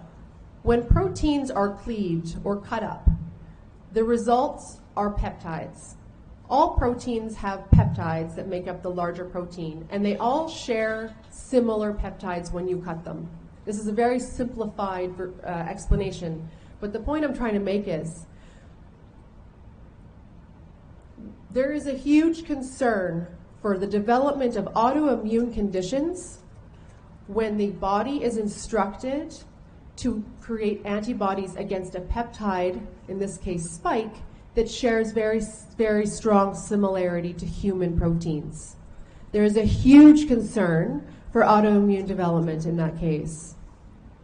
And so the concern is that the spike peptide will be attacking human protein because it's so similar? The concern, very close, okay? The concern is the antibodies produced by the recipient, by the human, will be against peptides that are also in spike, but also in endogenous, also in the human. Okay. They share similarity to human proteins. And 27 of those share similarity with proteins involved in fertility and development of the fetus. And so what might that mean? That would mean that the body will be producing, potentially, antibodies against proteins that are critical for human development. And that is a concern that should have been addressed, in my opinion. So development of the fetus might be seen as a Correct. foreign body. Placental development, deciduization, all of those things that are critical components. And that could lead to miscarriages? Or? It could lead to a lot of things that I wouldn't be able to speculate on. But that should have been done. That is part of the quality assurance that wouldn't have happened. Those are studies that needed to be done. So I'll recap. Not only are the LMPs going to important tissues such as ovaries, and we're seeing data in real time right now that they also cross the placenta. That's a big concern. But then the proteins that are being expressed share significant similarity with human proteins. Is it possible the manufacturer may not have known that? In my opinion, there is no way that they wouldn't have known that. This is part of rigorous primary research that would have happened in a room full of very, very well-paid scientists over many months. Anybody in first-year biology can put in the sequence of the spike protein and find out what similarities peptides would share. Thank you. What else do we know? We now know that unlike what Pfizer and Moderna have said, the spike protein and the mRNA enter the nucleus or the brains of our cells. There was assurances that this wouldn't happen, but recent reports show the nuclear presence, so again, where the DNA in our cells live, that spike protein and spike mRNA localize to the nucleus. And my question is, why is this research being done 3 years after the rollout of these injectables? And this is the paper. So one of the conclusions from this paper, and if you recall, one of the pathological characteristics of spike protein is the presence of the furin cleavage site. It's one of the things that make it so pathogenic to humans. It is also a nuclear localization site, meaning that that particular sequence facilitates, helps the mRNA go to the nucleus. And that was a surprise to these researchers that this publication was from January of 2023. That's not supposed to happen. Not what they told us would happen, no. Yeah, okay, all right. So the spike protein that's contained in the injection is landing in the nucleus, which is the brains of the cell. That's correct. Okay. And I'll just bring up this, which was on the CDC website. You can go back to the way back when machine and find this yourself. Of course, this has been taken down. One of the things that they say is that these injections do not impact or interact with our DNA. And that is no longer what they claim. And this is a paper showing that. And I want you to impress on you what this means is that the spike protein and mRNA go to the brains. This is the brains, right, where our DNA lives. And this is showing you a picture of that data. What you're seeing here are cells under fluorescence microscopy.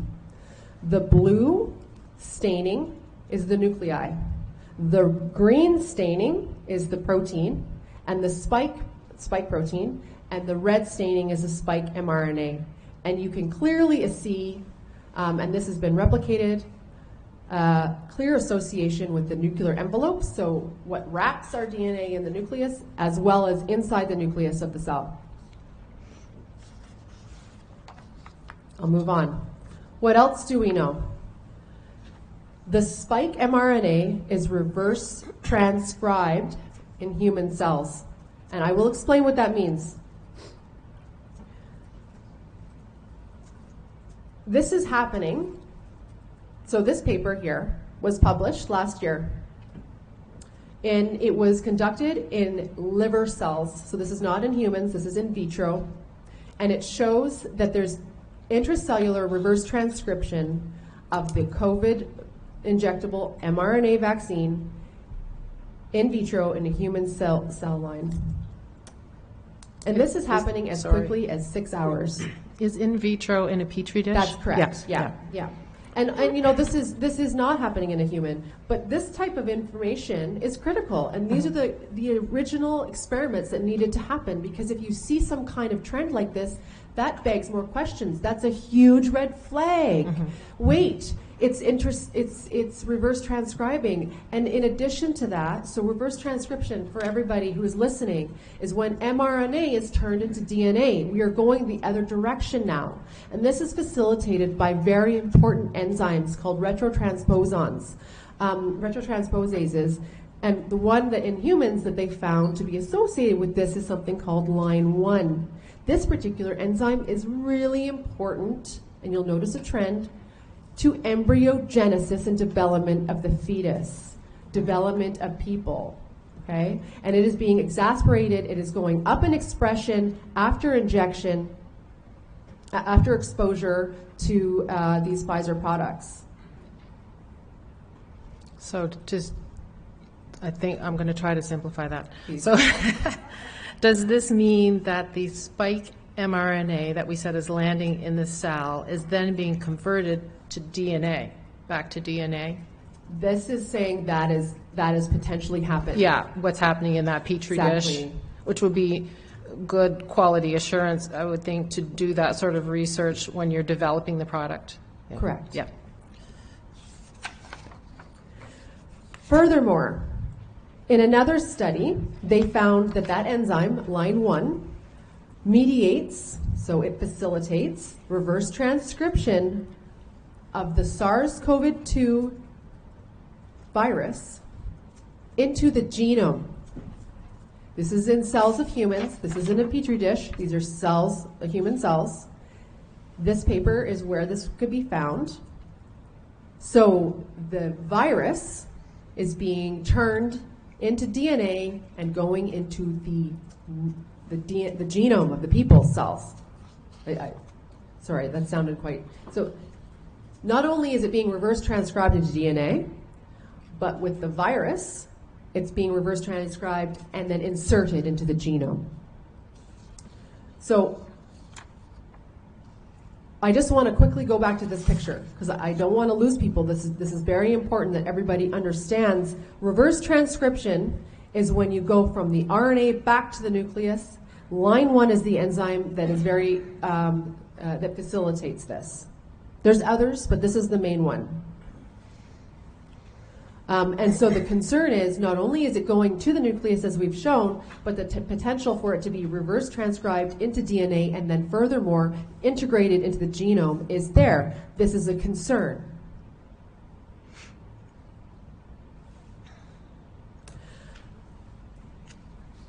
What else do we know? The products do not contain what we were told they contain. What you are seeing here is from a dossier. This is Pfizer's data showing the RNA integrity of what was being produced commercially. There was some documents that were leaked, so to speak, after the European Medical Association met with Pfizer. They had major objections because they found inconsistencies in the quality of RNA that was being produced for their clinical studies versus the quality of RNA that was being commercially produced and therefore used for widespread inoculations. There was inconsistencies. And what does that mean? That means that the length of the RNA, the integrity of those messengers that were being injected varied. It was inconsistent. It varied from batch to batch. And that is unacceptable quality control or quality assurance when you're considering what those things actually do. And this picture shows that. So what we should see here is just a single, very strong peak. This is showing the volume or the quantity of RNA, and it should be a beautiful peak. There shouldn't be any other peaks. There shouldn't be shoulders. There shouldn't be anything like that. So the shorter peak is the shorter is an RNA. impurity. Yeah. Yeah. and that's a truncated piece, like That's part of the correct. message is missing, as you said. Yeah. That's correct. So the percent RNA integrity is not even close to 100%. And it was closer to 55% in some commercial batches. So if this is true, we do not know what is being made in the cells after they have been injected, and the physiological impacts of this is unknown. There is no way to predict, and every single vial has a different concentration of RNA that's in complete RNA. In addition to that, so I mentioned this was leaked from the EMA. This was raised as a major objection, and the level that was set originally was 70%, which is still interesting that 30% impurity is somehow acceptable. The original level was set at 70% because Pfizer couldn't meet that. Instead of increasing their quality assurance, they just reduced the acceptable background to 55%. So they are okay with 45% of the injections containing who knows what. Okay. And I'll quote from the objection. The possibility of translated proteins other than intended spike protein resulted from truncated and/or modified mRNA species should be addressed. And I mentioned this, 55% intact RNA is the new acceptable limit. So that's a concern. Truncated mRNA species is known, they are known to be potentially pathogenic. They can have unknown physiological impacts. Our cells have checks and balances to make sure that that message from the DNA to the RNA to the protein is has high fidelity, is translated, there's no mistakes, there's no mutations. If this truncated mRNA is then allowed to reproduce in our cells, what is the protein impact of that? What impact does that have on the cell? Are there misfolded proteins? Misfolded proteins are a huge concern. And that's what this is talking about. If the RNA is not intact, what is the protein that's being produced? And that was the objection raised to Pfizer, and Pfizer submitted some very interesting digitally sort of mastered proof that nothing nefarious is going on, or the proteins are what they say they are, and that was just unacceptable because it was digital protein verification. They didn't give actual data to show what those proteins are. There's never been sequencing done on the proteins. There's never been crystallography done on the proteins or any of that confirmatory steps necessary to show people, to show the public and assure them that those truncated mRNAs are not going to be a problem.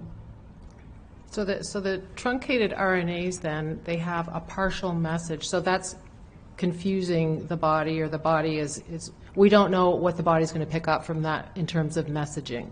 Well, the message could be read, but as I mentioned, so recall, the proteins are translated, and then there's all this protein modification, and they're globular on all these domains. If it's a partial message, that protein could just be partially there. Who knows what it interacts with? There's the potential for interactions that we don't know about is very, very high. Okay.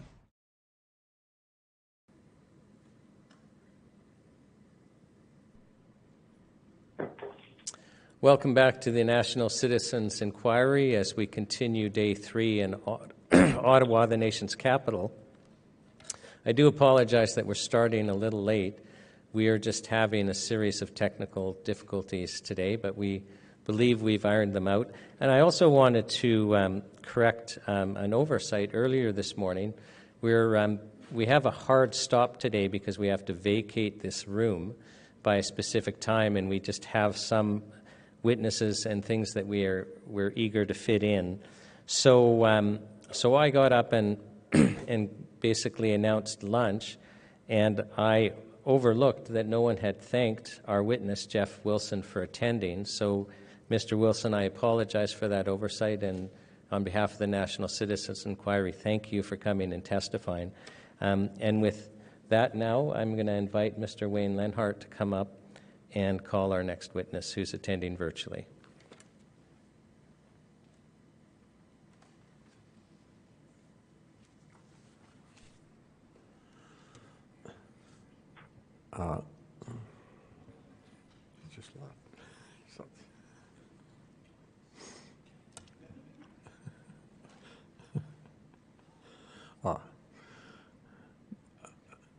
Hello, Dr. Nagas. Good afternoon. Can you hear me? Yes, I can hear you clearly. Thank you very much for having me on. I can hear you as well. First of all, if you could spell your full name, I'll do an oath with you. I'm Dr. Daniel Nagase, D-A-N-I-E-L-N-A-G-A-S-E, all rights reserved. Do you promise to tell the truth, the whole truth, and nothing but the truth during your testimony today? I promise to speak only the truth. Thank you. Okay, Dr. Nagas, I gather you have some slides today. You're a bit of a hard person to get a hold of on the telephone, so I know that you're going to deal with censorship today and not much else. So if you could give us a snapshot of what you're going to talk about today, and then we'll let you launch into your presentation. I don't have any slides actually for today. The reason is I'm dealing mainly with patient medical records, which wouldn't be appropriate to put online. But I will be speaking to facts documented in medical records and perceptions of what has happened to me in my medical practice. So I graduated from medical school in 2004. I'm 47 years old, and I was an emergency doctor for my entire medical career. And in the course of treating 3 elderly patients who were critically ill in Rimbey Hospital in northwestern Alberta, I decided that the balance of benefits and risks favored trying ivermectin to help with their COVID pneumonia. All 3 elderly patients were critically ill, and from my emergency experience, they were about 4 to 6 hours away from needing mechanical ventilation. That is, they were failing to get enough oxygen into their lungs by breathing using their normal respiratory muscles. So, doing everything possible, I gave the patients ivermectin and hydroxychloroquine, vitamin D, zinc, and I gave them standard therapy for viral pneumonia, which is bronchodilators such as Ventolin and Flovent and nebulized medication. Also, for the patients that seem to have fluid overload in the lungs, I also gave them a diuretic to help remove the fluid to help improve their oxygenation. Right. Less than 18 hours after receiving ivermectin, these patients made a remarkable clinical turnaround.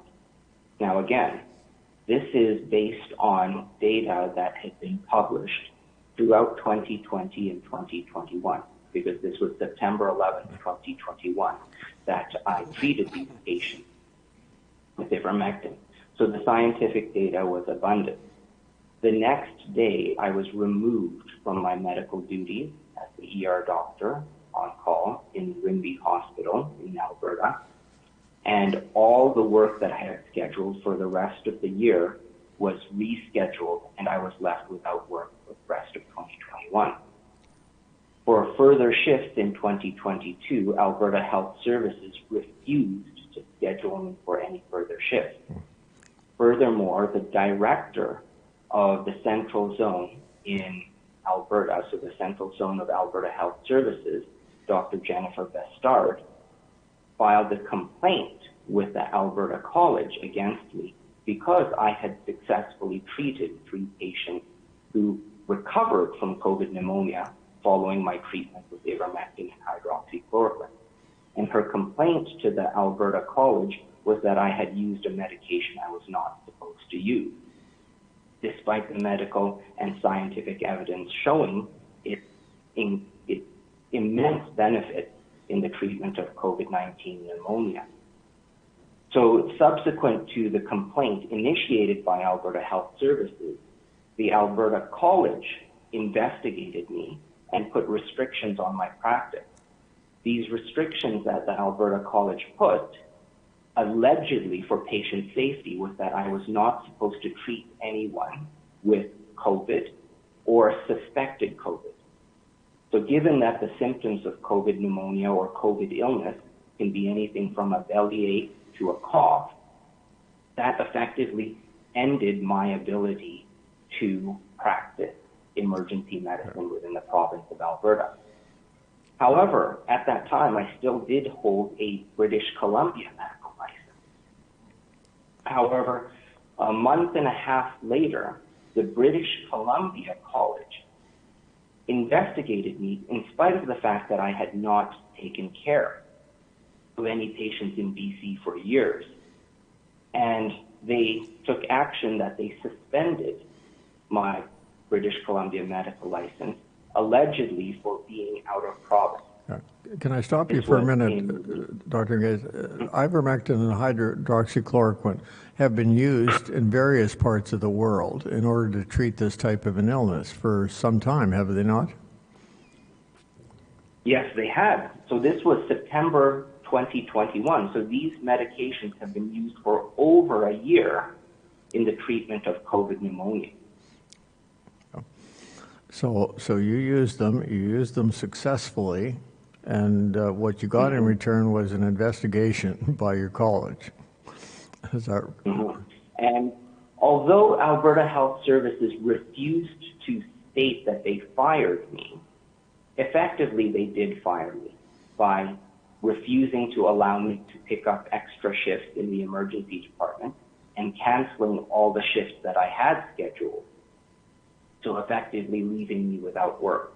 And in order to put a roadblock in my ability to work further, they filed a complaint with the Alberta College, and the Alberta College placed restrictions on my practice, basically making it impossible for me to work as an emergency doctor. As any patient that I saw could not be treated by me if they had any symptom of COVID or even a bellyache, for example. Now, I tried to push the issue with the Alberta College of Physicians and said this restriction they put on my practice, that I'm not allowed to see any patient with COVID or suspected COVID, that would be a violation of the Canadian Human Rights Act, because it would be forcing me to discriminate against my patients based on their illness. The Alberta College had no response to that, and they maintained their restriction. They refused to acknowledge that by placing a restriction on my medical license, forcing me to discriminate against people, that they were in violation of the Canadian Human Rights Act from 1976, I believe, if I'm quoting the date correctly.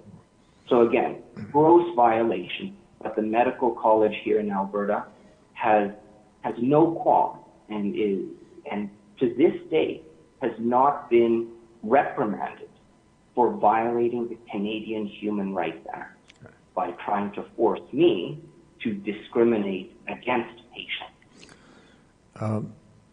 What was the reason that they gave for preventing you from using ivermectin and hydroxychloroquine? Was it that there was something wrong with your treatment protocols, or what?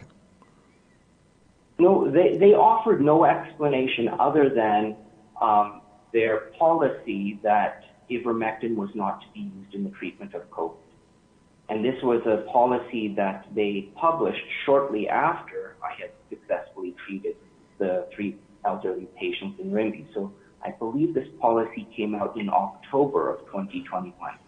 And shortly thereafter, British Columbia came up with the same policy.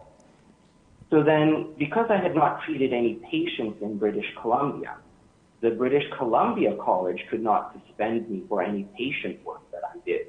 In fact, they suspended me allegedly for the reason that I was out of the province for too long. So since my college license was suspended in BC and restricted to the point of being unable to work in Alberta, I did not renew my Alberta or British Columbia licenses, as the cost would have been significant to try and renew both licenses.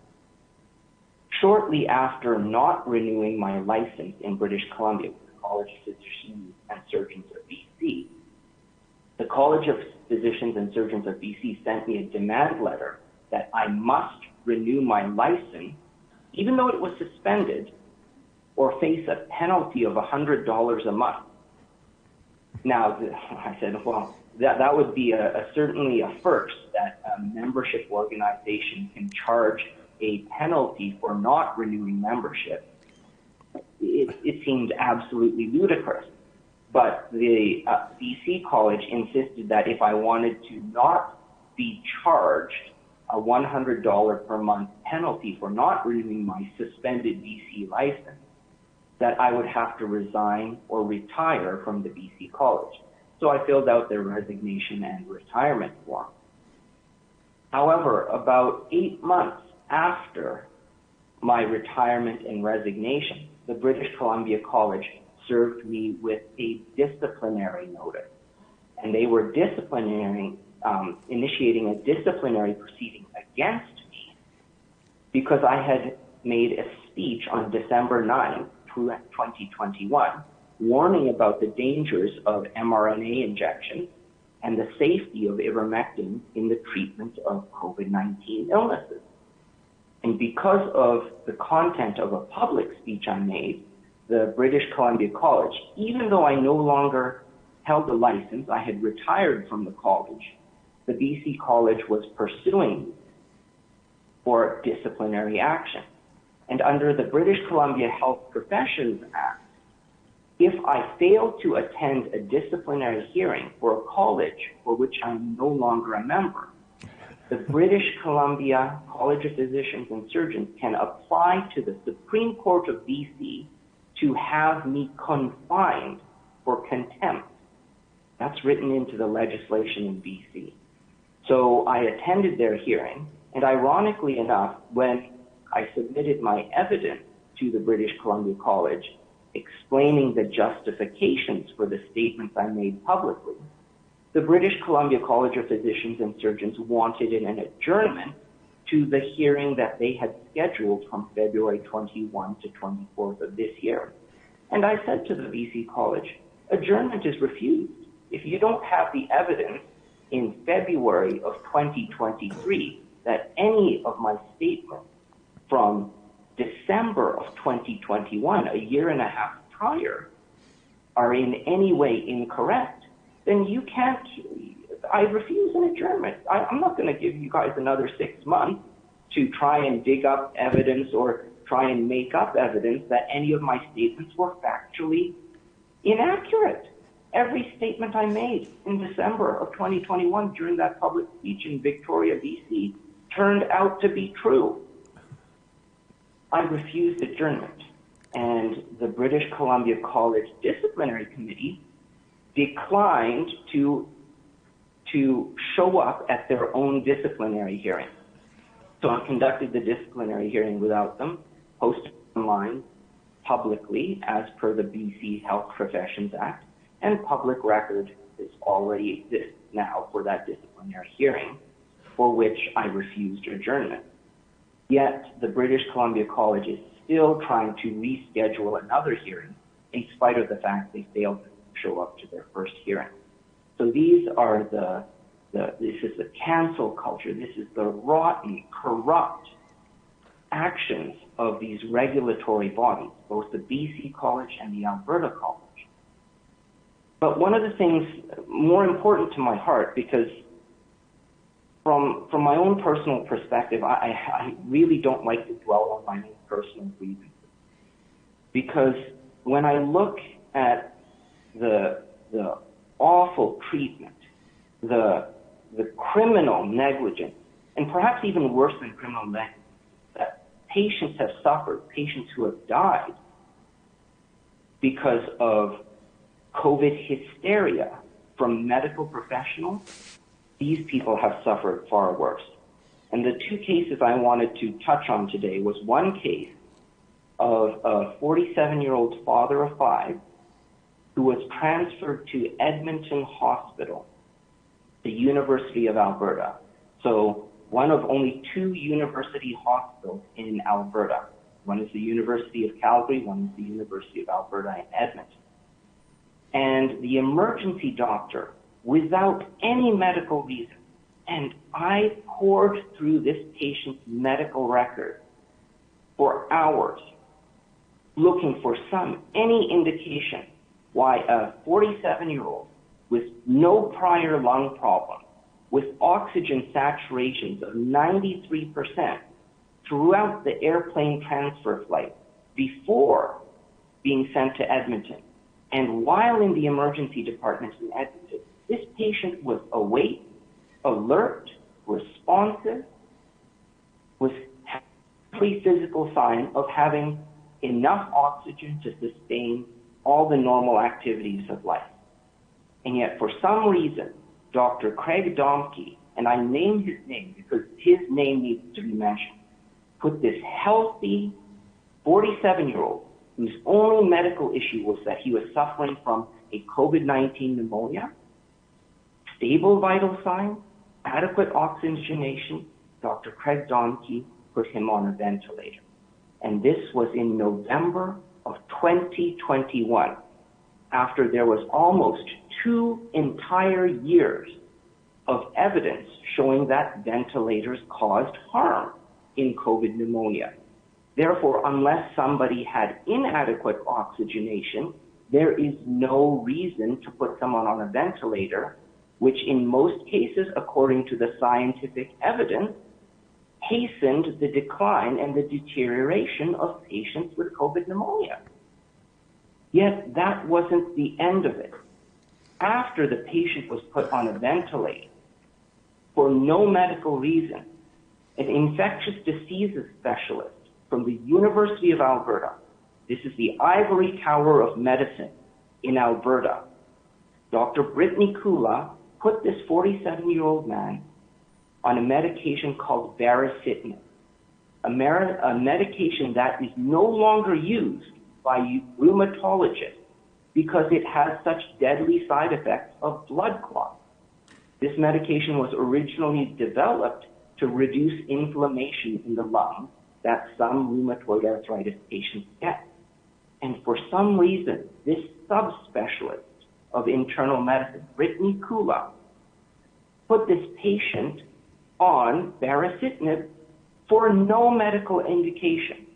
The patient had stable oxygenation before being put on a ventilator, and while the patient was on the ventilator in the emergency department, his oxygen saturations remained stable. If this doctor had literally done nothing, this patient would probably still be alive today. A day after being taken off the ventilator, 5 days after starting baricitinib, this 47-year-old, without any prior lung problems, died. And the autopsy shows massive bilateral, that is both sides, blood clots in his lung. The exact black box warning that is on the medication baricitinib.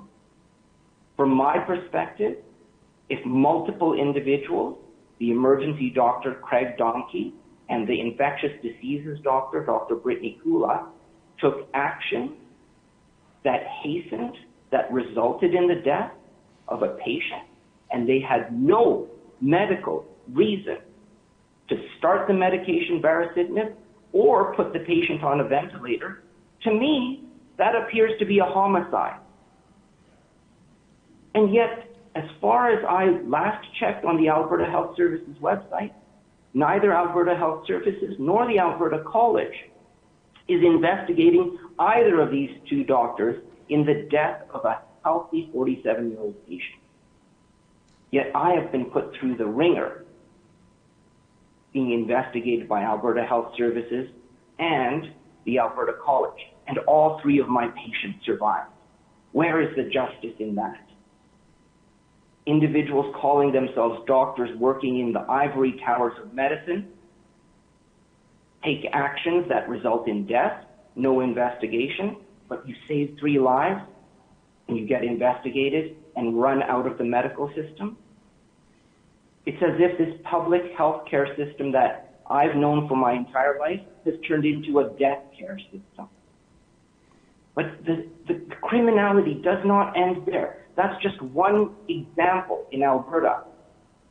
In British Columbia, the head of ICU in Trail Hospital in BC, Dr. Picho, 7 days after a 69-year-old woman recovered from COVID pneumonia, she was 7 days off of a ventilator.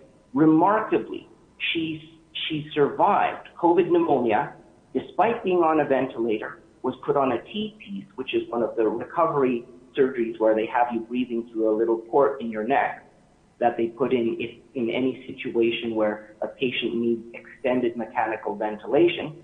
This patient recovered to the point where she was off the ventilator completely for 7 days.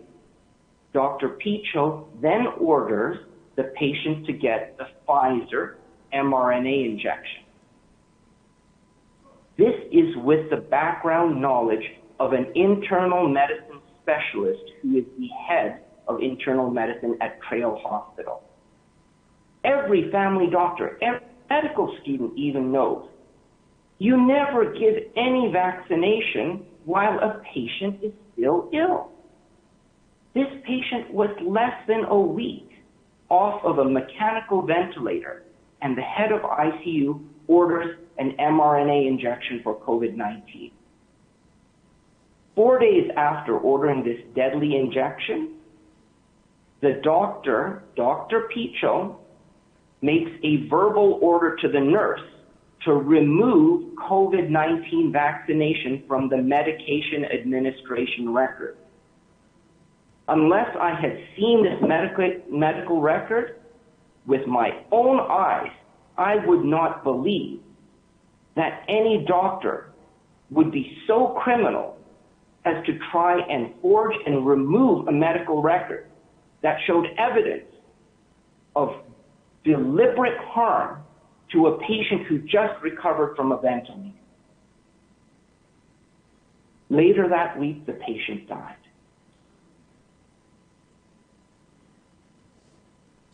As far as I know, Dr. Pichot in British Columbia, head of the ICU, still has his British Columbia medical license and is practicing.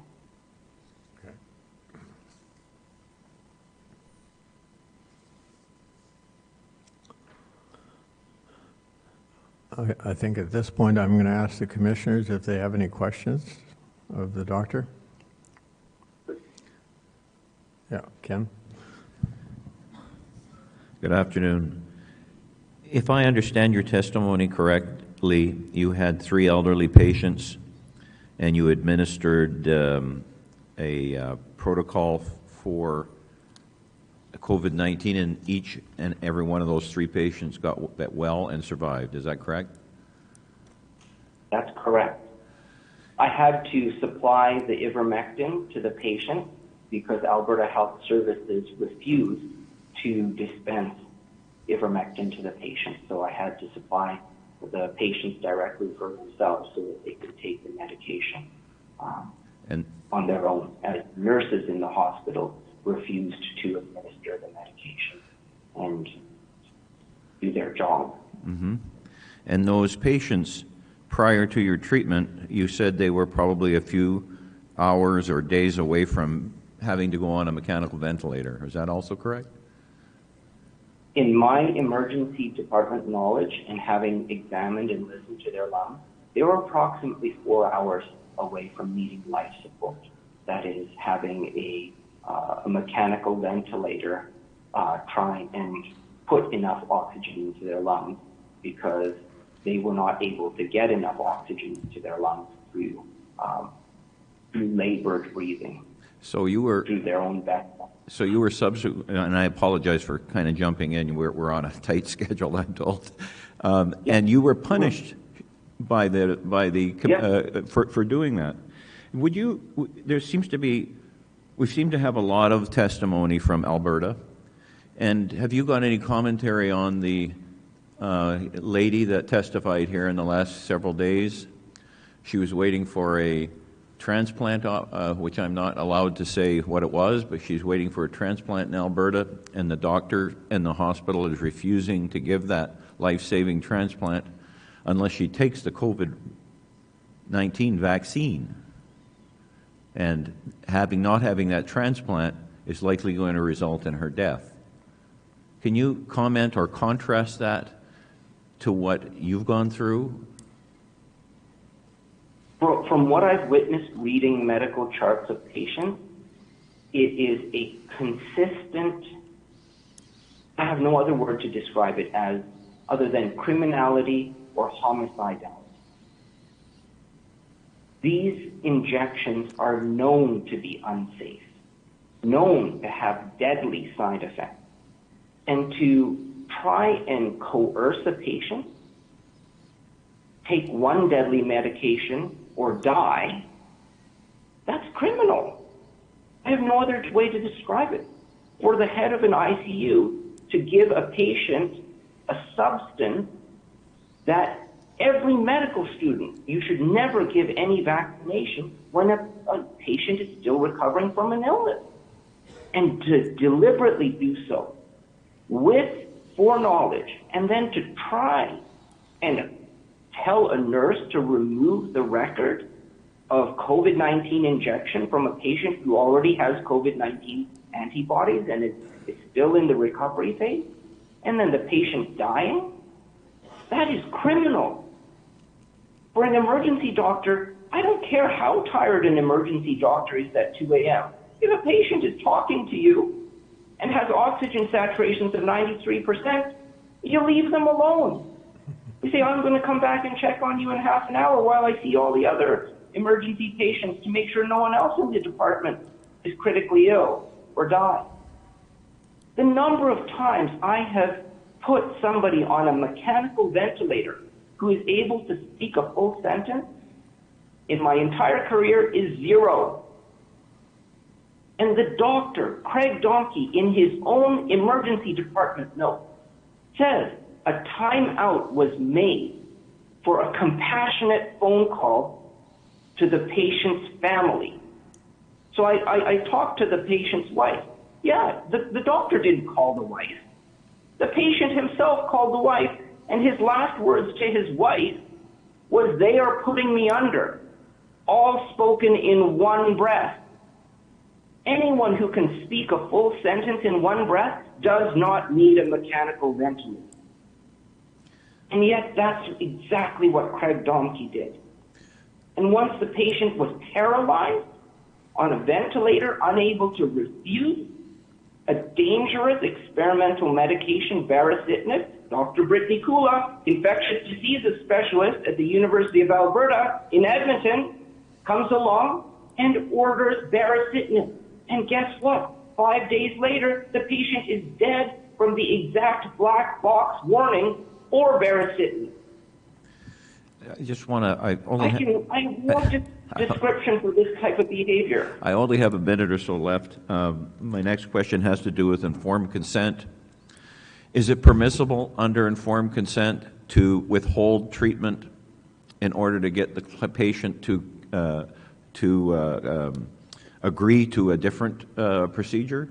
In other words, can you say, I will not give you this operation unless you do X, Y, Z unrelated to that operation? Well, I'd go one step higher than informed consent. That's just unethical.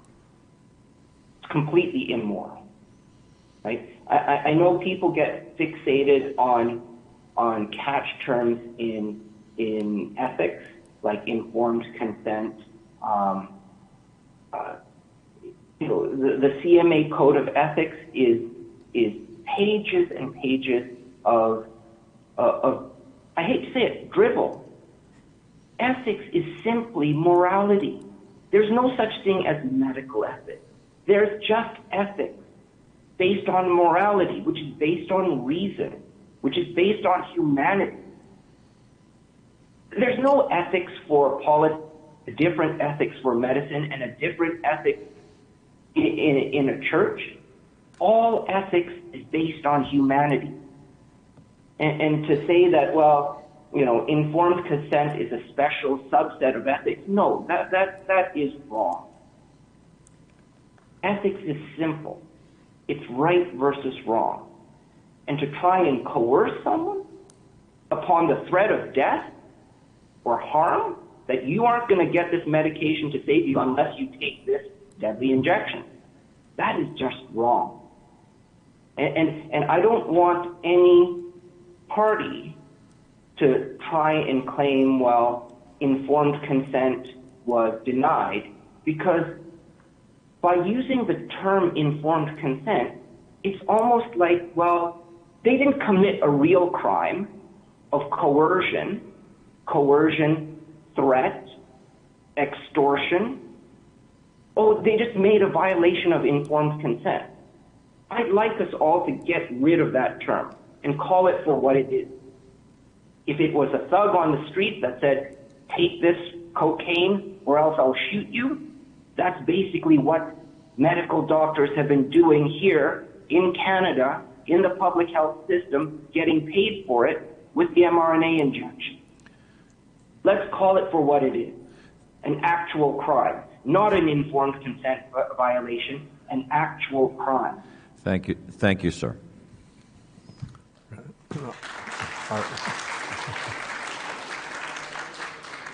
Are there any other questions from the commissioners? Any more questions? No.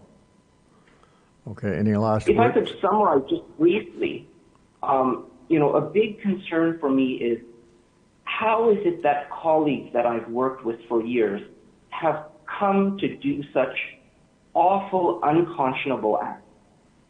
And as far as my deep soul searching and trying to figure out my colleague has gone, thus far I've boiled it down to 3 issues: fear, a lack of reason, and obedience. And when that combination of fear of losing your job, fear of not making enough money in a year, is combined with a lack of reason and this unreasonable, blind obedience to hospital administrators and policies that every doctor knows will cause harm to their patient.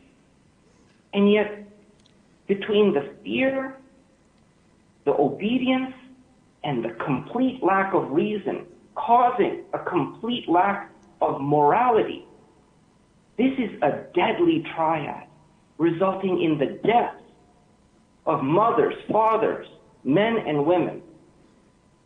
And this is unbelievable. We're getting close to our time limit, but I'll add one more thing, is that I think this is the mark of a profession where you are able to make an informed decision within your profession without having somebody else tell you exactly how to do it. So anyway, in any event, thank you for your testimony today on behalf of the National Citizens Coalition. Thank you again. Thank you for having me on.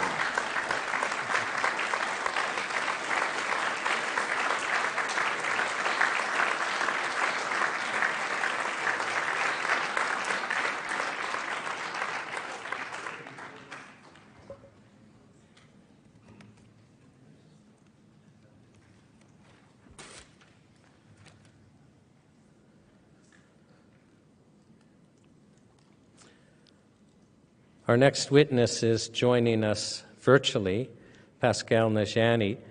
Pascal, can you hear me? Yes, sir, I can. Okay, and I can hear and see you. Pascal, can we begin with you stating your full name for the record, spelling your first and last name? Yes, my name is Pascal Najadi.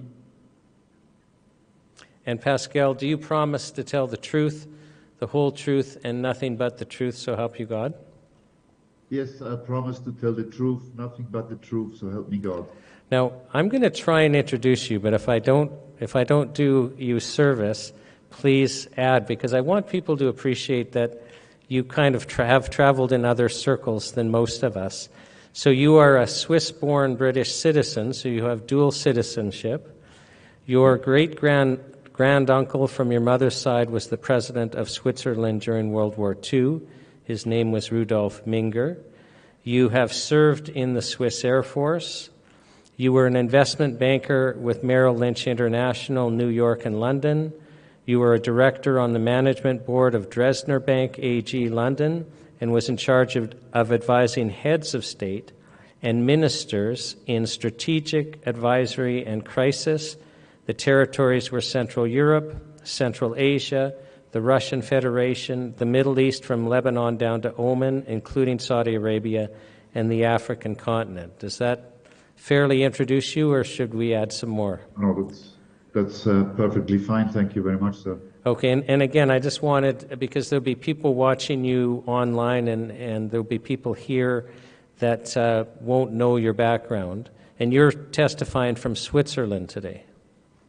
That is correct, yes. This is from Switzerland live.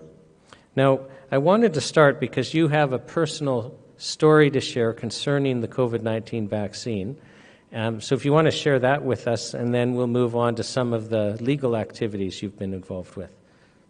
Okay, sir, if I could just ask you the time limit I have, please. Oh, so we've got 45 minutes. So okay, wonderful. Yeah, so actually, take your time, because like I say, there'll be many people that are not familiar with your story. Sure, thank you, sir.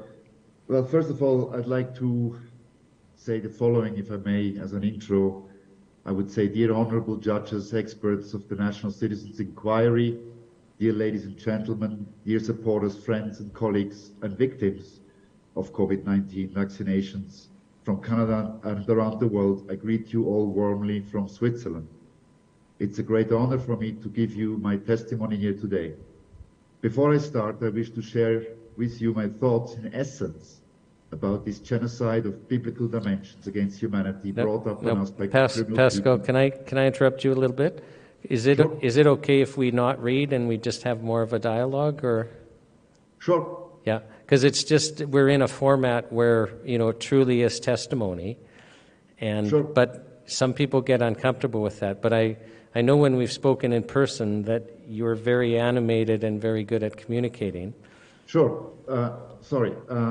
I just want to greet everybody, and the personal story is the following. I mean, like many people, unfortunately billions, I trusted my Minister of Health, the Swiss Minister of Health, Mr. Alain Berset, who is now also President and still Minister of Health of Switzerland. When he came on board after this PSYOPs started, showing people dying and people on ventilators in hospitals, saying that there is good news, that there is a vaccine coming and it's safe. It is tested like any other vaccine and it's effective. And we then got introduced and pushed into a vaccine mandate with a QR code on the telephone, whereby people with a vaccination got the, with an injection, I dare say, got the QR code, the green pass, to go and have a normal life, whereas the uninjected people were discriminated, and many of them in some companies lost their jobs, like the pilots or cabin crew of Swiss International Airlines that were not agreeable to get injected with an experimental substance. The consequence was that me and my family, my mother included, she's 81, agreed to the injections. We got 3 times Pfizer mRNA into our bodies, and we did not at that moment have any second thoughts, because again, the whole system, all lateral, multilateral channels of communication by the government, by independent media, by the media mainstream, were saying, you must vaccinate, you must protect others and yourself, it's good, it's effective, it's tested. The shock I got was on the 22nd of, the 10th of October 2022, when Janine Small, a senior manager of Pfizer Inc., was called into the European Parliament and had to testify and had to answer questions to parliamentarians. And one, I believe it was a Dutch parliamentarian, asked a very simple question. He said, Mr. Small, could you please give me a direct answer, a yes or a no. Did you test the vaccine before you went to market? He switched off the microphone, and then the lady said, of course not. We had to go with the speed of science. So. No, can I just interject, because I think that's a pretty famous video, and I think you just inadvertently left out. She was being asked, if I remember it correctly, whether or not they tested it for transmission, whether it protected against transmission. Sorry, the endpoints, the immunity and the transmission. Correct. Right. So how did that affect you? Because you've had 3 shots, and you're watching her basically say it wasn't tested for that. Yes, for me it was clear. What she was telling me was the stuff doesn't work. Okay. Then I got worried. I started to calculate in my head that I have something experimental here. What was the purpose of it? I didn't know. I went straight through the messages of the Swiss Ministry of Health. I didn't go to newspaper reports. I went backwards in communication statements given to us by the Ministry of Health. First, I started December 2020. The video is still there. Alan Berset saying, we have a vaccine, it's safe, it's effective, and it's tested like any other vaccine according to the Swiss regulators' standard. Then I went on and on where the same message was safe, effective, vaccinate, safe, effective. And then I came to the official press conference, which is still in the website of the Ministry of Health, where Dr. Virginie Masseret, the Director of Infection Control of the Swiss Ministry of Health, Public Health, said that was the 3rd of August 2021.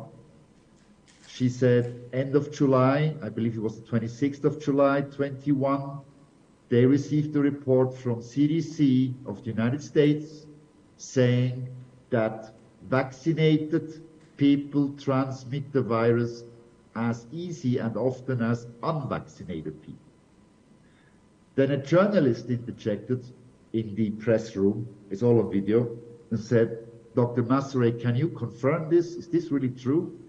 And she said, it was in French, she replied, she said, yes, vaccinated people transmit as easily and often as unvaccinated people. So I made a note. That was 3rd of August 21. I went on towards my time, towards the future, I mean not the future, towards the present time. And on the 27th of October 21, a few weeks before the COVID law of Switzerland was going for public vote to be prolonged or not, the Swiss Minister of Health, Alain Berset, on prime time live national TV channel 1 said, with the certificate, means you injected, with certificate you can be sure that you are not contagious. Okay, so I made a note. There were lies in the room. Now, who was lying? Was it the CDC of the United States and Dr. Masseret and the experts of the Ministry of Health? Or was it the Minister of Health himself trying to promote the COVID law with the Swiss voters? I didn't know. I took the consequences. I went to the Swiss police in my city, and I went to file criminal charges against Alain Berset, who then, when I went to that was the 2nd of December 22, when I filed at the police station the police report for criminal charges for Article 312 of the Swiss Criminal Code, abuse of office. Because clearly I wanted this to be investigated. How come a Minister of Health who is in charge of 8 million people in the country claims that he protects when his own Director of Infection Control 3 months earlier and the United States said that it does not protect? Okay, and this criminal charge report went to the state level. We have cantons, like you have provinces. Yes. Or states in the United States. It went on that prosecution level for about 7 days, and then it ascended to the federal prosecution level, where federal prosecutor Niels Ekman confirmed to me in writing that he has given me a case number, in writing of course, and that he is in charge of these criminal charges to be investigated, whether or not they will open a procedure against Alain Berset, who by then became president in January 23 of Switzerland, or not.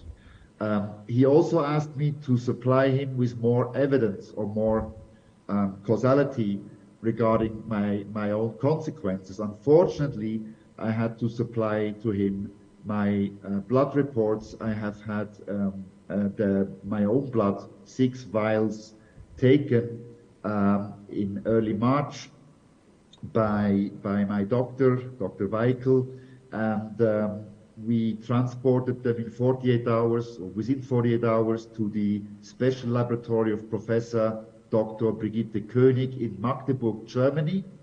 She has established the most modern lab process to find out what the damage is of these mRNA injections.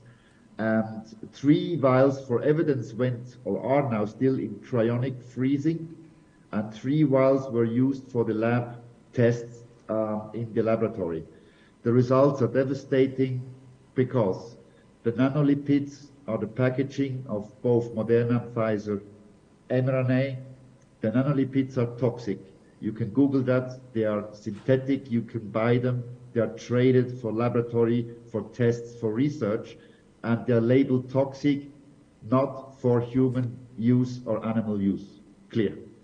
So we have a toxin already in the packaging. Every shot delivers about 15 billion nanolipids into your body. They are charged positively electrically. The blood cells of your body are negatively charged. What happens? The nanolipid shoots into your blood cell, goes inside, and destroys your energy system.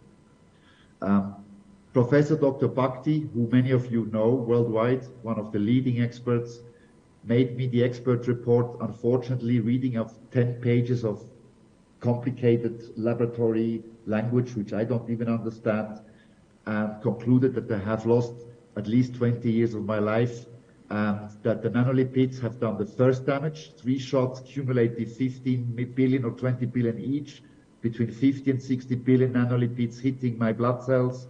And we unfortunately also determined 1 year, 3 months after the last shot that I still have 183 MPO per milliliter of blood, of my blood, of spike proteins running through the body, attacking my organs and systems. So I just want to slow down to make sure that people understand. So how many years of your life did Dr. Bhakti predict you're like to have lost? 20. 20. And that 1 year and 3 months after your last injection, they're finding spike protein circulating in your blood. And I'll just let both the commissioners and those watching your testimony know that you've consented to your medical records forming part of this record. And so the report on your blood with spike protein is now Exhibit OT-3C, and the letter from Dr. Bhakti is OT-3A.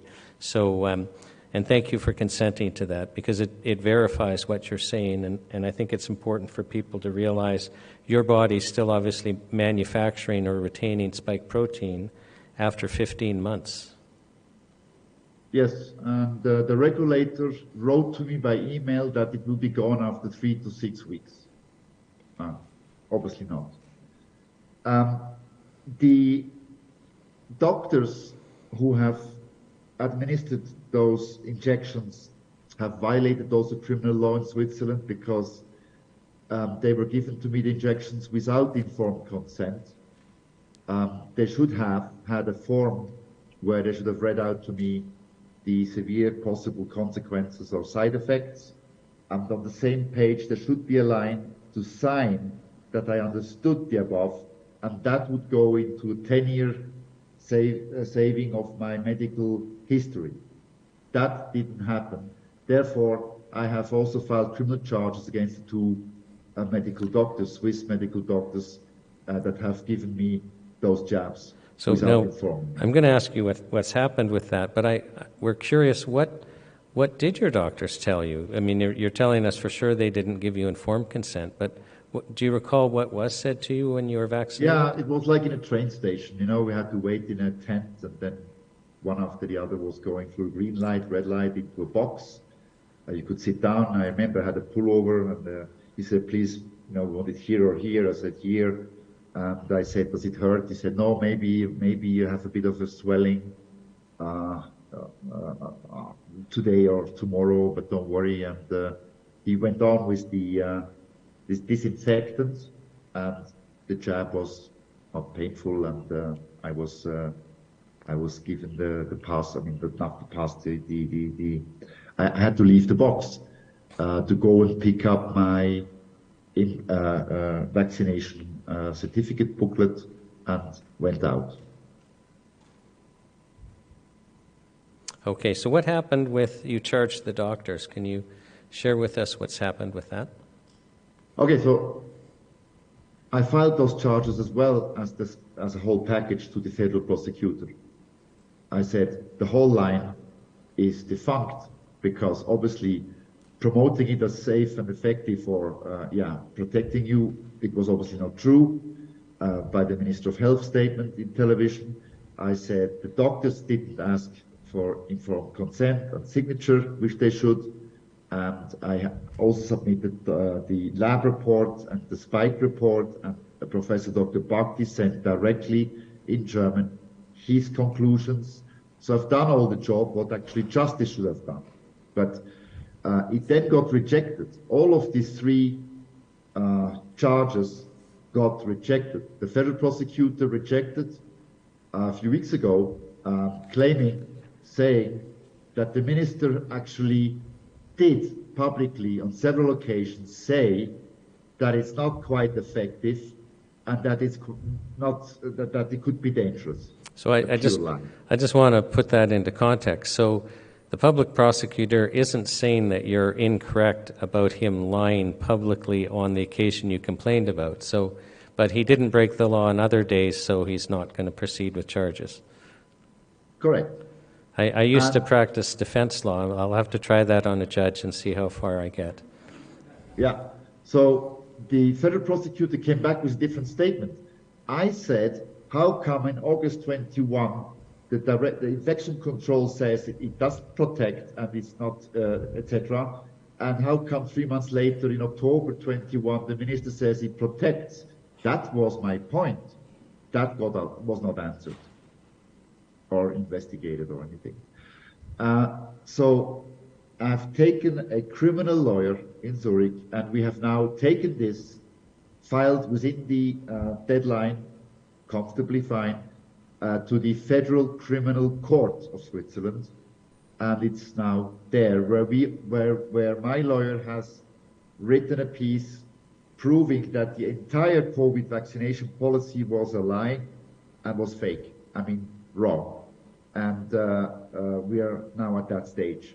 With the two doctors, we took them to the cantonal, in your case would be provincial, Supreme Court, proving well that informed consent was necessary. Why? They claimed, the prosecution claimed it was not a poisonous injection. Therefore, I should have given these criminal charges within 3 months after the jab.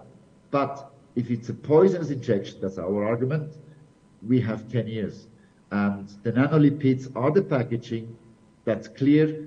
Nanolipids are toxins, therefore it's a toxic injection. Therefore, we will see where this goes now, but it's at the Supreme Court of Lucerne. It's curious, we had a witness this morning, a Dr. Shoemaker, that was telling us with regards to those lipid nanoparticles that basically 100% of the animals, the mammals, would die in animal testing. So it basically didn't even get to human testing until our current vaccine rollout. I mean, I'm not an expert, but that's what Professor Bhakti told me about the nanolipids. Yes. Now, you're also involved in a civil lawsuit in the state of New York. Yeah. Can you tell us kind of how that came about and what that case is about and how it might apply to us in Canada? Yes. Well, I got in touch with Anna McCarthy. She's Panamanian American citizen. She's not an attorney. She's not a lawyer, but she studied law. And she has filed two active cases that are now active at the New York State Supreme Court in Manhattan. These are cases 1048/22 filed in November 22, Anna McCarthy versus Pfizer Inc., New York.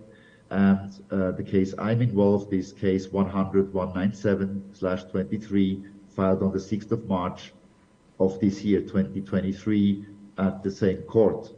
Both cases are active. The justice assigned is Honorable Justice Laurie Sattler. These cases are very important. Why? Because Anna McCarthy argued correctly that actually the President Biden's national emergency and vaccination mandate of the 9th of September 2021 in the United States, that was Executive Order 140/42, was unconstitutional because the U.S. Supreme Court has ruled on the 13th of January 22. Remember, that's the same power like the White House, the U.S. Supreme Court, said that under the First Amendment of the United States Constitution, there is exemption for religion. This was not communicated by Biden to his own military and his own people or all of the nations worldwide. That means there is an exemption. It's religion, which means you don't have to specify if you're on American territory or anywhere in the world and the injection, no matter which vaccine, is a U.S. manufactured, U.S. patented, U.S. company product. You can say the simple thing, I don't vaccinate, I am religious. You don't have to say which religion, you don't have to say if you're a priest or not, you just say I feel religious, that's fine. And I just want to slow this down because this is important, what you're talking about. And now, my understanding is, and this is from an earlier conversation, is that by U.S. law, U.S. companies have to obey U.S. law even abroad. So U.S. companies acting abroad they can be subject to court proceedings in the United States. They are not allowed to violate U.S. law that prevails at home abroad. Very simple. And the United States did not have a nationwide vax mandate, which made a two-tier society between vaxxed and unvaxxed. Yet in my example, Switzerland, I'm Swiss-British, or Britain, Pfizer came to our country, violated those rules by selling their product, making money in a two-tier or apartheid market, vaxxed, unvaxxed. Already that as well is a violation because in the USA, everybody's the same in front of the law. Okay?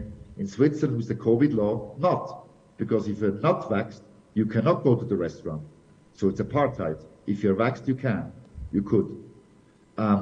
They are not allowed to violate US laws abroad. It sounds simple, but it was a lot of work to file. And it only was possible because I'm Swiss and British. I could attach the criminal filing, not the procedure, just the criminal filing against Swiss president to this case 100-197-23, and I was able to attach a ruling that Pfizer lost in London in the administrative court in 22 for frivolous marketing. I could attach that ruling as a British citizen onto the case that we submitted, or she submitted, into the New York State Supreme Court in Manhattan against Pfizer. Right, and again, I'm just going to try and explain this because I want people to understand what you're saying is so that U.S. companies, so Pfizer acting in Canada is subject to U.S. law, not just Canadian law, but according to the U.S. system, U.S. law. And so they can be held liable for violating U.S. law as they act in Canada. And so that would require a religious exemption.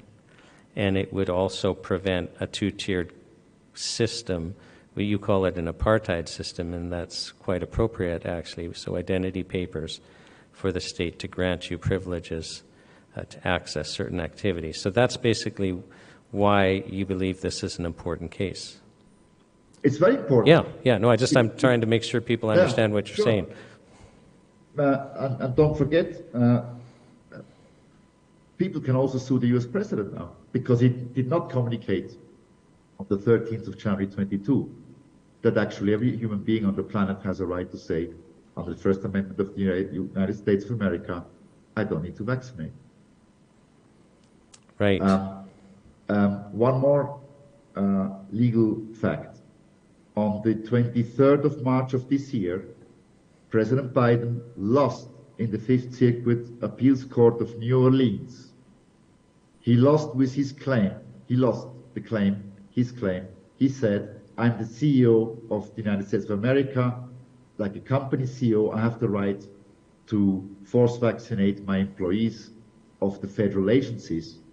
Well, the judges ruled no US president has such authority, and they reaffirmed in their decision that on US territory, vaccinations are an exclusive affair between the doctor and the patient. Been ruled on the 23rd of March 2023 in the Appeals Court of New Orleans. He cannot go to US Supreme Court with this because he lost already in 21 with the same question at the US Supreme Court. Which is likely why he lost in New Orleans the second time round. So, okay. Now, you were telling me about something happening in Germany regarding their military.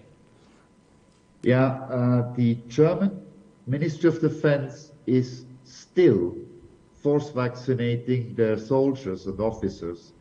That is obviously in violation of what I just told you. And Anna McCarthy has, and I witnessed this call, called the Ministry of Defense a few days ago and has made them aware that they are in violation by using, in our case, Pfizer US product, force vaccinating soldiers or under a vaccination mandate. And Anna McCarthy also has issued temporary restraining orders, has notified Pfizer Inc. via their lawyers Davis Polk in New York and the judges in New York that the German military is still doing that. We are now watching every day to see when the German military, the Bundeswehr, will stop this illegal activity. So it's another example of using the U.S. courts to try and influence what is happening in other countries. Well, it is clear it's a violation. I mean, this is not just trying to influence. We report them and say, this is a violation. This is serious. It's not trying to. They've been notified and the TROs have been issued and they are in force. So we will see, but the German government cannot continue with this. Impossible. No, and you see, you're describing a procedure that Canadians don't appear to have attempted. We've had a lot of lawyers speak in frustration about our constitutional rights being overlooked during this in court cases, but we haven't actually heard of attempting to use U.S. law to influence what happens in Canada, and that's why I'm kind of going over this again and again, just so that we get to understand that. Now, you had kind of presented a presentation, and I stopped you from reading it. Are there some points that you wanted to cover that I haven't asked you about yet? No, it was just maybe my closing remarks, but I can wait. I'm here for questions, really. Okay, I've said what I had to say, what I have done, attempted to do, and the Swiss criminal charges are now at the Swiss Federal Court, criminal court, and the two doctors, the Swiss doctors, are in the Lucerne Supreme Court. I will update people, maybe as soon as we get more information through my channels. My Twitter is @Najadi for Justice, and I update and make legal statements there. And I'll also indicate that some of the court proceedings that you've referred to, we have entered as exhibits for the commissioners and the public to access so that they have a better understanding of what you're referring to. So I will open you up then to the commissioners if they have any questions. We're doing decently for time. Thank you. No, and the commissioners don't have any questions. So Pascal, did you want to just share briefly some of the remarks that you had for closing? Yes, I would like to, if I may. Yes. And I call this the devil's ruse explained.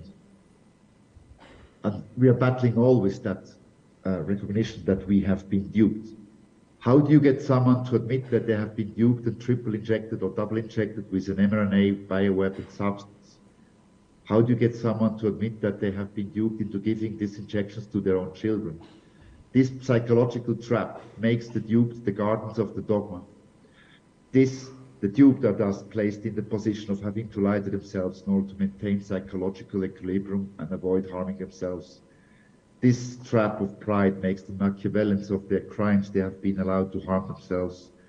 This is for the bad, evil people, the perfect genocide, and perpetrated through the victims themselves. But no, we will break this and obliterate this ruse with strong determination, have begun to stop this genocide promoted by truth. Thank you. Thank you, Pascal. And Pascal, we really appreciate you. I know you're in a different time zone, and you've been very kind to attend. So on behalf of the National Citizens Inquiry, I want to sincerely thank you for participating and sharing this important information with us. Thank you, sir, and thank you for the commission, and thank you to everybody. Greetings to Canada and all over the world. Thank you.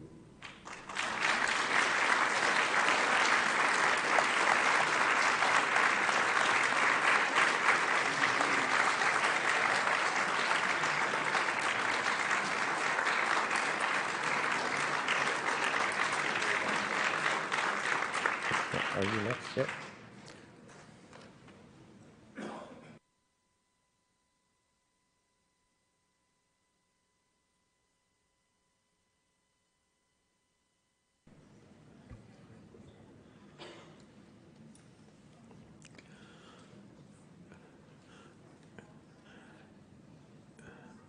Our next witness is going to be Aidan Coulter. So, Aidan, if you could give us your full name and spell it for us, I'll do an oath with you. Aidan Coulter, so that's AIDANCOULTER. And do you promise that the evidence you give today will be the truth, the whole truth, and nothing but the truth? I promise that the evidence I give today will be the whole truth and nothing but the truth. Okay. Okay, we're going to talk for 10 minutes about the problems you had when you were about to enroll at Ryerson when the mandates came into place. So you were going to enter your first year, your freshman year at Ryerson, and that was in the fall of 2021, correct? Yes, that is correct. So tell us what happened. So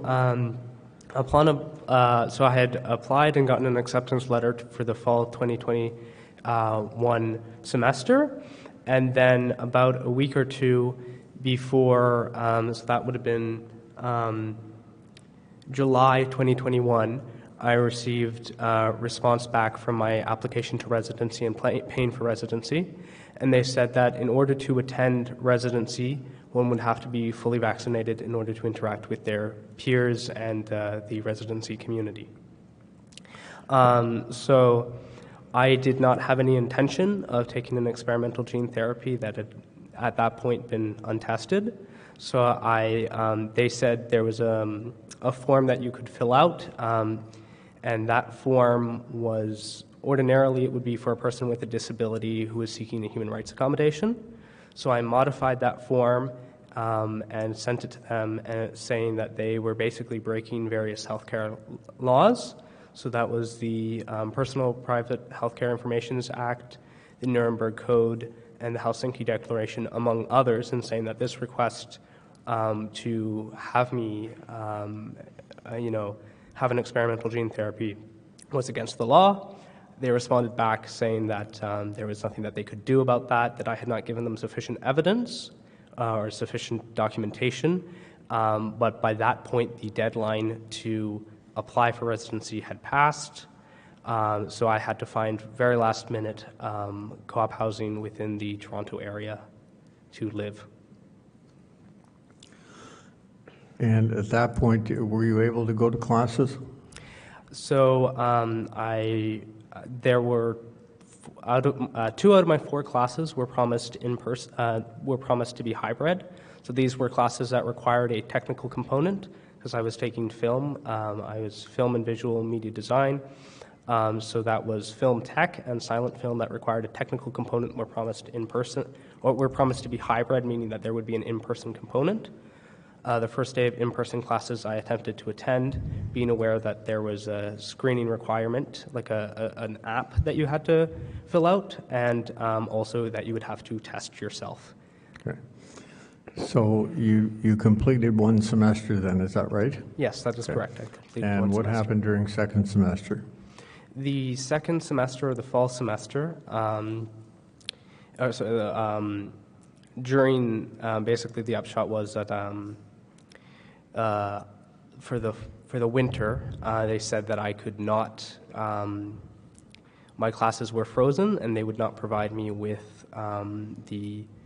automatically signing me into my coursework for winter 2022. Okay. So you basically went back home for second semester because Yes. of the situation. Okay. After you got back home, how did you fare? So primarily due to the stress and isolation that I was inflicted upon me, not being able to access equipment during the winter fall semester, I had an episode of psychosis. That would have been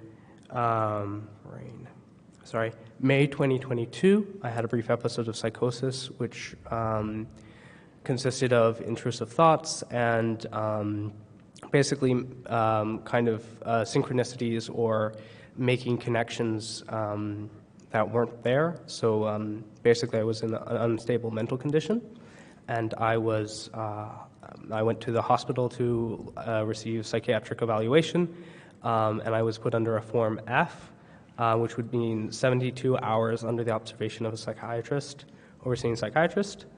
And the result was that in order to be admitted into hospital, I would have had to take in a PCR test. I initially refused because the cycles that they're normally run on mean that the likelihood of a false positive was very high. But in order to be admitted, I had to take the PCR test, and I resulted in a positive or false positive, as I understand it, for COVID-19, meaning that I could have been contained for more than the 72 hours in the hospital. Yeah. Okay. And you never had an episode of psychosis before? Prior to this, never. Okay. Have you had any since? Just that one, or? I was put on a Abilify, which is a mood stabilizing drug, and had a brief episode a little bit later, but since then I have fully recovered, yes. And I was on for about, it's 9 months that I was on the drug. Okay. So in September then of 2022, did you go back to university or college, or what did you do? No, I was worried about a reintroduction of the mandates, since in the public consciousness it's still perceived to be an emergency, and that the measures warranted in regards to the mandates were valid. So I was worried about a return of the mandates, and then also due to my own mental health. Okay. So in other words, you worked at a provincial park. You never did go back to Ryerson, is that right? No, I did not return to Ryerson due to their treatment of me. Okay. And you are going to go back to a college this September, though. Yes. Tell us about that. So I applied to King's College University in Halifax. They have a foundation year program that studies classical literature, and that sort of narrative is as close to film as I can get. I'm a bit nervous because they still have a masking policy in effect, so we will see how that goes. Okay. Just out of curiosity, are any of your Ryerson courses that you got in first semester, are they transferable? Not to my understanding, no. Oh, okay. At this point, the commissioners have any questions? Okay. Is there anything we've missed with respect to the problems you had during this period? No. Okay. Okay, on behalf of the National Citizens Inquiry, I want to thank you for coming and giving us your testimony today, and good luck in Halifax next year. Have a great day. Thank you.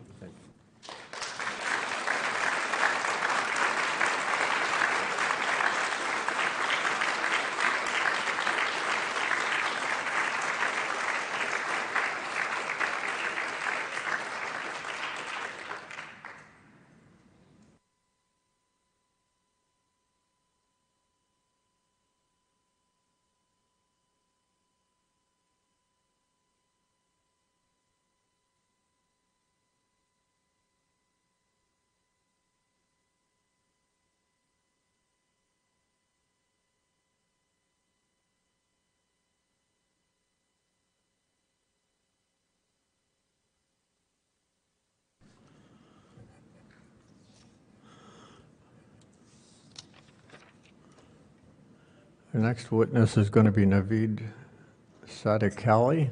I hope I pronounced that correctly. And I see him on the screen. Good afternoon, Naveed. My name is Wayne Lenhart, and I'm going to be doing an oath with you and asking you some questions today. Could you give us your full name, spell it for us, and then I'll do an oath? Naveed Sadikali, Navid Sadikali. Do you promise to tell the truth, the whole truth, and nothing but the truth during your testimony today? I do. Okay. I understand that you have some slides that you want to show us. Yes, I do. So Should I jump into it? Sure, if you want to just launch into it, and absolutely, and we'll stop you if we need to along the way. Absolutely. So just to give some background on myself, and then I'll jump into my slides. So like you, like many of you, I've been navigating the world of some complex decision making in healthcare and other matters for the last few years. But unlike some of you, I have experience leading innovation at healthcare firms, and that's for 23 years. And so in some sense, we're already connected. If you go into most hospitals in the world, there's technology that I designed in the radiology department or cardiology department. So I'll tell you a little bit about that, and then we're going to go into something quite exciting, and stay to the finish because there's a really optimistic ending to this. So I'm going to share my screen now. Hope this comes through. Okay.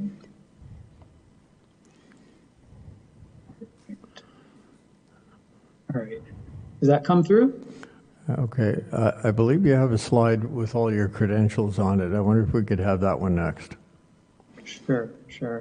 Yeah. So I'll tell you a little bit about myself, and then we'll go through the rest. So in a sense, I started after going to school in the United States, being recruited for rowing there to Brown University. I got 2 degrees there, and then I went to University of Waterloo for a master's. So I've experience in science and in computer science technology, and so the integration of that was medical imaging. And I helped to disrupt the world medical industry, which was all film in the early 90s. And at Mitra and then at AGFA, which we were purchased as a startup, we ended the medical film industry and it all become digital. And since then, for, like I said, 23 years, I've been leading product design at different companies, most recently at Canon Medical, where we had a $200 million portfolio. So I designed big imaging systems used across the world in pretty much every hospital and many clinics that impact at least 200 million patients a year today. And those are products in radiology, cardiology, oncology, and surgery. And I think you started with this, which is these are some of the hospitals I've been in. Why does this matter to you? Well, basically, I've had to go into pretty difficult environments where there's both fun and difficult, where there's a lot of opinions, experts are at play, and my job is to figure out what we should do as a company, where we should take medicine forward, and we don't just listen to experts because we're the experts in medical device creation, and that's me.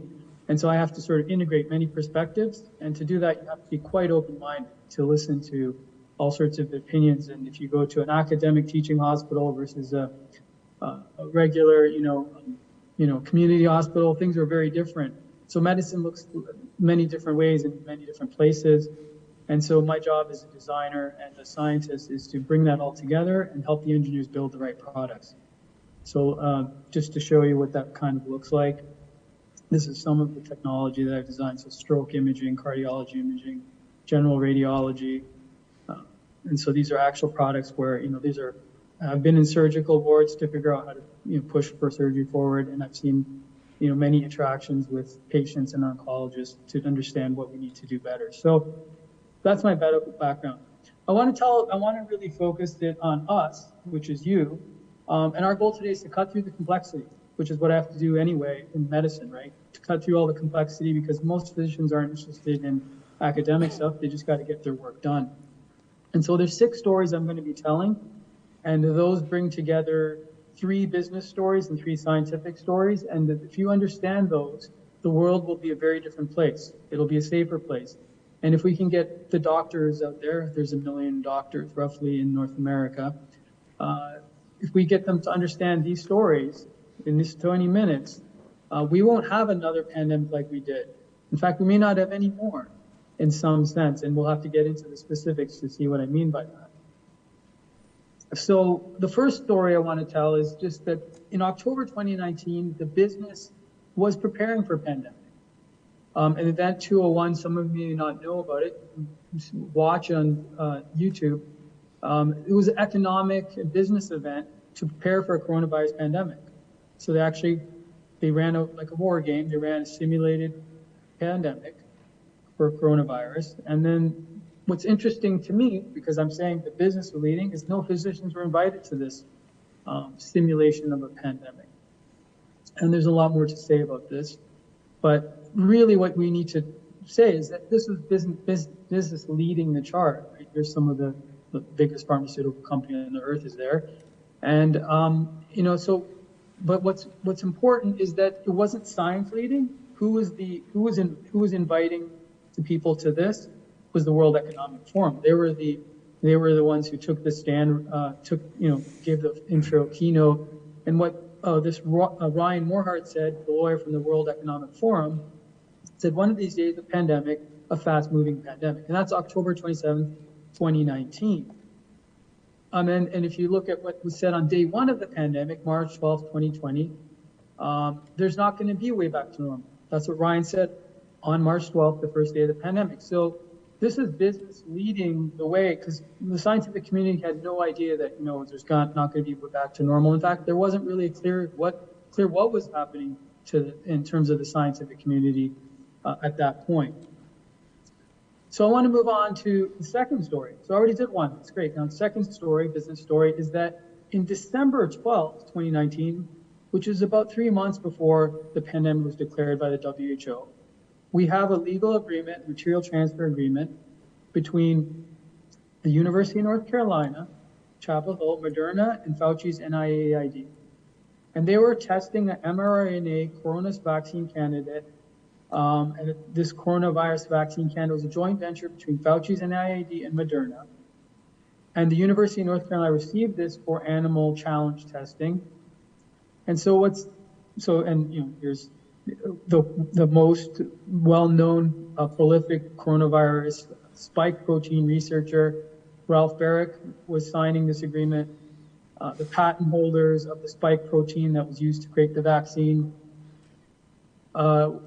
which has a long history and patent history, which I put links to there, was signing this, and Moderna signed. So it's a work that's happening before. Now, what does this mean? We can't really dive into that right now, but just to say that, hey, look, again, business was leading the way.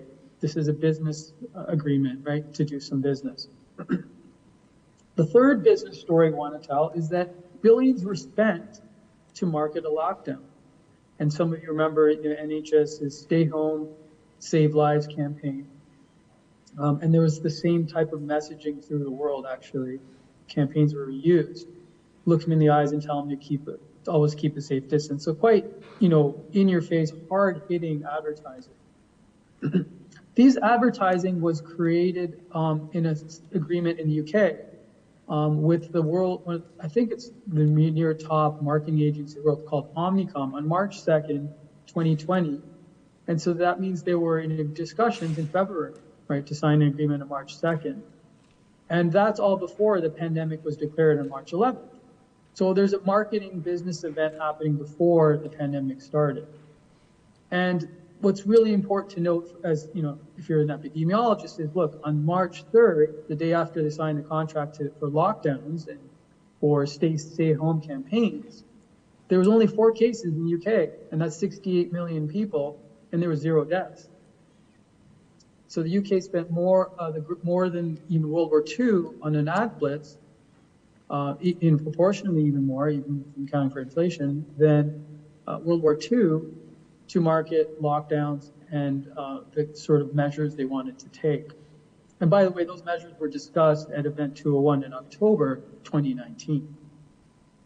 And so, you know, we could go into some of the agreements that were signed. The HHS in the United States signed $1 billion for advertising, $328 million with Omnicom Group for stay home, stay safe, etc. And so you can see this. So Nation spent heavily on lockdowns. Now we're going to move to the science. So you've kind of got 3 business stories that I think for those interested in science or in academia, they could look into those more.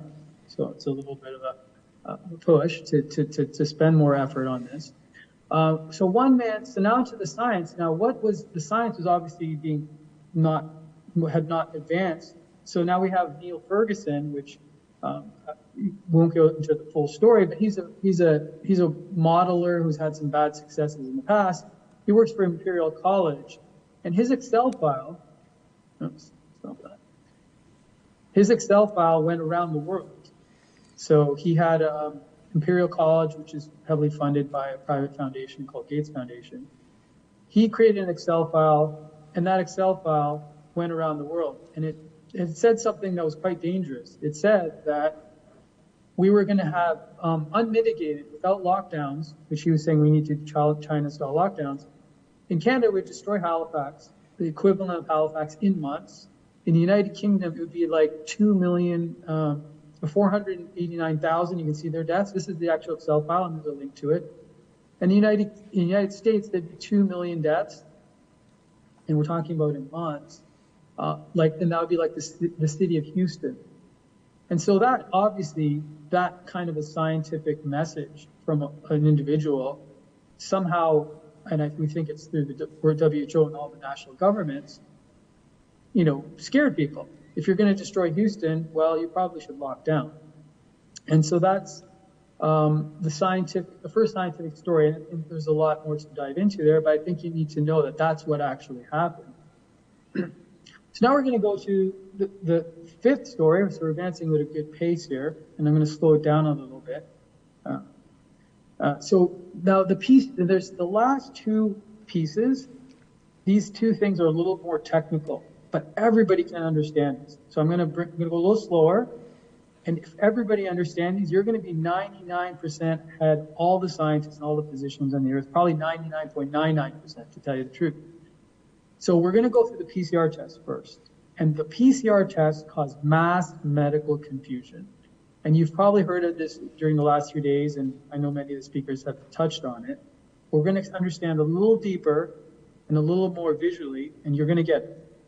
So first, you know that a virus is like a computer code. It actually is a coding system. And so if this screen is all these letters that are proposed base pairs for coding for the length of the virus RNA, this proposed coronavirus, we can't find them. We actually have no technology to find that very well, at least not at mass scale.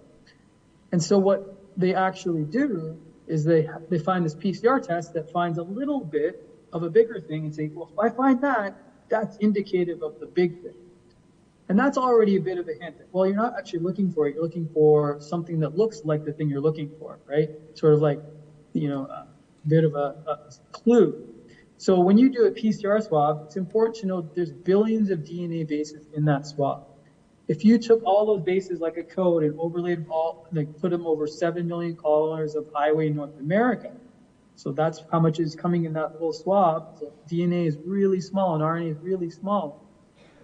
Then how much would the PCR be looking for? Would we be looking for? We'd be looking for like a 50-meter section, right, of road in 7 million kilometers. So we're looking for something very small. And like I said, the virus is a lot quicker. It's like 15 kilometers. We're only looking for a 50-meter section and saying, if we see that in all that stuff, maybe we have a virus. And so what's interesting about that is obviously that's really difficult. We can't really look with a microscope in something that small.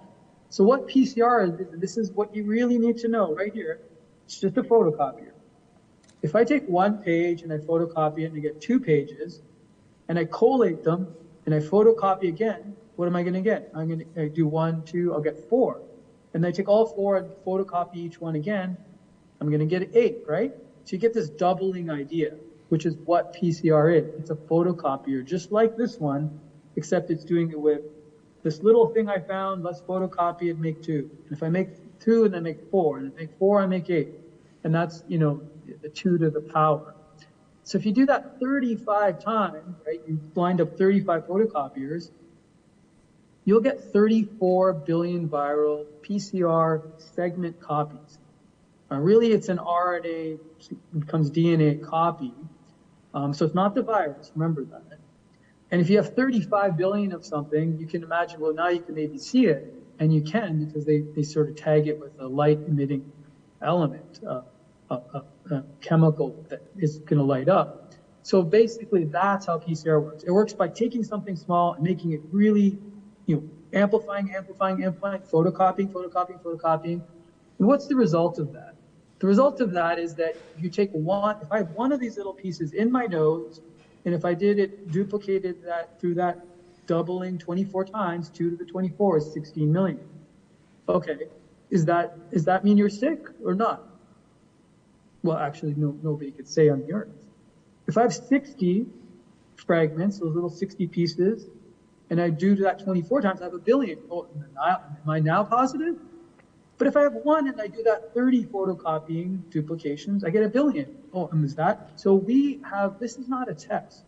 This is a duplication thing that through some interpretive event says, maybe that's a positive, maybe you're sick, maybe you're not, but it's not a diagnostic tech of sickness. And so that's one of the first and early confusions. And obviously it was sprung across all the physicians who, well, I guess the test works, but they don't really know the science of it, right? Because you don't go to school for this. This is molecular genetics, and so it's not something they're really familiar with. And so really, we don't really know with this test, the problem that comes about is that this duplication process, we don't really know what is true or not. And so because of that, you have a lot of ways that this can be a false positive test. For example, if a kid breaks up the virus really quickly in his nose, and he gets these little fragments, his snot will be positive, potentially for 90 days. That's a false positive. If you walk into a hospital, Tim Hortons, let's say, and you're in the coffee line, someone sneezes and a little fragment goes in your nose, the virus or even a broken piece of it, then you'll be positive, and you were going into the hospital for something, so you could actually be there with another illness, but now you're positive because you were in the hospital coffee line. Well, that's not fair. And of course, poor lab processes lead to contamination, and that happens. And then high amplification leads to bad protocols, which we can't even get into. There's so many ways that can happen with the reagents and different temperatures. And then you could just amplify the wrong RNA or DNA. So you could actually have, and some people have said you could make something that's, a brown trout has a sequence like the one that they're looking for in the PCR test. Now, is brown trout in your nose? Well, probably not, but maybe. All right, we're talking about little small elements of it. So there are many ways to get false positive. We're not going to cover them, but here's cover 2 scenarios that happened that impacted all of us. So 50 kids in a school, all the kids in the school are tested, but they're all exposed a month ago. None were ever sick. Their natural killer cells broke that virus up, let's say, and there are little fragments there. You go to amplify them, and they're positive. Now you got 50 quarantined kids that have no infection. And that can happen up to 90 days after they were exposed. And so, for example, is unfair because you quarantine truly healthy people because of a test that's really very iffy. It's not a test of sickness, right? It's a test of viral pieces. The next thing that can happen is a heart failure patient goes into, like I said, goes into the hospital, short of breath, viral fragment in his nose. He's lying in the coffee shop. He goes and gets PCR test so they can start treating him. He tests positive. Now he's in the COVID funnel, and maybe he gets remdesivir because they think he's a COVID patient, and maybe he gets put on a ventilator because he's now tested positive. So now a whole protocol gets enacted because of a test that's not even diagnostic, real test itself. And so this is sort of like factory system, right? And that's medicine has to kind of work like that. But when you put a new technology in, it doesn't always work well. And trust me, I've built FDA products through the world, so I know about safety. Okay, so I can't go into all the details. There's so much here. You can see I've put links to. But what this means for us is that all COVID statistics are uncertain and overstated. And we have studies to show 50%, some doctors say 90% in certain cases at certain times, right? There's a complex thing of when, what PCR test. There's many vendors. Some PCR tests could be completely bogus. Some may be cycled less. And so there's, the number of false positives will only be 50%. So what that means is that we don't have any good data on cases, hospitalizations, and deaths. And so we know they're overstated. And so what would have the world look like if there was far less cases? Would they have been able to, would the fear have been instilled as well if there was less cases? No, absolutely not, right? Because the more you test, the more you're going to get cases just from the false positive rate itself. You could create a steady line of positives. Okay, so so what we want to say next is, the vaccine was never going to work. So now we're going right into fundamentals, right? We could debate about statistics, and we'll get into that a little bit. But what we really need to know is when you inject in the arm, you make something called IgG, blood-borne antibodies. You see that little guy with a hat?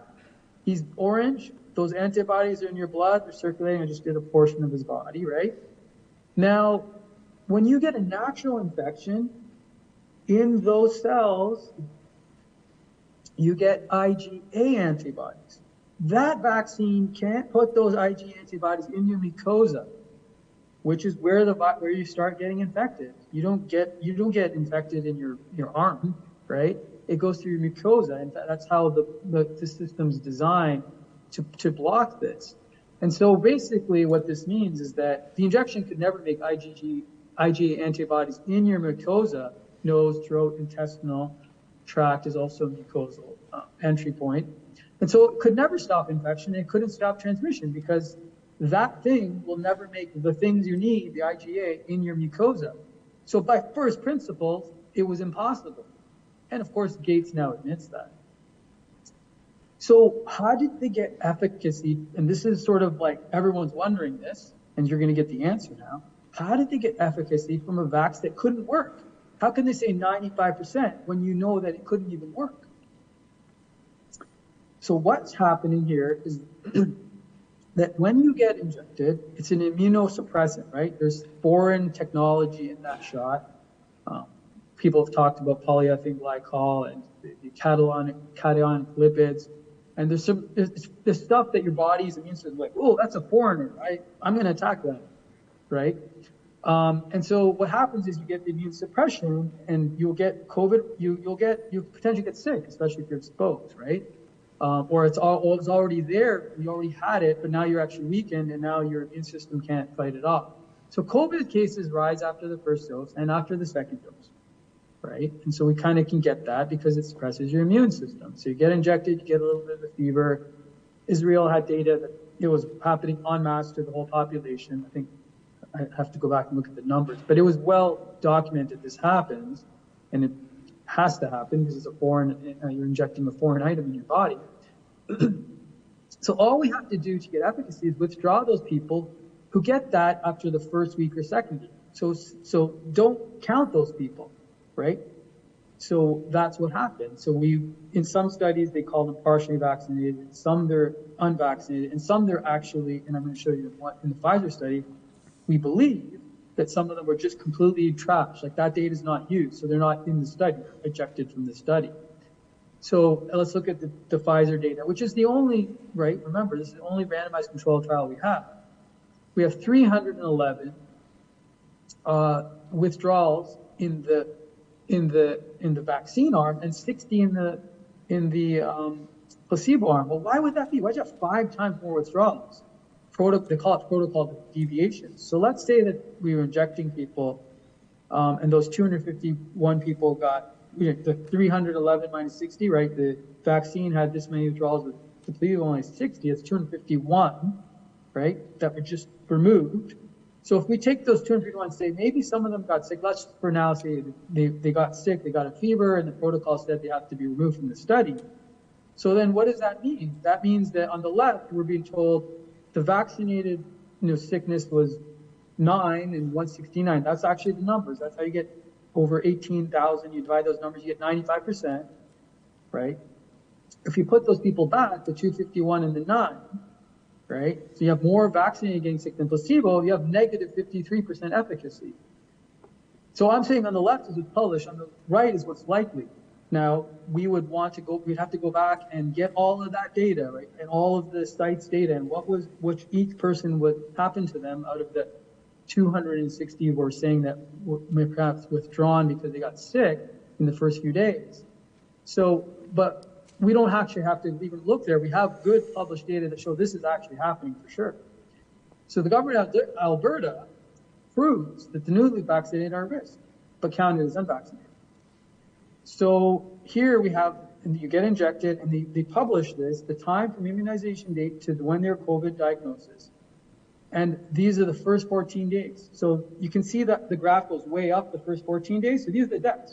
So you inject someone, and then they die, and then, and we're not saying, I'm not saying causality, but, if they die in the first few days, then what's important here is not causality, it's that they're removed from the study and put in and vaccinated, right? That's what's important. So the first 14 days, they're considered unvaccinated, and all other days, they're considered vaccinated, even though they're all injected, right? So and when we look at their data, 56% of the deaths were in the first 14 days, and 44% of the vaccinated deaths were in the other days. So these people are being put into the wrong bin. So if we look at Ontario, and this is right from the website, this unvaccinated cases by definition are where symptoms start between 0 and less than 14 days after receiving the first dose of the COVID-19 vaccine. So this is the world's biggest problem right now.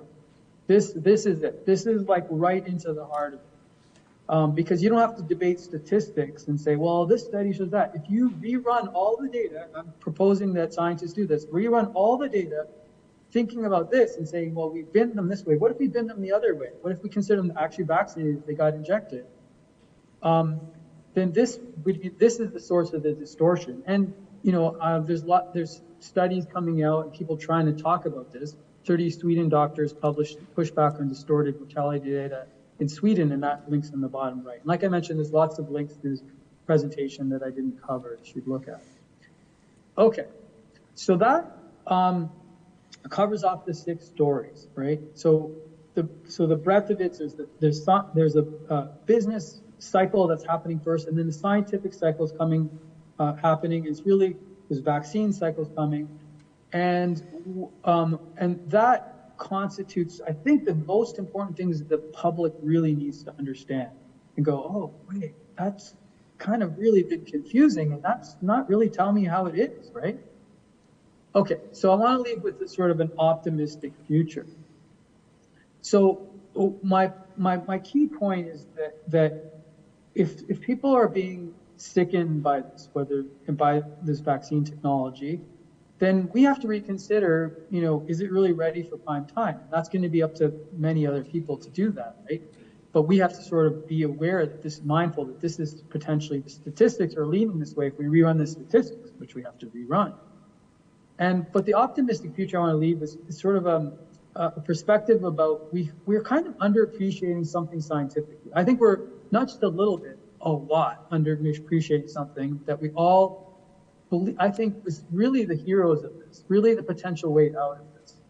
So I think, and this is the big reveal, we have a pretty amazing set of fighting systems. Probably the world's greatest army we have. And it's broad, and it's got a lot of pieces to it. We have natural killer cells, with children have, in some studies, 5 times greater than older adults. We have T cells. No one's talking about, hey, how many people were immune already from T cells? How many people are immune from natural killer cells? And so we have a lot of technologies, right, that are already built, purpose-built for this. And so the optimistic message is that if we can keep ourselves healthy and really appreciate what we already have, we may rerun statistics and go, you know what, we were actually good. And secondly, when we actually should appreciate that, look, that T cell right there with the sword, if he sees foreigners, right, if he sees mRNA technology in your heart, his job is to destroy, right? If he sees that in your brain, his job is to destroy. So you need to be more careful what you're putting in and saying, look, if this is causing your immune system to fight and damage, you're fighting yourselves, right? So we need to be on side with, hey, this is, in my estimation, $100 trillion technology. I don't even think mankind could recreate it. And it's extremely complex, one of the most complex systems on the earth, the way all these characters work together. I haven't even talked about neutrophils and macrophages and mast cells and B cells and helper T cells, and there's a lot of pieces, right? And we're not even talking about the complement system. But I think, in sort of leaving it here, that if we're able to really appreciate and relook at this scientifically, and I mean physicians and scientists and the general public, we're going to come to, hey, we're actually good. And when we look back, maybe things could be a lot different. So thank you for your time, and if there's any questions, I'm happy to take them. Are there any questions? Yes, Dr. Masick. Well, thank you very much for this very lively presentation showing some pictures that are probably easier to grasp for most people. My first question is about the analysis that you show in terms of the, I would say, reframing of the vaccine efficacy. I've been following that literature for the past 2 years, and my question to you is, when is it exactly, to the best of your knowledge, that we had initiate some suspicion about the data that was coming from the initial, I would say, advertisement from the pharmaceutical company that we were getting these somewhat interesting protection level in terms of efficacy? When is it that we started to question that? Well, I can only speak to my personal experience. So that for me was quite into 2021 already, because we were already everyone's looking at the Pfizer data, and so I was in a sort of a private scientific group, and I don't think it's a big deal to say, people like Dr. J. Bhattacharya was in that group, and we were discussing things, and he wasn't discussing this, by the way, I'm not saying he was, but I was discussing with some other scientists, 2 others, and we were rerunning numbers, and we were like, that's really weird, and maybe that's all that's going on, is just binning things inappropriately, right? I think that for the general public, they're probably still confused, what did he say? So I'm going to say it very clearly now. If you injected everybody right now with the statistic run today and everybody died, you would have 100% vaccine efficacy against death. Okay? That's how obvious this is. We don't have to look at nuances of things. This is extremely simple. It's a built-in bias into statistics. And you're like, well, how did that happen? Well, I don't know. But I'm not the one who created these studies, right? Those pharmaceutical companies, and they're very good at drug, design of studies to show things that they would like. So maybe that was by design. it has to be by design. Someone designed the trial length. So to answer your question, though, succinctly, that was definitely in 2021, right? Maybe somewhere in 2020. I wasn't really looking in 2020, like right when it was December when the Pfizer thing, I think, was released. And so there was this study earlier than that.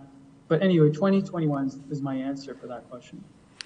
My second question has to do with what you've shown, which I think now has been demonstrated in many studies, that with the mRNA vaccine, there are a number of ways that we can postulate that this injection will actually suppress the immune response for a window of time immediately following the injection. And that results, as we've shown in the data, in increased number of positive COVID infection. But the DNA vaccine with the adenovirus, would it be Johnson & Johnson or AstraZeneca, I haven't seen data that would show that following the injection, you would have this window of increased number of cases. Have you come across data like that? Well, I haven't run this for their trial, so that's what the first thing to do is. And, the most important thing we can do is, like, these are randomized trials, so why don't we get the data? Like, that should be the best data we have on the earth. And every patient should be tracked, and we should know everything about everything that happened. As you probably know, in some of these cases, some of these farmed out institutes had bad record keeping and protocol deviations from their own protocols. And, there's lots of things that happened there. But I would say that the first place to start would be to have people look at the actual RCTs. So I can't say I've seen a study on the other types of vaccines with respect to the same, but I would suspect that they have adjuvants and they're going to do the same thing, right? The adjuvants, their job is to drive the immune system. Thank you.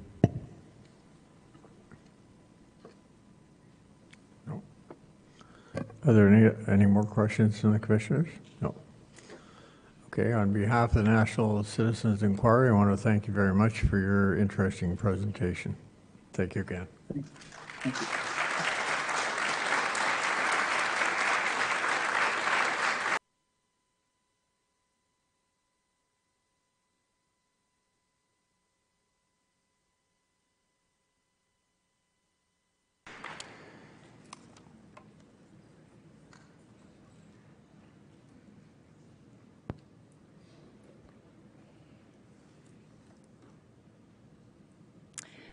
Good afternoon, Ms. Warren. Can you hear me?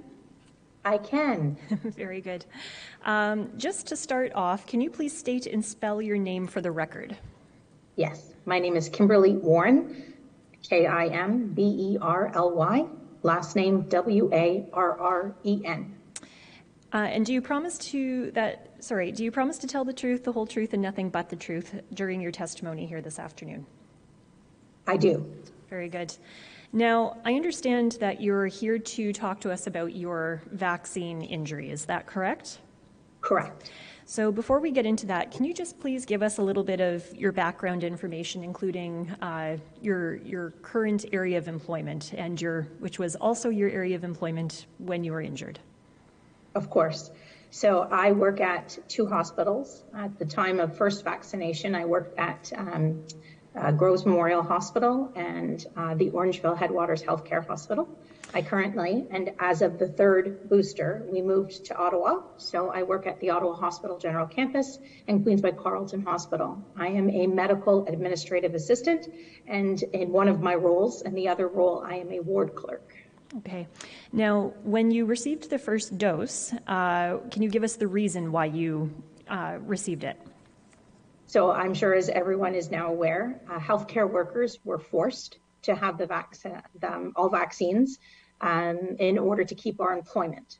And many people were escorted out of our facility due to not complying with that mandated vaccination rule. And so I, of course, was not in a position to lose my job, and I complied.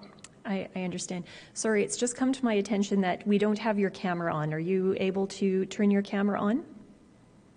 Let's see if I can do that. Thank you.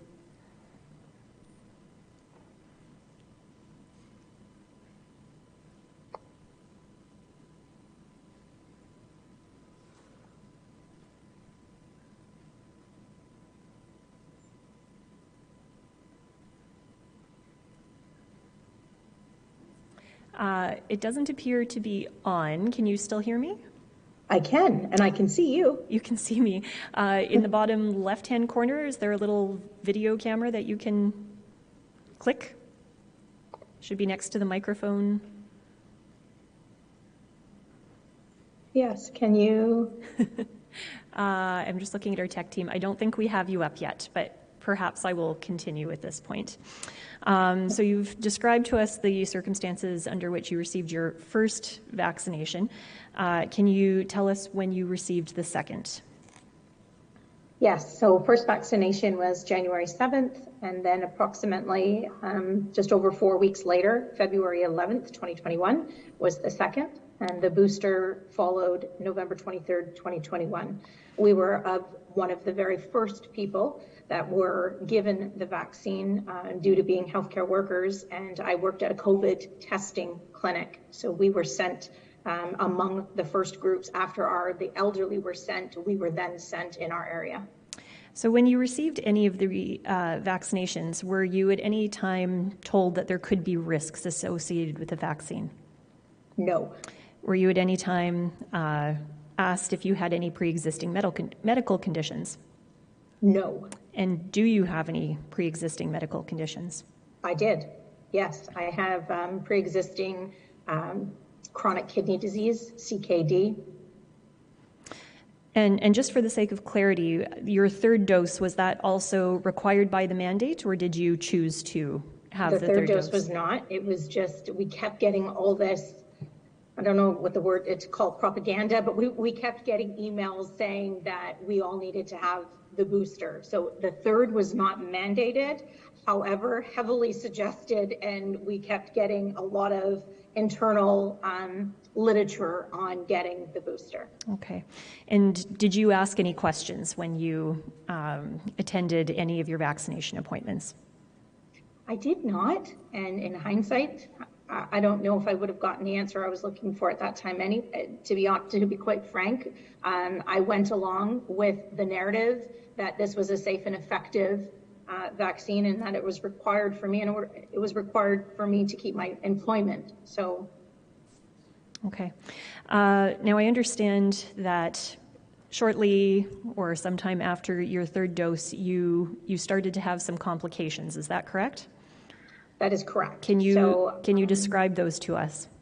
Yes. So I, since the series of 3 vaccinations, so after the booster, within 48, 72 hours, I was having hematuria, so blood in the urine, and proteinuria, signs of that, which is foamy urine, and I was just feeling very unwell, fatigued. I just knew something was wrong, but I didn't exactly know what, and you contribute it to, at this time as a healthcare worker, we were working more than 40 hours a week. We were working more like 60 hours a week. So I just attributed it to, my workload. And it was the morning, December 15th is when I was hospitalized. So that morning I had called my nephrologist because I was in so much pain that I could hardly take a breath. And the bleeding was I really had no idea kidneys could bleed the way I was bleeding. I thought it was another problem, like a female problem I was having. I had no idea kidneys could bleed like that. And so when I called my nephrologist, he immediately told me to get to a hospital ASAP. And he had already sent over all my file, so it was there waiting for them when I went into triage. So these symptoms that you've described, have these abated at this point, or are they a continuing issue for you? No, they're a continuing issue. I always now have gross hematuria and proteinuria. This is a permanent condition now that will require dialysis and transplant in my future 100%. Were you able to continue working through the early stages after your third vaccination? So I was off work for over a year, December 15th, 2021 to February 6th, 2022. I was unemployed. Have you reported this apparent injury to your doctor and or any other medical body? Yes, so I was quite fortunate that my doctors immediately recognized that this was a vaccine injury. They had ruled out via CT scans, blood work. I had a biopsy. So during this series of 3 vaccines, I've had 2 kidney biopsies. So with all that information, my doctors, thankfully, did report it as a vaccine injury. So I was very fortunate in that regard. And to which body was the injury reported? So I reported it, it was reported to the Ministry of Health, Public Health. My doctors filed a report of adverse events following immunization under the special interest category because it's a acute kidney injury. So that report was filed off through Public Health. And they also signed the paperwork for me to continue my claim with the Vaccine Injury Support Program. And I understand that if your claim is accepted, the Vaccine Injury Support Program could potentially provide you with some compensation. Is that right? That is correct. Okay. And this is where this journey takes a very wrong turn. So can you please tell us about that journey? So the Vaccine Injury Support Program and their exact wording is that the board considered the emerging evidence around flares of IgA nephropathy in the context of exposure to mRNA vaccines and a plausible biological mechanism for this. Although no definitive causality has been confirmed, the temporal association with this patient's flare of IgA nephropathy in the context of vaccination does suggest a causal association between the flare of IgA nephropathy and vaccination. So what this letter in essence says, the medical review board themselves has determined, in fact, they have concurred with my doctors that this is a vaccine injury. So they have taken on that ownership, that responsibility that this is a vaccine injury. However, can I interrupt you just for 1 second? I recognized you read us a portion from a letter that you received, which I do have a copy here in front of me. And I believe it's not dated, but it's entitled Appendix, and the letterhead indicates that it's from the Vaccine Injury Support Program. Just for the sake of the record, can you confirm that that is in fact what you have just read from? That is correct. Okay. And we will enter that as an exhibit for the commissioners to read at their leisure later. Yes. Please, I'm sorry for the interruption. Please continue. That's okay. So the very next sentence, they go on to say that fortunately this flare did not require initiation of an immunosuppressant therapy, and her acute kidney injury was managed with hydration. And I'd like to point out that that is in fact false. That is a false, inaccurate statement. They had all my medical records. I also, as a medical admin, have all my medical records. And it was definitely, I was definitely put on an immunosuppressant therapy. I was put on high-dose prednisone, steroids. We had a conversation, also documented, and I have the paperwork, that I had a choice of going on a chemo drug, so chemoradiation type of drug to enhance, to have a remission of my IgA nephropathy, or I had a choice of this high-dose steroid. And between my nephrologist and I, we decided that we would go with the immunosuppressive therapy as my treatment in order to hopefully get a response. And however that did not happen, I only got a partial response after being on steroids for 7 months. So this is a permanent vital organ injury. They also stated that during their medical review board, this is the Vaccine Injury Support Program, that there was no evidence of progression. Again, false. I have had 2 biopsies. My official diagnosis is IgA glomerulonephritis with cellular crescent and necrotizing lesions. Take note of the word necrotizing. That's a scary word when we're talking about a vital organ. So my diagnosis is permanent, and that is evidence of progression. And they also said that I was put on prednisone for my inflammatory arthritis. I'm sorry. Yes. We're very, very short of time here. So I just wanted to clarify for the record at what stage is your appeal in currently? So I am in the appeal process. I have sent the appeal in as of January of this year. And the last email I received was that they did not have doctor availability. So there are pending doctors to have an appeal, which I also find quite ludicrous, that we've got to support a vaccine injury program set up and we don't have doctors ready to review people's medical records when they've appealed. I cannot believe that. Also, the Ministry of Health, when my adverse report was sent to them, they also came back and claimed that it was okay, that I could go have a fourth one. There was no change to my immunization schedule. And my doctor had signed about saying that this is an acute kidney injury and that I was still undergoing treatment, that there was not a resolution to this situation. My GFR kidney function sits at 33. Every time I've taken one of these vaccines, I've taken a hit on my GFR by about 20 points. When you get to a GFR of 20, that's dialysis and transplant. So at 33, if I go get a booster, I am 100% within 3 days on dialysis and on a transplant list. So I find it, I'm not sure where the disconnect is between public health and what's best for a patient in my circumstance. And how did they come to this conclusion without the medical documentation? How do they just say it's okay, I can go have a fourth shot? I understand. That actually is the end of my questions, but I would just like to ask the commissioners if they have any further questions for you. We do not. I would just like to thank you so much for your testimony here today on behalf of the National Citizens Inquiry. Thank you. Thank you.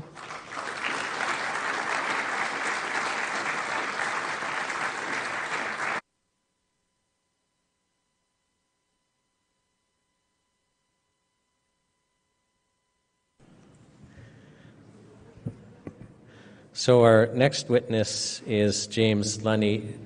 James, can you please state your full name for the record, spelling your first and last name? James Lunny, Lunney. And James, do you promise to tell the truth, the whole truth, and nothing but the truth, so help you God? I do. Now, you have had two, careers. You started practicing as a chiropractic doctor back in 1976, and you practiced as a chiropractic doctor for 24 years. Yes. And then in the year 2000, you entered politics and became a member of parliament for the Nanaimo-Alberni riding, and you were first elected as an Alliance MP. That's correct. And then later, when the Alliance Party merged with the Conservative Party, you were a Conservative MP, and you served as a member of Parliament for that riding until 2015. Correct. And then at that time, you just resigned from politics altogether. You didn't even run. I retired, so five times undefeated. Right, okay. Now, I'll let people know I'm familiar with Mr. Lunny because I don't even know, is it 2 decades ago where we met and you introduced Bill C-420, an act to amend the Food and Drug Act? Yeah, it was before 2004 because it was the first term for me. So. Right, and just so people aren't aware, so that was an act that I had drafted to amend the Food and Drug Act to protect natural health products, and so Mr. Lunny has been a champion in Parliament literally for decades on the area of natural health and trying to protect our health rights and our access to natural health products. So now, James, you are here today because you want to share with this commission your thoughts on vitamin D and how that played a role in the COVID pandemic and how we should be addressing vitamin D issues going forward. Exactly. Yep. So you have a presentation I'm just going to let you launch in, and I'll let you know if we start running short of time. Sounds great. Good. Oh, perfect. Thanks. Okay, so the title is, you can see, Vitamin D3 and COVID, Canada's Response. A lot has been said about vitamin D, and I hope today to give you a different perspective, an aspect that hasn't been discussed. Okay, well, I'm on the wrong one. Let's go here. an aspect that hasn't been caught by a lot of the good doctors because they trust the data that our regulatory authorities, well, that Health Canada puts out on a variety of subjects as authoritative. So I have three objectives here today. One, to briefly talk about the importance of vitamin D in human health and the pandemic, but to talk about the serum levels that determine the outcomes. Your blood level is what determines the outcomes, and that's going to vary for individuals depending on your body size and the tone of your skin. I'll get to that in a minute. But the failure of Health Canada and the Institute of Medicine, which is now known as the National Academy of Sciences, to protect the public interest. And that's a real phenomenon, I'm afraid to say. So just a quick thing about vitamin D. Look, here's an example called, you see on the left, there's 3 bottles of vitamin D there. On the left is what Health Canada was permitting in Canada. It's 1,000 international units. That was based on an analysis of 600 to 800, and being generous, they rounded up to 1,000 IUs. In the middle is a bottle from you can pick up in the United States, but not in Canada. That's this. You can at the bottom, if you can see that on the green bottle, there's a tiny little soft gel there. The middle, 5,000 IUs, and then on the right, 10,000 IUs, which are available in the United States, but not in Canada. So I just wanted to say that some people might think if Health Canada actually recommends 1 in 4,000 as max, that 10,000 might be a lot. Or when the French Academy of Medicine recommends 100,000 IUs to shut down the acute respiratory distress syndrome that could put somebody on a ventilator, that sounds like a lot. But I tell you what, if you knew what an IU is, you might get a different perspective. The actual data has been challenged by at least 2 research groups that met with Health Canada, and I'll want to detail that. But the first thing I want to say that who is most vulnerable has not been understood. And many of our good doctors that are speaking about vitamin D and saying 5,000 as part of a recovery program, well, for the dark-skinned people in Canada, and there's quite a few now and more coming all the time, Health Canada denies that skin color makes a difference, and it does. And I'll get to that, but I'll just say up front, if I fail to get this across, I will have failed in my mission to get some information across to people. So I hope you understand this. And that is the dark-skinned people. For example, British Medical Journal wrote it up first. Sweden didn't lock down. 40% of the early deaths were Somali immigrants, equatorial people, the darkest skin. They were working with the mothers. Beautiful dark-skinned young women, but if they've been in the UK long enough to go through a winter season, your D depletes by 35 to 42 days, 50%. James, can I just slow you down for a sec? Because some people might not understand that vitamin D is a vitamin that the human body manufactures, and we manufacture it when we're in the sunlight. So when we're in the winter in the northern hemisphere, we're not getting much sunlight. Thank you. For several reasons. It's cold and we're all bundled up, and then we're in the northern hemisphere. So some people might not understand what you're trying to explain without understanding you need to be out, you need to be in the sun to actually have healthy vitamin D levels if you're not supplementing. Thank you for clarifying that. Exactly.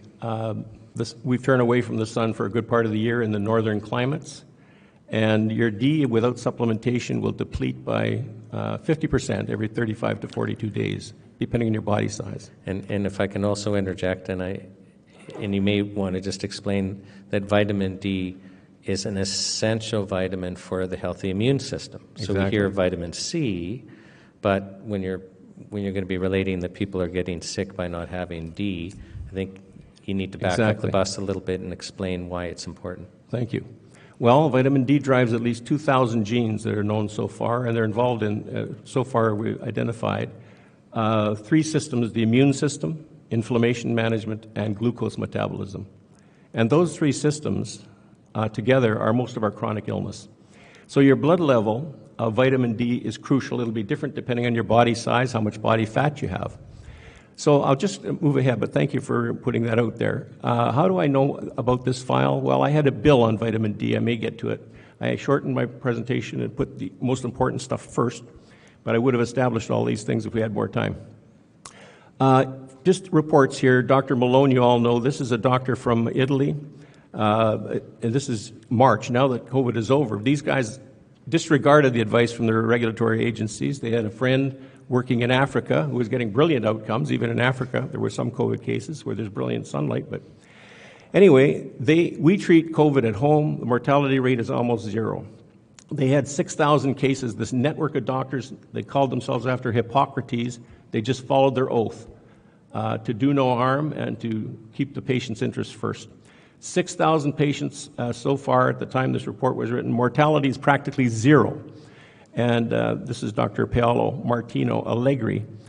The oldest patient they treated was 95 years, and they were working on somebody who's 98 with very promising results so far. Where did the other one go there? Oh, yes, here, Dr. Malone.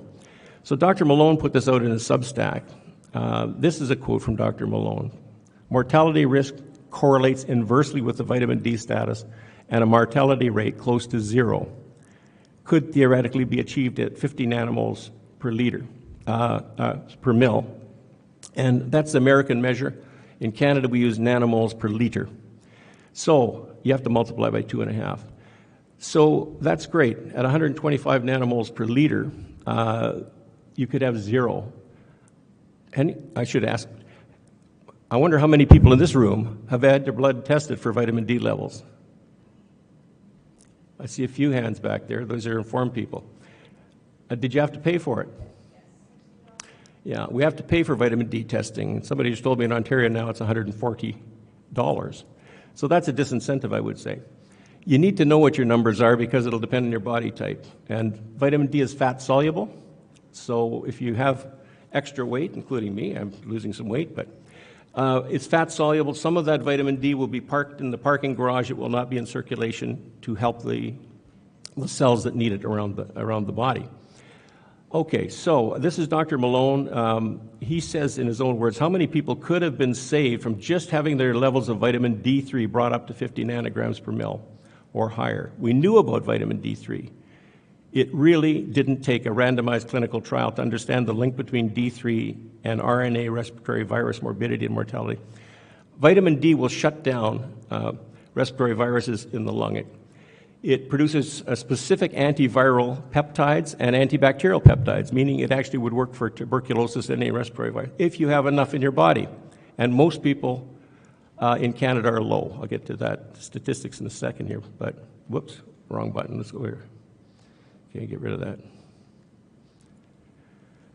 Okay, so early in 2020, as COVID terror circulated the globe, you can see this, reports from all over the world, severe infections, hospitalizations, deaths were attributed the deaths attributed to COVID-19 directly related to the serum levels. Now, I mentioned this in Sweden, 40% of the early deaths were Somali immigrants.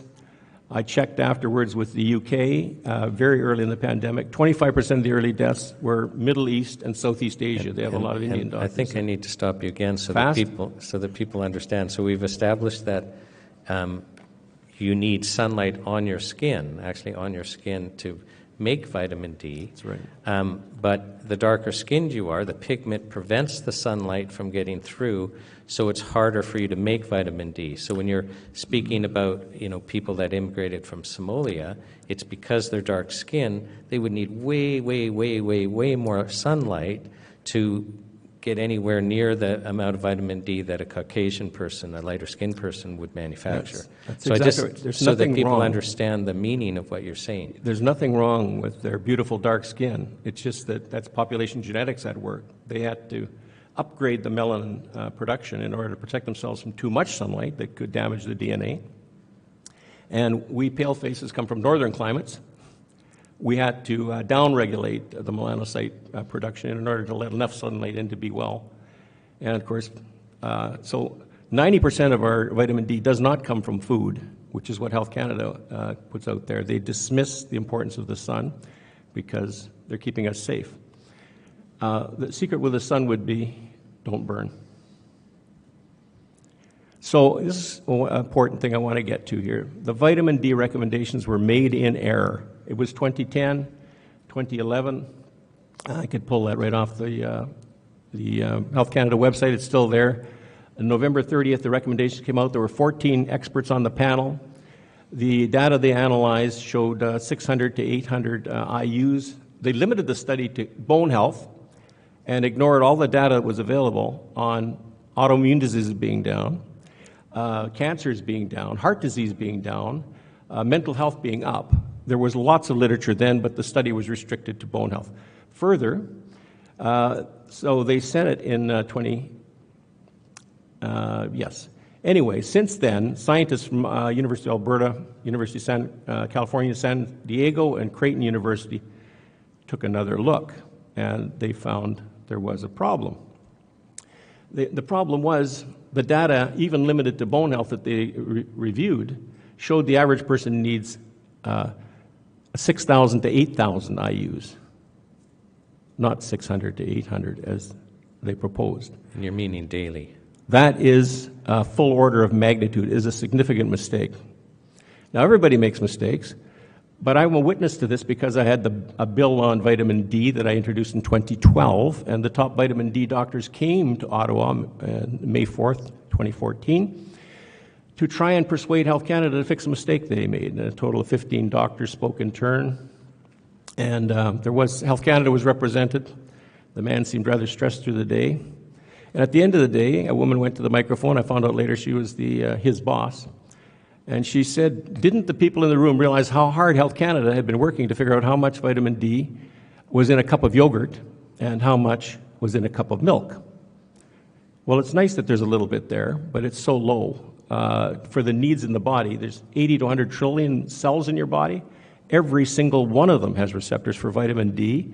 And it's doing something very important because it regulates your immune system, inflammation management, and the glucose metabolism, and possibly others that we haven't identified so far. So the average Canadian has a blood level of about 67 nanomoles per liter. Now, what Dr. Malone mentioned there was 125 nanomoles per liter. The average Canadian's at 67. But who's the lowest in Canada? That would be the people with the darkest skin tone.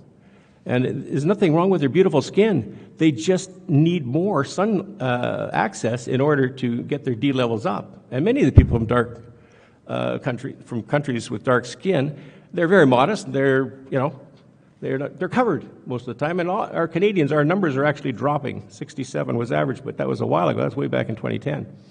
And they seem to be slow in coming up with new numbers because they don't seem to want to let people know how important this is. So Health Canada, this is look, the top line there, mysteriously, just at the beginning of COVID, they revised the website. You can see the date at the top. I put it on there. Health Canada continues to recommend that people over age 50 take a daily supplement of 400 international units. That was added. That's a baby dose. 400 IUs is a baby dose. One little 400 IU drop. But adults need far more than that to achieve the appropriate blood level. Now, here we go. Okay, so there you go. Yeah. We've been through that. I've got to tell you about this study. Maybe I didn't know. I didn't. Here we go back. Yeah. Okay, so given... sorry. Here we are. Oh, well, it was there. I'll just tell you what's on the slide.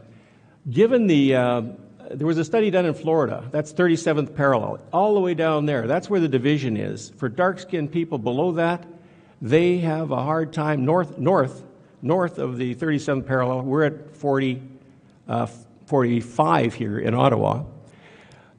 North of the 37th parallel, they did a study in mid-Florida. They matched black males with co-matched for age and comorbidities with a white group that were not supplementing.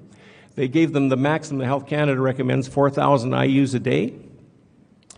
Here we are. It's tested every 2 months. It took a whole year to catch up with the match group of white people that were not supplementing. A whole year. So if you want to get your blood level up, you have to supplement, even in Florida where there's lots of sun. And one of my heroes would be Dr. Mercola. He was in the top 10 misinformation people, according to some authorities. I followed Dr. Mercola for years, but even he didn't recognize vitamin D deficiency in Florida because they got so much sunlight. But it's in the dark-skinned people. If you don't check their blood levels, that's why they're overrepresented in a myriad of diseases. Obesity, diabetes, 13 different cancers. They're overrepresented because our officials misrepresented how important vitamin D is and don't tell people. So, what is an IU, by the way? Who knows? Anybody know what an IU is for vitamin D? I bet if there were all physicians in this room, most of you wouldn't know, because it's not a standard. You can here we have micrograms and milligrams. You might have a chewable vitamin C is 500 milligrams, or if you go to the hospital with a chest pain, they want you to take 2 baby aspirins at 81 milligrams. So an IU for vitamin D is 0.025 micrograms. And 100,000, which could have saved a life from the acute respiratory distress syndrome, according to the French Academy of Medicine. That's what they recommended for people heading into acute respiratory distress. 100,000 IUs would equals 2.5 milligrams. It is one of the safest things you can take. If you have an organ transplant, you might want to be careful. We can't overstimulate, but I do know people with organ transplants that have successfully taken 5,000 IUs, and others, and several that are taking 2,000 a day. You can still take it, but that's something where you can't take massive doses. But a short-term dose, it's not clear, for 2 or 3 days probably would not affect the. We don't know for sure. That's the caution there should be. All right, going on. So, vitamin D blood levels. The blood levels are what's so important. You should know what your numbers are, but I know I'm talking to people here in this room, at the attending here who are vitamin D deficient just by the symptoms they're having.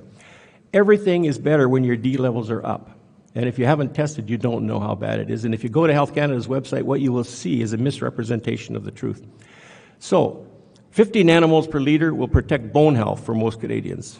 Great. But experts say raising blood levels to 100 to 150 nanomoles per liter. Dr. Malone was talking about 125 nanomoles per liter. And other experts are saying between 100 and 150. It's clear it depends on your body size, but the quicker you get your blood levels up when you're dealing with any serious illness, the better that's going to work out for you. Now, I've already covered that. Oh, this is the French Academy of Medicine, by the way. Right there, 50 to 100,000 IUs in the case of deficiency could help limit respiratory complications. Now, sorry, I'm hitting the wrong button here. Okay, and we knew this in Canada. This is Edmonton, 2015, Dr. Jerry Schwalfenberg. Also, he called out the mistake that Health Canada had made in a letter to the Canadian Medical Association. Regrettably, a statistical error resulted in erroneous recommendations by the Institute of Medicine, leading to this conclusion. It might actually take 8,800 IUs of vitamin D to achieve this level in 97% of the population. Health Canada was recommending 800. Now, this is a serious public health blunder. That's 2015 in our own Canadian Medical Association journal. He's an Edmonton doctor, and he and his colleagues, you might see on the bottom of the screen there, the vitamin D hammer. They get the blood level over 100 nanomoles per liter. They rarely see a patient of their practice, the two of them, in the hospital, according to what he wrote. But if they do end up with one landing in the hospital, they immediately give them what they call the vitamin D hammer. And that would be between 100 and between 50,000 and 100. 50,000 one-time dose in one day, or 30,000, 10,000 3 times a day for 3 days, and it's gone. So that's a pretty powerful medicine, and it's without complications. Now, this is from Medscape. The key to managing the sunburn is do not burn. It's estimated if you had full body exposure, just till you get a little bit of pink on you, that would produce 20,000 to 25,000 IUs. So it would take a long time to get there at 400 a day, a baby dose. So, there's the question I already asked you, so we'll move on. You should know what your levels are, and it's outrageous we have to pay for them. By the way, the story on that is that our own physicians in Ontario persuaded the government to stop testing for vitamin D. Because Health Canada said 1,000 is enough, they were negotiating for a fee increase. And I actually couldn't believe this when I read it. They were working with the government to identify unnecessary procedures save the public purse, That's the story here. Now, save lives, reduce deaths. You raise the levels between 100 and 150 nanomoles per liter, a 50 to 80% reduction in breast and colorectal cancers. That's published literature. They expect a reduction of 3/4 of the deaths from breast and colorectal cancers. That's something the public should be interested in, I would think. Garland et al. Is that article. It's on the front of the slide. It's epidemiology. That's 2009. Now here's the issue about the skin and vitamin D. Health Canada dismisses the role of skin color in vitamin D. This is from their own website. Additional requirements are not required for subpopulations, such as those at higher latitudes and those with dark pigmentation, or those wearing heavy clothing. That inhibits the sun. The lowest vitamin D levels they've measured anywhere in the world is in an area with a lot of sunlight, and there are people wearing the burqa in the Middle East. They're clothed, but you see the UV light doesn't get through clothing, so it's filtered out, and that's a strange thing, but that's where it's at. Now, I want to just, whoops, hit the wrong one again. Over here. So, just to illustrate this, I jumped right ahead here in the presentation to the closing of our meat plants. Our Cargill plant was shut down. I don't know. Cargill in High River, Alberta, 2,000 employees. 70% of them are Mexican, Filipino, Vietnamese, and other dark-skinned people. 70% of the workforce. And yet it caused terror for the town because of the test. A lot of people tested positive. A few were getting sick.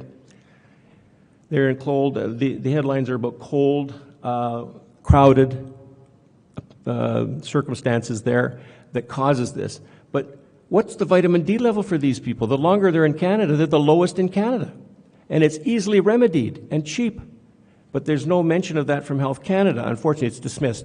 By the way, the Inuit would have died out if it was not for their traditional diet, where they ate the mammal blubber. The mammal blubber, of course, is where the vitamin D is stored. I know it's time sensitive, so I'm trying to get some of this in. By the way, in Hazelton, the meat plant quickly became the area's biggest private employer. It's an hour from New York, largely from Dominican families like the Benjamins. And the Latino population jumped sevenfold from 2000 to 2010 to 37% of the city's inhabitants, risen to more than 60%. And many of them in the meat plant are like this man I'm going to introduce you to here. This is Raphael Benjamin. Thousands of these workers.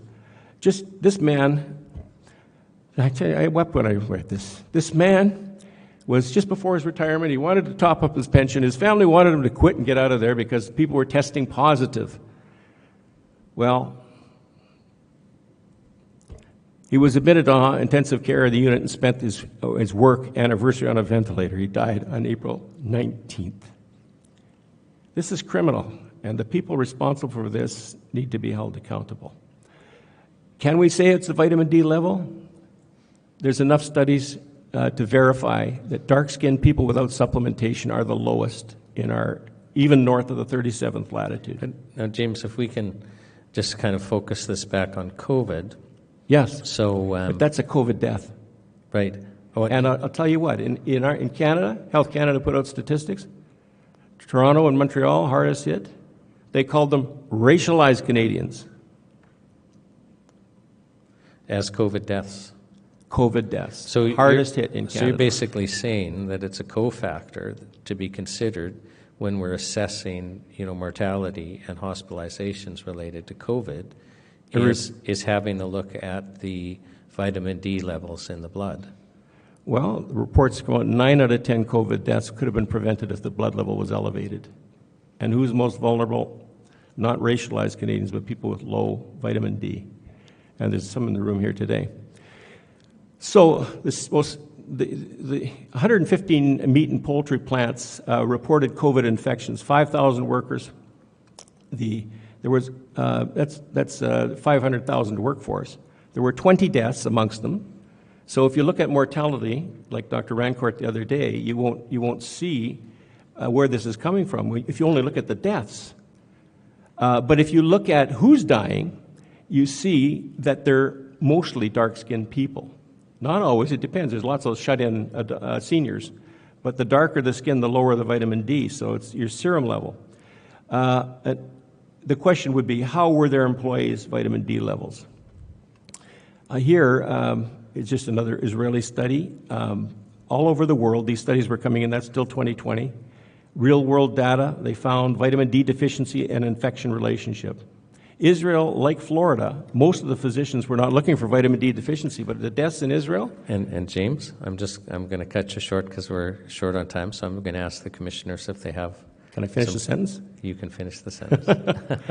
Most of the severe infections were in the people covered up. That would be the Orthodox Jewish people wearing the dark clothing and dark hats for the men, and the Arabs wearing the traditional galabeya and keffiyeh. So they're covered even though there's intense sunlight. Okay. Thank you. I'll ask the commissioners if they have any questions. And they don't. So James, on behalf of the National Citizens Inquiry, sincerely thank you for coming and testifying today. Thank you.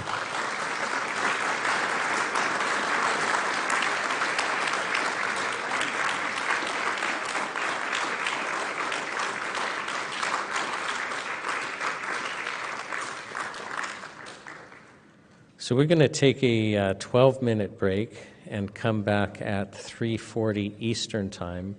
And the rest of the afternoon is going to be people that were volunteering with the NCI sharing different parts of the journey that's brought us here.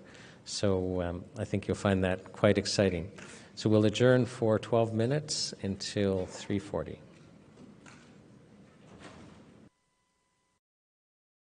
Shelley-L Overwater, it's S-H-E-L-L-E-Y. It's my pleasure to... Yeah, Sean Howe, S-E-A-N-H-O-W-E. Okay. And do you promise to tell the truth, the whole truth, and nothing but the truth during these proceedings? I do. Okay. You live in Winnipeg or close to it, am I correct? Yeah, just outside the city. Okay. And I don't know that much turns on it, but let's call it a Canadian railroad. And you have been employed for a number of years with a Canadian railroad, correct? Yes, as a conductor first, now a locomotive engineer, going on since 2011. And you have been an engineer running the engines for how long? Since 2015. Okay. The mandates developed over time. From our discussion,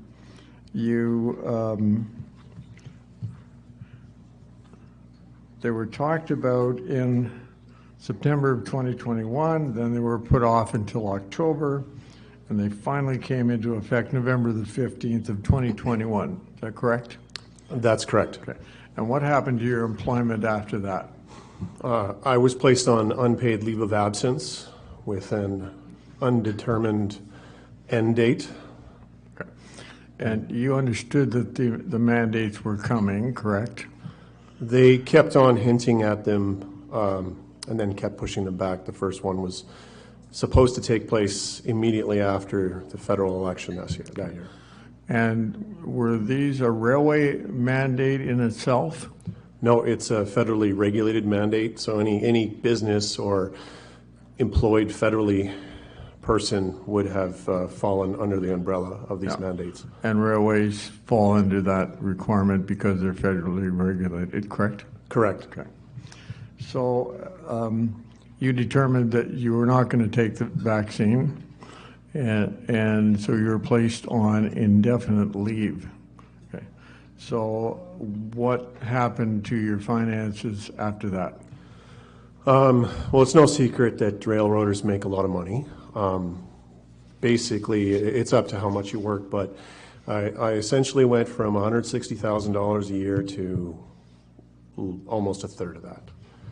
Okay. Just because I did find employment thereafter, but like I said, at a fraction. Okay. Similarly to what the police officer kind of went through. And at some point, those mandates were rescinded. Yeah, in June of 2022.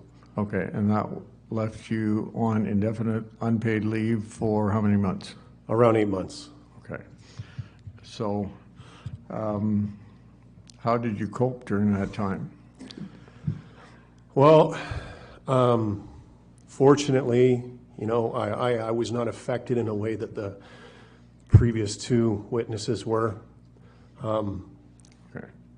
Coming up here and talking about economic losses kind of falls short compared to their stories. But seeing in my wife's behaviors how worried she became. Okay. Did you qualify for any kind of assistance? No, I never applied. I've never applied for EI in my life. I refused to do that. But through the channels by which I spoke to other people who were also put off work, I had been made aware that they were being denied their employment insurance claims because their record of employment showed that they were in fact dismissed with cause. But did you ever check your status? No, I did not. Okay. But in any event, they did rehire you at some point, correct? Yeah, I was graciously invited back to my job. Okay. But that took 8 months while you were on unpaid leave. Okay. So what losses did you incur during that time? We estimated we lost probably around $80,000. Okay.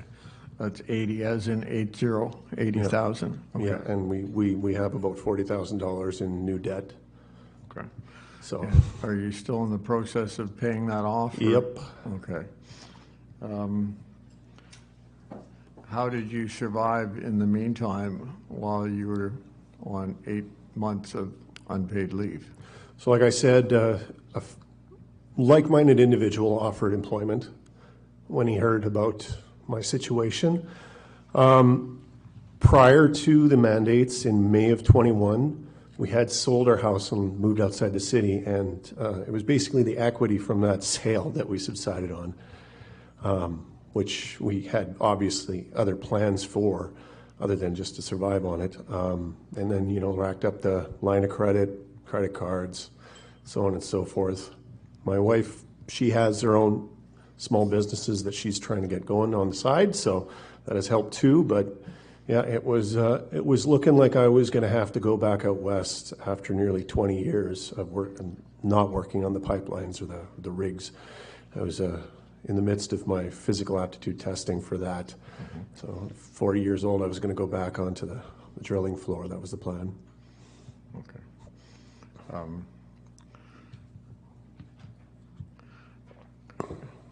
From our chats, you had mentioned that you had been an oil rig worker at one point, and you had also done some construction work. So did you pick up some of that during the 8 months? Yeah, that's primarily what I did. We worked on some small like apartment renovations in an elderly complex, which I didn't have to mask up for, and nobody got sick as a result of it. Okay. And we chatted about this briefly. Were there similar mandates for all of the Canadian railroads? There aren't a huge number, but so it was a blanket mandate, but I was informed during our time off that exemptions were granted to other railways, some in part and some a total in full, because for one of these railways to lose their unvaccinated employees, it would have meant that life-saving resources would not have gotten to the mostly fully vaccinated northern communities here in Manitoba. Okay. So there was an exception of some kind for those? After speaking with one of the general managers, yes, that was what I was told. Okay. I think I'm going to turn it over to the commissioners in a minute, but is there anything else you want to add to the hardships that you sustained in that period? In terms of hardships, I mean, it's mostly economical, but as we all know, economics, it has a impression upon people in a wider variety than just the money in your pocket. It does factor into mental health, into emotional health, and it hasn't been easy, but could have been worse. Okay, do the commissioners have any questions? Yeah, Mr. Massey. Well, thank you, Mr. Hall, for your testimony. I was wondering, now that you're back on the work, what's the work environment in terms of the relationship with your colleagues or boss? For me, it's mostly been positive. There's obviously some individuals who are not happy that we are back. They've made it apparent through some literature or some words they've scribbled here and there. But I've had more positive interactions from people coming up to me and saying that they admire what we did by taking our stand, and that they wish they could have too. And you also mentioned that there was some exemption for some of the employees. Do you have any idea of what was the criteria to grant those exceptions? There was religious exemptions that in some cases were honored and some not. Somebody I know personally applied for an exemption based on his treaty status and his belief system through that, and this was granted. It was not something that I was willing to consider personally, because at that point in time I hadn't quite found my faith, so in all good honesty I couldn't have put that forward. And I had intentions of joining the Rocco Galati lawsuit, and that was one of the things that you couldn't have done in order to be eligible. You couldn't apply for an exemption. Thank you. Good.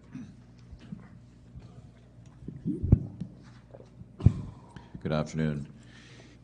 Were there others that you knew of from your employer that also were sent home without pay? Mm-hmm. Yeah, there's hundreds. Correct me if I'm wrong. Is there a glut of locomotive engineers in the railway industry? Is there a lot? Is there an excess? Are there lots and lots and lots of locomotive engineers? There's quite a few people qualified, but working engineers, I want to say it's probably around 3,000 to 5,000 across Canada. Is that really what my question was? Are there too many locomotive engineers? And what I'm trying to say is, if they put you out of work and sent you home without pay, did that affect the operation of the railway? It didn't seem to be the case for us, but for others, perhaps. Yeah. Thank you.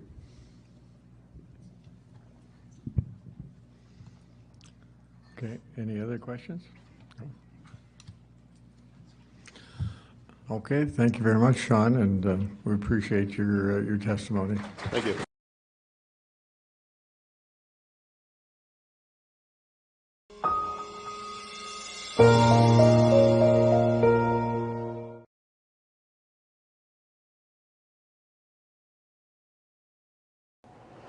As a result of the government's mandates, I was affected on many levels. Financially, I lost 2 streams of income immediately. I'm a musician, a performing musician, and that went away immediately. I would perform in seniors' homes that closed down. I would perform in public places that ended abruptly. And I'm also a yoga teacher, and once the mandates hit, I was unable to enter the studio to continue to teach. So those are immediate impacts that I felt financially. Personally, emotionally, it was devastating. From the beginning of the pandemic, it was devastating for all of us. Once the narrative began about vaccinated versus unvaccinated, then it got really dark for me because I chose to remain unvaccinated. And from September of 2021, when the mandates came down that we the vaccine passports, all those requirements, it became suddenly a very dark time for me. I was ostracized at work. I was shamed and blamed by colleagues, by family, by friends. And there was a point in my darkest days, I actually considered taking my own life. I was in so much personal pain. It was the most difficult pain I'd ever endured.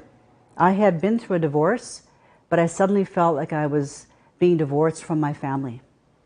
My siblings, 3 out of 4 of them would have nothing more to do with me. They called me names. They called me selfish. They told me I most definitely had made people sick and I probably killed people. And I was in a very, very dark place. And it was so exacerbated going out to see those signs on cafes and stores, food fairs and malls, where suddenly we were the damned. We were vilified, and it was just never clearly explained. And it was devastating how many people totally believed that. And my family, my friends, my colleagues would just step away when they would see me. Like suddenly I was this dark, contagious, nasty person. So it was emotionally a very dark time. So it hit me financially, it hit me emotionally, and I certainly noticed that I'm a different person now. I view the world through a different lens. I'm no longer as optimistic. I struggle sometimes just to see the overall good. I'm different. And I don't like the way that I am different. I struggle to see things as positively as I used to. So it had a huge impact.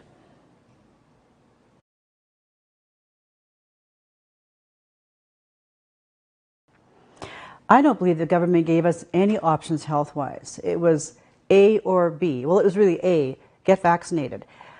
As a person who's always been very focused on health and wellness, I struggled with the fact that there was no instruction or information about how do we build our immune system? How do we become resistant? How do we become a healthier society? What can we do? How can we eat better? How can we become stronger and more resistant as a society against this situation and others? How can we lessen the burden on our healthcare system? There were never any options or any other information offered. It was get vaccinated, period, or suffer the consequences.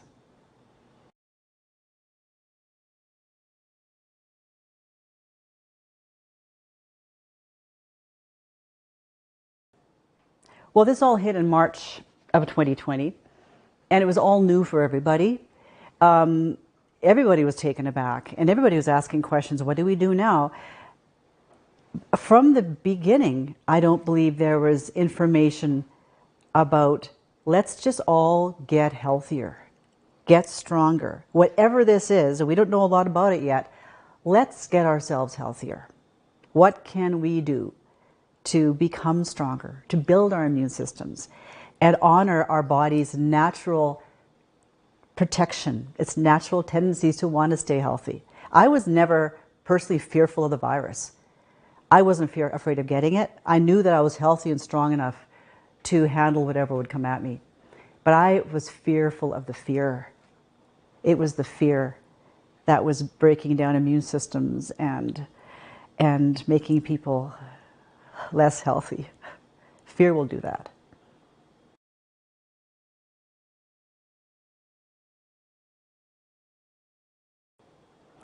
Initially, when it all came down in 2020, I wasn't afraid, I was confused and in disbelief.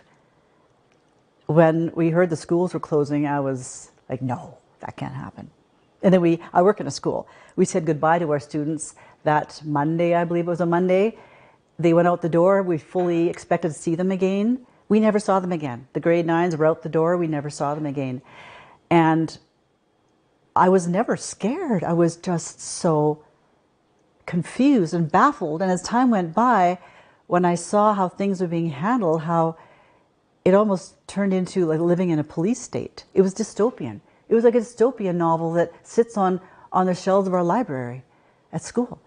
It was unbelievable.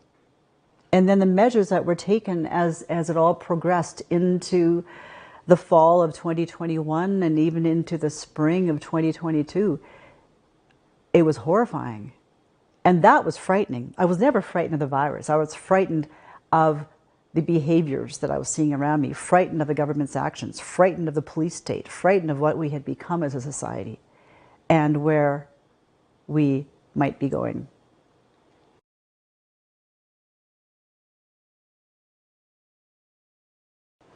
One of the most difficult times has been, during this whole time, has been, I have a nephew who's been so dear to me since his birth. We've been so close. We've been each other's confidant. And last spring, he wrote me an email.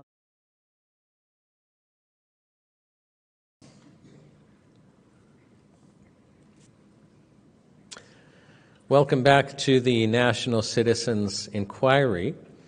As we come to the closing part of our third day of hearings and the last day of our 8-city tour, we're going to have a presentation by a few different volunteers that have been involved in this project, sharing their different roles and perspectives and just actually whatever they want to say. So we have Lynn Vandenplas, who is attending. Lynn, can you hear us? Yes, I can. I hear you very well. Okay, well, we can see and hear you. So you're actually just ready to do a presentation and share what your involvement was. I will do that. Okay. I just want to say I was responsible for creating the list of individuals who would receive a summons from the National Citizens Inquiry across Canada. So I worked with another volunteer out in British Columbia, and we spent most of January and February trying to identify the correct Canadian government officials that have the titles of Public Health Officer, Minister of Health, Chief Medical Officer, and of that kind. It took us about a month, to find everyone for the 10 provinces and the 3 territories. And it was particularly challenging because a lot of the individuals changed positions, went to a different government or a different ministry, a different province, and there were a lot of former ministers and so on. And finding the addresses that were not P.O. Box offices, because you can't deliver a summons to a P.O. box, and finding their email was particularly challenging. It's as if they didn't want us to find them. But finally we did succeed, and we made a lengthy list, and then I started issuing summonses as of early March 2023. And they were basically 8 batches. For each hearing had a different venue and different dates, and everyone was invited in each province and all the territories. So basically what I did is I have submitted a list of all the names of the individuals who have received summons, and whether they were received one by email or by mail. It was registered mail. All of them were registered mail. All of them, I have a receipt date and a signature. And basically, I have the province, the title, the name, the address, the email, and the hearing date and location that everyone was invited to. And so a total of 63 government officials were sent summons across Canada. 57 of them received it by email, and I sent it with a red red receipt request. And also, I sent 58 registered mail summons.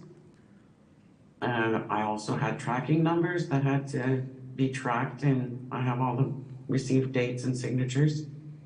And of the 57 email summons, I only received 8 read receipts, so only 8 individuals actually opened it up and confirmed that they read it. I got 2 responses saying they were unable to attend. I got 1 response stating they were not legally permitted to attend. I got 1 declined the invitation. And for the 58 summons sent by registered mail, I got 2 letters that were never picked up. I have 1 delivery that was inexplicably delayed and remained as is. And we received 2 COVID responses with reports by email that had been done by that province. My observations are I did observe that 63 of the 63 summon individual summon, no one accepted the invitation. No one agreed to testify with the NCI. I also observed that 13 provinces and territories, out of those 13 provinces, there have been at least 13 changes in either the chief medical officer or the health officer during the 3 years. And that is it. That's my report. Lynn, just before you guys clap, hang on, I'm just going to talk with Lynn a little bit. So, Lynn, you had said that a couple had indicated that they couldn't attend. Am I right that the summonses are actually drafted? So, it would invite them to attend at a specific hearing, but it would include, hey, we're traveling across other cities, and if you can't make it at this time, we'll, schedule you in virtually otherwise, or we could even, accommodate you by scheduling you when we're not having a sitting to attend virtually. That's how the summons is drafted, isn't it? Yes, it was. It was very clear in the summons that they were invited to do so virtually, or we were very willing to accommodate them. So they just decided not to declare they were unable to attend without asking for any kinds of accommodation or interest in participating. Right. Can I just ask you before we let you go, how did that make you feel not to have any response? Because that's a lot of people may not appreciate how much work it is to send these out, get all the registered mail things done, actually get down to the post office, do all of this, and then be tracking it to see what happens. Like, it's a lot of work. How did it make you feel that basically no government official decided to attend? Well, they made it really obvious that they didn't want to speak with the citizens of Canada, and they were not interested in coming to listen and to share their point of view. So I really felt that we were dismissed.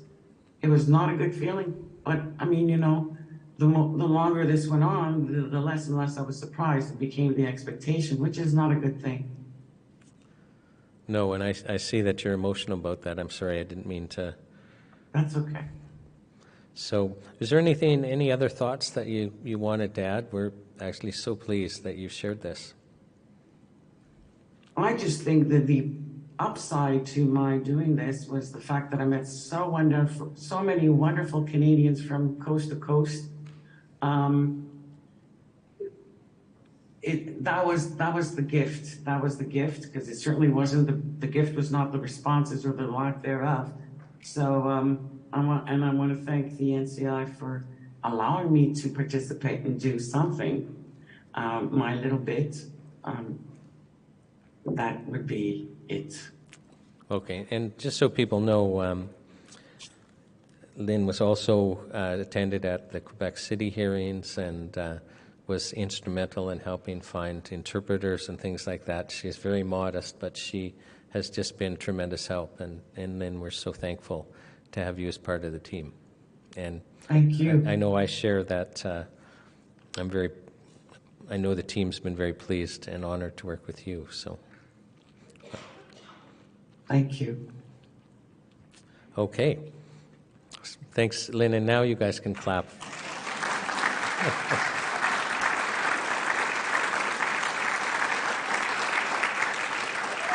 So, Lynn, you can't see it, but you're basically getting a standing ovation, so people appreciating what you've done.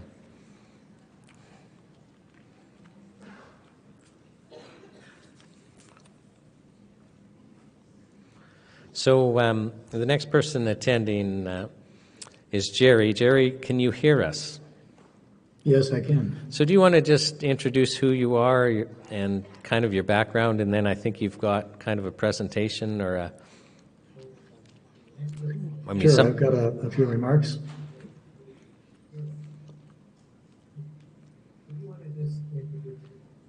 Sorry, I just didn't want to create any feedback. So I live in St. Albert, Alberta, and I am retired from a career in media and in corporate communications. I worked for a natural gas utility in Alberta, and I was manager of corporate communications and also director of government and customer relations. And I've had roles in the media as a reporter and news director. So my involvement with the National Citizens Inquiry began on March the 4th of this year, just about 2.5 months ago. So some of my communications, some of my testimony here today relates to communications prior to that date, and so I'm relying on documents, some of which were prepared by others. However, I've gathered them and developed knowledge about them, which I believe to be true. And so I'm also reporting on the activities of other members of the communications team who were responsible for the internet site and our social media platforms. So the National Citizens Inquiry has issued about 18 media releases. And I'm just going to begin sharing my screen here.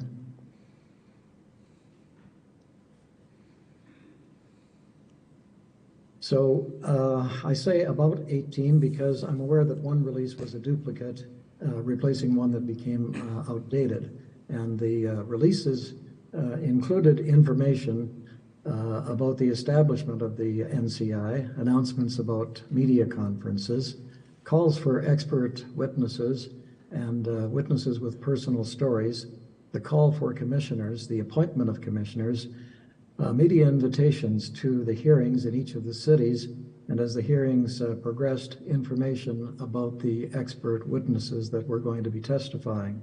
So copies of the media releases are available for filing as exhibits.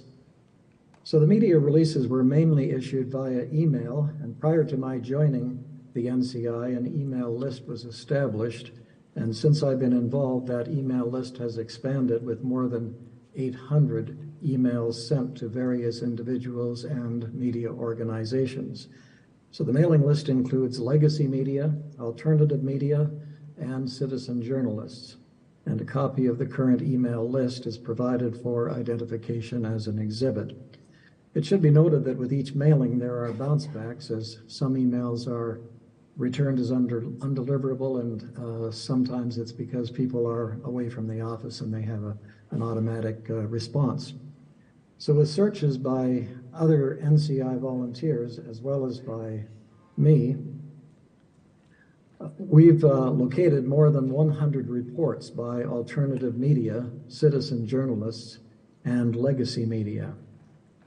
So the bulk of the reports might be described as being produced by alternative media, although I have to say that these organizations do have large audiences as well, and I'm referring here to media outlets such as Epoch News, Rebel News, and the Western Standard. So to my knowledge, only a handful of the legacy media ever attended the NCI hearings, including CBC Manitoba, CKOM Radio in Saskatoon, Bridge City News in Lethbridge and Winnipeg, and the Red Deer Advocate. So although CBC Manitoba and CKOM Radio carried reports about the hearings being held, neither carried stories which described the testimonies of the witnesses. A report with links to the stories will be filed as an exhibit, and an update will be provided on the coverage sometime after the hearings conclude. So attached to my report is a summary of the social media activities on the NCI website, which is NationalCitizensInquiry.ca, and the NCI social media channels on Twitter, Rumble, Facebook, YouTube, and TikTok. And so these summaries are incomplete right now because the hearings are ongoing, and updated summaries will be provided after the hearings conclude. So for today, I'm just going to provide some highlights from the summary. So we've witnessed a remarkable surge in the social media presence. Since the inaugural hearings in Truro on March 17th, our cumulative followers have soared from 16,000 to an impressive 60,000 across all platforms as of May 19th. So I think this rapid growth is a testament to the significance of the NCI and the eagerness of Canadians, as well as NCI's global audience, to engage with an inquiry of this nature. The substantial increase in impressions further highlights the broad reach of the NCI content, and over the same time frame, impressions skyrocketed from 236,000 to well over 14 million.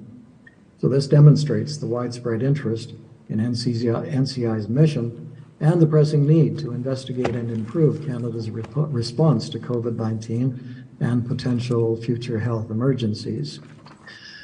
So as we've experienced censorship in the legacy media, NCI's journey of growth has been accompanied by significant challenges from censorship in the social media platforms. So despite initial success on TikTok, where we developed 11,000 followers, we were subsequently deplatformed. And then as we attempted to replatform, we had further bans, and basically that has impeded our ability to showcase the analytics from these inaccessible accounts.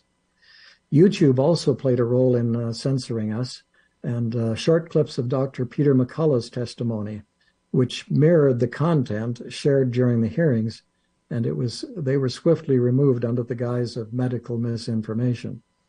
NCI's account also faced a temporary suspension of 7 days, resulting in the inability to stream the hearings from Toronto live on YouTube.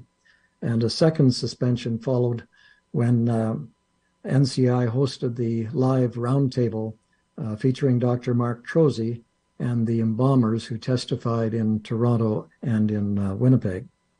So within hours, that video was removed, and the NCI account received another strike, and that led to a 14-day suspension.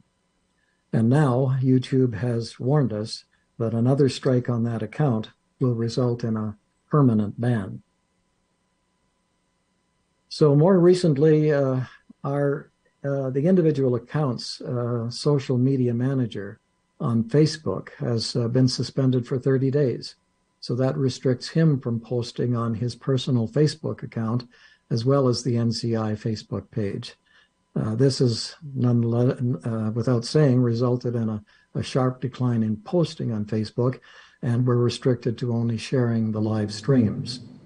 So despite amassing nearly 20,000 followers, the NCI Facebook has encountered increasing trouble with Facebook, and they mainly cite community guideline violations as the reasons for our account suspensions.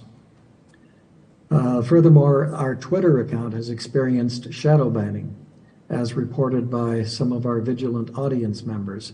So despite being search banned, our audience has actively shared inquiry posts, and that has contributed to the NCI presence and reach on the Twitter platform.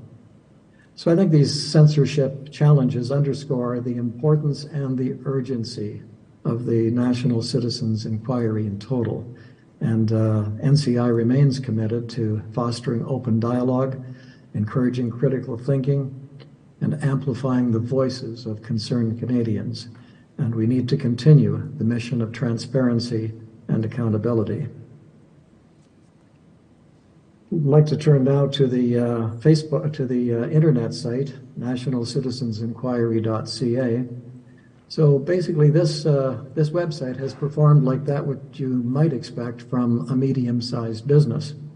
So we've registered 240,000 page views over 6 months, and 137,000 of them during the 2 months of hearings. So that's like 60,000 per month, which is very respectable. So typical website statistics over 5 months, a typical website would see about 5,000 new visitors, and the average time spent would be about 52 seconds. So when you look at how we're acquiring the people that are visiting the site, almost 120,000 of them are coming direct, that is by typing in the URL in the URL area. So that's excellent that people are finding out about the site. We're getting references from Google, about 30,000, Facebook mobile, 29,000, Facebook itself on the internet, 27,000. So when you look at Facebook itself, that's an excellent representation of referrals. And then from Twitter, we got about 15,000. I'd also like to give a special mention to Dr. Trozy, who was responsible for 1,000 people coming over to the website. When we look at the acquisition of visitors to the site, if you look at the top line graph, you see that when the NCI was first announced, that generated a lot of activity. It kind of slowed down with people mainly signing the petition over the summer and winter. And then as the hearings started, you see the spikes. And then if you look at the lower line graph, you get a close-up of the spikes that occurred. If you look at the lower left-hand side of this slide, then you'll see that you get the representation of that 775,000 total page views and 2.3 million human interactions. And the top 3 pages on the site were the home page, NCI Live, and the petition. And when it comes to the petition, as of yesterday, we're at 68,179, and I know we've grown again today. From demographics point of view, we're at 232,000, and Canada is by far the majority of that, with representation from the United States and countries over in Europe, as well as Australia and New Zealand. From an engagement point of view, the people who spend the most time on the site are from Canada, the Netherlands, New Zealand, and Mexico. From a language perspective, English is dominant with 215,000 and followed by French with over 14,000. And from an engagement point of view as well, it's English, French, German, Dutch, and Spanish. Across Canada, Ontario is in the lead position as the most populous province with 66,000, followed by British Columbia, Alberta, Quebec, Saskatchewan, Nova Scotia, and Manitoba, New Brunswick, and Newfoundland. This is a very telling slide about how we currently operate in the world, and this tells you where we're getting the traffic from, what types of devices that we're getting the traffic from. And this indicates that about 2/3 of the people on our website are following us on their mobile devices, about 1/3 on the desktop and a smaller amount on tablets. So that concludes my presentation. I just want to say that it's been an honor to be a part of the communications team here and a part of the effort overall. It's been a great experience to be involved. Jerry, if you don't mind me asking, why did you decide to get involved in the NCI? Well, I guess I identified early on as being a former reporter. I was noticing that the reporters weren't asking the right questions, that we weren't getting the right information from people in government. As has been pointed out significantly during the hearings, the media has not been forthright in their reporting. They haven't been doing news gathering, as has been pointed out. And then I did research, and I learned a lot of things, and I just developed. I can say too is that I've held elected office, and I have been very surprised by the lack of all of the political parties seem to be singing from the same hymn book, and that was a red flag for me as well. And so I just knew that something wasn't right. And so, like everybody else, we've been impacted through family and friends, and it's just been a terrible 3 years, something that we never, ever expected to experience in our home country of Canada. No, that's well said, and I think there's some people shaking their, nodding with you going forward. Is there anything you want to add before we go? Any encouragement or advice that you would have for us going forward? And by advice, I mean to people, not to the NCI, but just you're being watched by a fairly large group, as you know, and I'm just wondering if you have any advice for us going forward.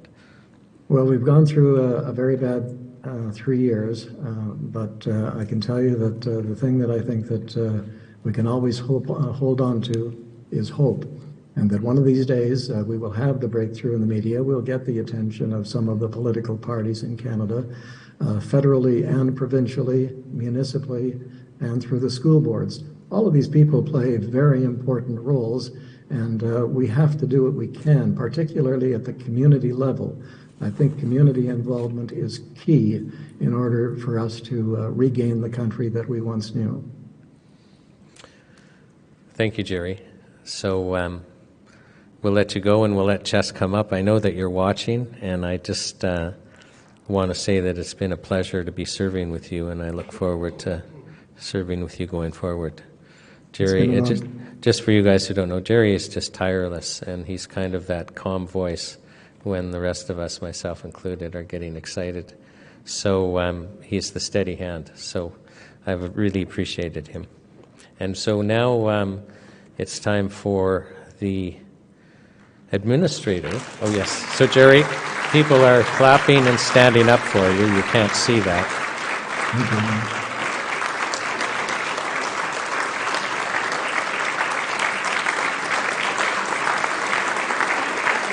You're getting a standing ovation.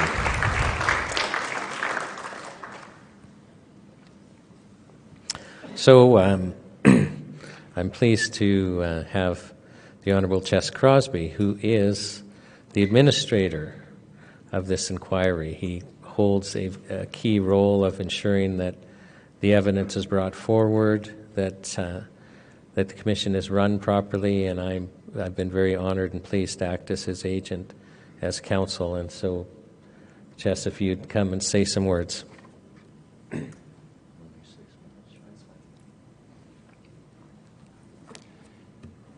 Sean is so kind, acting as my agent. Indeed, Sean. Commissioners, I gave an opening statement at the first hearings of the National Citizens Inquiry in Truro in March. I submitted that a threat to our very way of life in the democracies arose during the 1930s. It was called the Great Depression. Many were afraid, but when Franklin D. Roosevelt made his inaugural address as President of the United States in 1932, he did not tell people to be afraid. Instead, he told Congress and the free world that we had nothing to fear but fear itself. No great nation prospers and grows strong on a platform of fear, but governments chose to ignore their own previously approved pandemic plans in favor of fear. These discarded plans required that government should protect the vulnerable, allow others to continue their lives normally, and maintain public confidence. Instead, they panicked into a war, a futile war against a virus. And the first casualty of war is the truth. Jordan Peterson told us in Truro that our political leaders panicked and copied the draconian SARS-CoV-2 response of the Communist Party of China. Peterson said that we don't put political leaders in office in order to panic. And every politician involved in this panic is unworthy of office. But more, these leaders told lie after lie and manipulated public opinion to use fear to impose tyranny, what James Corbett yesterday called medical martial law. To quote Jeff Wilson this morning, COVID was primarily a debacle of leadership. Commissioners, Mr. Peterson's statement was brief and not intended to be a full account. A fuller account would incorporate the evidence you have heard that drives us to conclude that planning and deliberation was involved in our government's COVID crisis response and in their campaign of fear, a campaign of fear so sophisticated that Robert Malone described it to you as a military-grade psyops, or fifth-generation psychological operation waged against the entire civilian population. This planning and deliberation involves sinister, deep military, strategic, and financial system agendas, as touched on before you by Denny Rancourt and Catherine Austin Fitz, the exact outlines of which are yet to be defined. The evidence from Dr. Rancourt and others is that there was no COVID-19 viral pandemic. Heresy! Heresy against the COVID cult. The spread of the virus, as with numerous other so-called pandemics before it, was invisible through the lens of excess death analysis, of great robustness. What caused excess death was not a virus, but the partly panicked and partly planned response by authorities to the virus.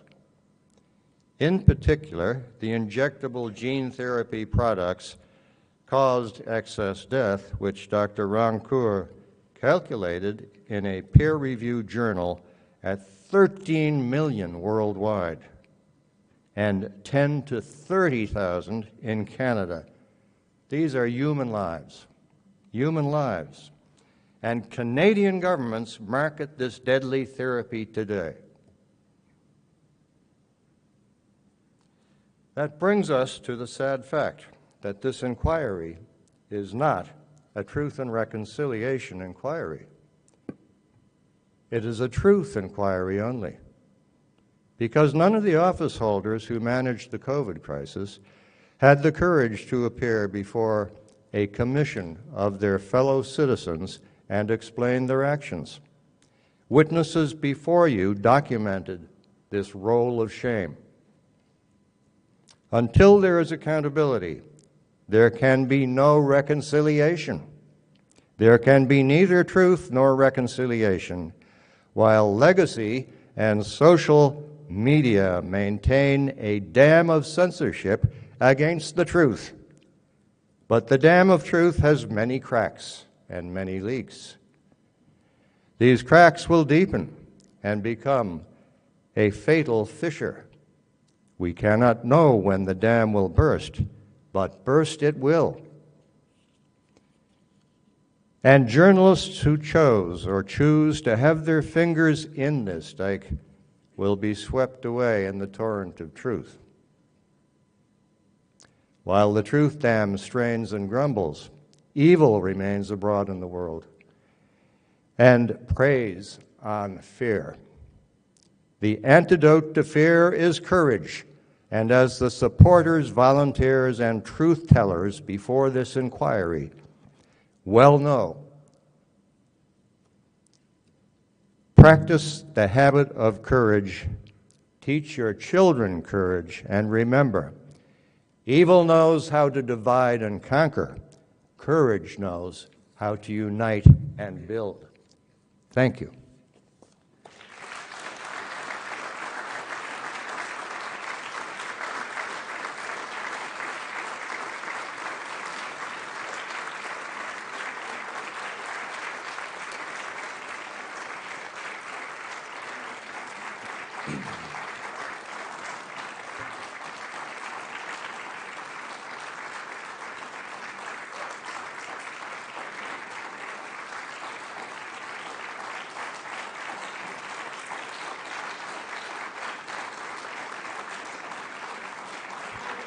So for those of you online, and I'm not trying to stop, there was a standing ovation for the Honourable Chess Crosby, and a well-deserved one. I've been given the honor of being able to be the last person to speak.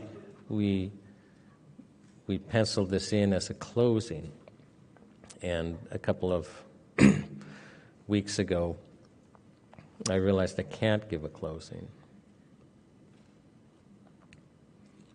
because I think we're at the beginning of something. We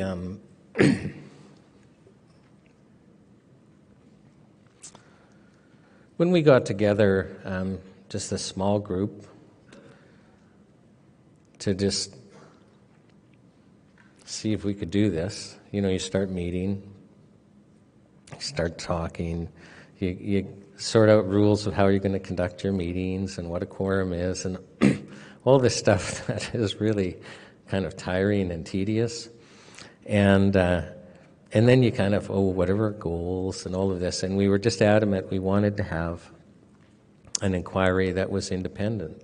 Like, the frustration was, this was the event that had affected us more than anything else. This has been more intrusive on our rights and privileges than many Canadians experienced during the First and Second World War.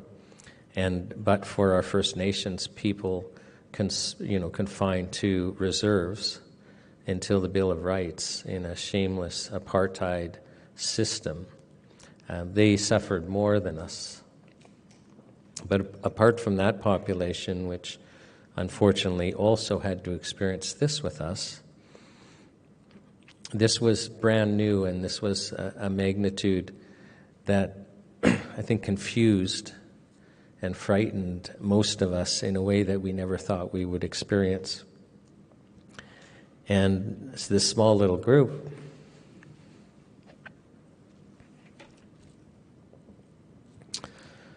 we just wanted this looked into in a fair way, in an impartial way. And, so we get our rules and we get our goals, and and you can, anyone can criticize what we've done. But, we've really tried to do that. And, you had Lynn talk about sending out these subpoenas. And, we tried to get the government officials there. And the commissioners will tell you, because I was involved on the commissioner process, that before they were selected, they had to endure my lectures on impartiality. So just to try and, we just wanted them to understand that they needed to act differently, that they were basically taking on a semi-judicial role, that as hard as it can be, that we were charging them with the responsibility of acting impartially. And we're still entrusting them with that. And that's kind of interesting too, isn't it? That a group of citizens that literally are just feeling terrorized and feeling afraid would decide to do this. And I can tell you, if we had any idea at all, even an inkling of an understanding of how impossible this task was, you know, we would have, I don't think we would have even have met. So, because how does a small group with no funds, talking zero funds, we've never had, you know, you hear about groups that have like a big sponsor or something. I don't believe it. I've never experienced that. So, and the NCI certainly hasn't. So, yeah, how do you do that? So, well, we just organized, we started putting, you know, committees together. Oh, you need a communications committee. Oh, you need a committee to select commissioners. Oh, well, then that committee's got to figure out, well, you know, what questions are we going to ask? What are we looking for? What are our criteria? Like, it seems it never ends. I think if I have to attend another Zoom meeting, I'm going to break out in hives. I mean, it's crazy. And then, because almost every one of us was, you know, we had other lives and other responsibilities, every time you needed something done, like you're trying to get volunteers, right? And I don't know if you've ever tried, I'm just laughing because it's so funny, like so many times. I kind of, me and Dale, another person Dale is just, this wouldn't have happened without her kind of having this kind of eye in the sky. Oh, look at all the things that aren't working, maybe we need to look at them. Kind of became, I felt like a fire chief, so okay, well, we've got this burning, destructive problem or complete hole. And so you have to try and cobble together a bunch of volunteers, and there's some in the room, which is fun. So you try and get that done, and you know, you learn just how ineffective that is. So yeah, it's terribly ineffective. So, you know, tips for anyone going forward: if you don't have a minimum of 3 that agree to form a committee, and you've got to charge one of them as being the one responsible, you're just wasting your time. So, you know, we had to learn stuff like that, and many failures, but many blessings. So this has been an impossible task that has actually happened. And one thing I learned is and I don't think it's any secret that I think God's involved in this from my morning openings, and I'll even share how that came about. But when you get involved in something that God's involved with, you don't know where it will lead. So this thing was really, I would say, just one crisis from another. I mean, I just looked at Michelle. Who's our, you know, public face. Do you mind if I share the story? So, you know, we were losing our other public spokesperson, who was also a volunteer. You know, getting really close to our first hearings, and it's like you got to have a spokesperson, and our media, social media, was just in its infancy. Do you know that when we held the Truro meetings, or the first hearing date on March 17th, we had not had a Twitter account long enough to become verified? And you laugh. Can you imagine? Like, because you know the media is not going to pay any attention to you. You know you rely on social media, but we hadn't organized the team yet because that hadn't been a fire yet, right? So, which gives you a really clear view of kind of how we're really just kind of patching this together. And you know, Garrett, who's our social media guy, is sitting here, and I'll get back to you, Michelle, in a second. I mean, I think, and this will be weeks old, but I think like 2 weeks ago when we had a meeting, he had reported back to us that in the last 30 days we had 10 million impressions on social media. Like, so it's probably like 1.5 million a week or something now from, I don't know, did we have like 200 followers on all our platforms on March 17th? Maybe, if we exaggerate. So getting back to Michelle, so here we are, we're approaching having, we're approaching these hearings, we have no media presence. Our, one spokesperson who is a volunteer is having to leave for, and it's like, oh my gosh. So I'm on a Zoom call with just a bunch of other freedom groups, and I just say, we need a media team. Like, we need a media team. And I called for that. And actually, so Jerry, who had, has just been an absolute blessing, who's already shared with us, both him and Michelle, from that call for help, responded. And I know, Michelle, it's kind of funny because, I don't know, it was a couple of weeks ago. She's like, oh, well, why did you pick me? I just kept the poker face. I didn't say, well, you were all we had, So, but no, we're not going to pick somebody that we don't trust. But it just was an example of God stepping in and filling the need, because here we had Michelle, who had worked professionally in TV production and direction, and, had her own program on the Women's Network and understood what it took to put a story together and to communicate in front of a camera and to interview people. And so here we had this professional person volunteer to go to all of our hearings for no charge. We reimburse her for travel expenses, but for no charge. Jerry, he's literally full-time. And it seems that media crises, we can time them to when he has an important personal event in his life for which he announces in advance, I'm not working for the NCI that day. So we know we're going to have, a media crisis that day. So, and he's not like volunteer. How does that happen? And always at the last minute.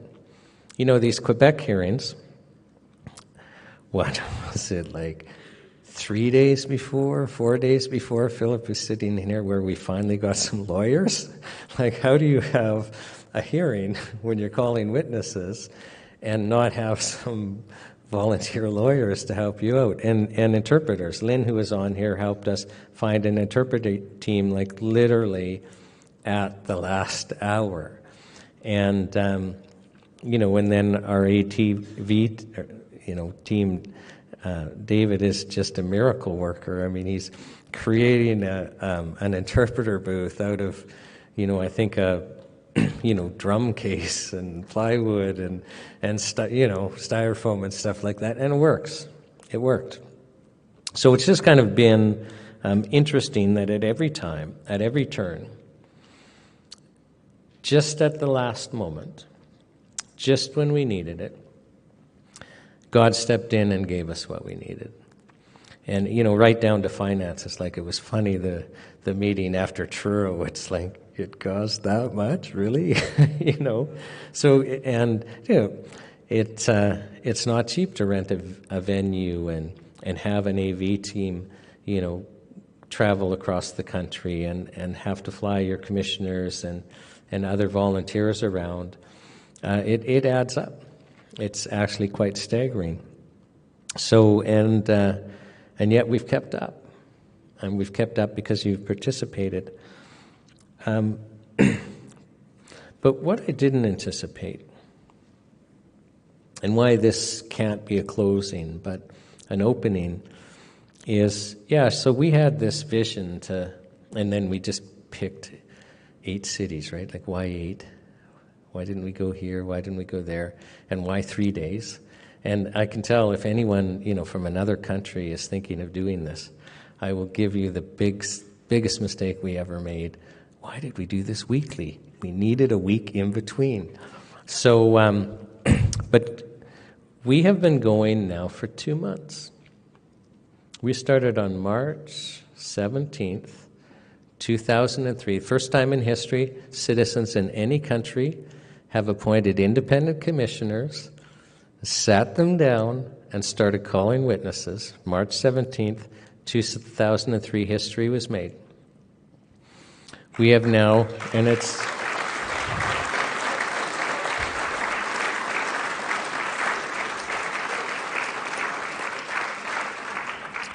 It is now, it's May 19th, isn't it? Life's just been a blur. So May 19th, 2023, 3 months later, 8 cities later, 24 hearing days. I haven't counted the witnesses, but we're probably around 350 witnesses testifying under oath in front of independent commissioners, all citizen-run. That is something that I think you all should be extremely proud of. And the most interesting part was and I have to tell a story about my wife Teresa. So it was probably about 5 weeks before Truro. Do you mind if I share the story? So about 5 weeks before Truro, we were just so far behind in getting it together. And some of us were just dusted on. And I'm just getting stressed out to the yin-yang. And I told you we had no social media, nothing happening. And I had a couple of days I just couldn't sleep. Can we actually do this? We put in all this effort, we've gone so this far to, do we just have to collapse it now? Because we're on the verge for so long of just having to say, no, we can't do it. And then why I'm not sleeping, in addition to just the stress that, are we failing here, was even if we succeed on getting witnesses in front of the commissioners, if we can possibly even do that, who's going to watch? What's the point? Why are we bothering? Because we have no social media, we have no team. We had, our miracle worker Garrett had started, but he had no content. And we had nobody to make content, and you can't succeed on social media. So my precious wife said to me, just really seeing the crisis that I was in, I will give you one day. So there was a fellow at our church who he's retired, but he used to be a video guy, and he had let me know that he'd be willing to volunteer. So Teresa, arranged for, 10 or 12 people to be videoed. She just tracked down people who were willing to go in front of the camera and share a story, and finally we had some content. And then she continued working, and there was kind of, was it the quote of the day or something? I don't even remember. They're just trying to come up with little ideas. And then she's literally been working day after day after day, even though she's got, another job and things to do. And, I don't even know how many volunteers. There's a volunteer here that put together our commercial. So somebody was willing to introduce us at that World Health Council big meeting, and we needed some commercial. And if we had paid $50,000 for that, we'd be going, that was well done. And we're thankful. We're thankful, Mr. Dahl, for doing that for us.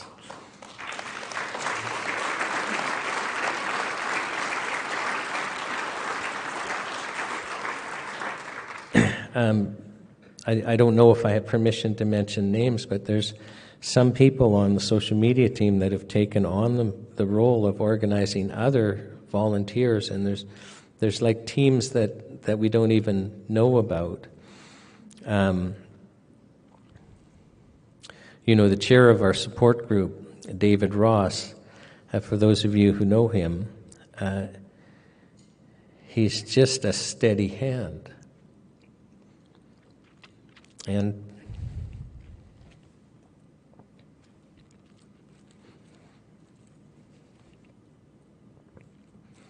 it's just a pleasure to work with people that are solid, and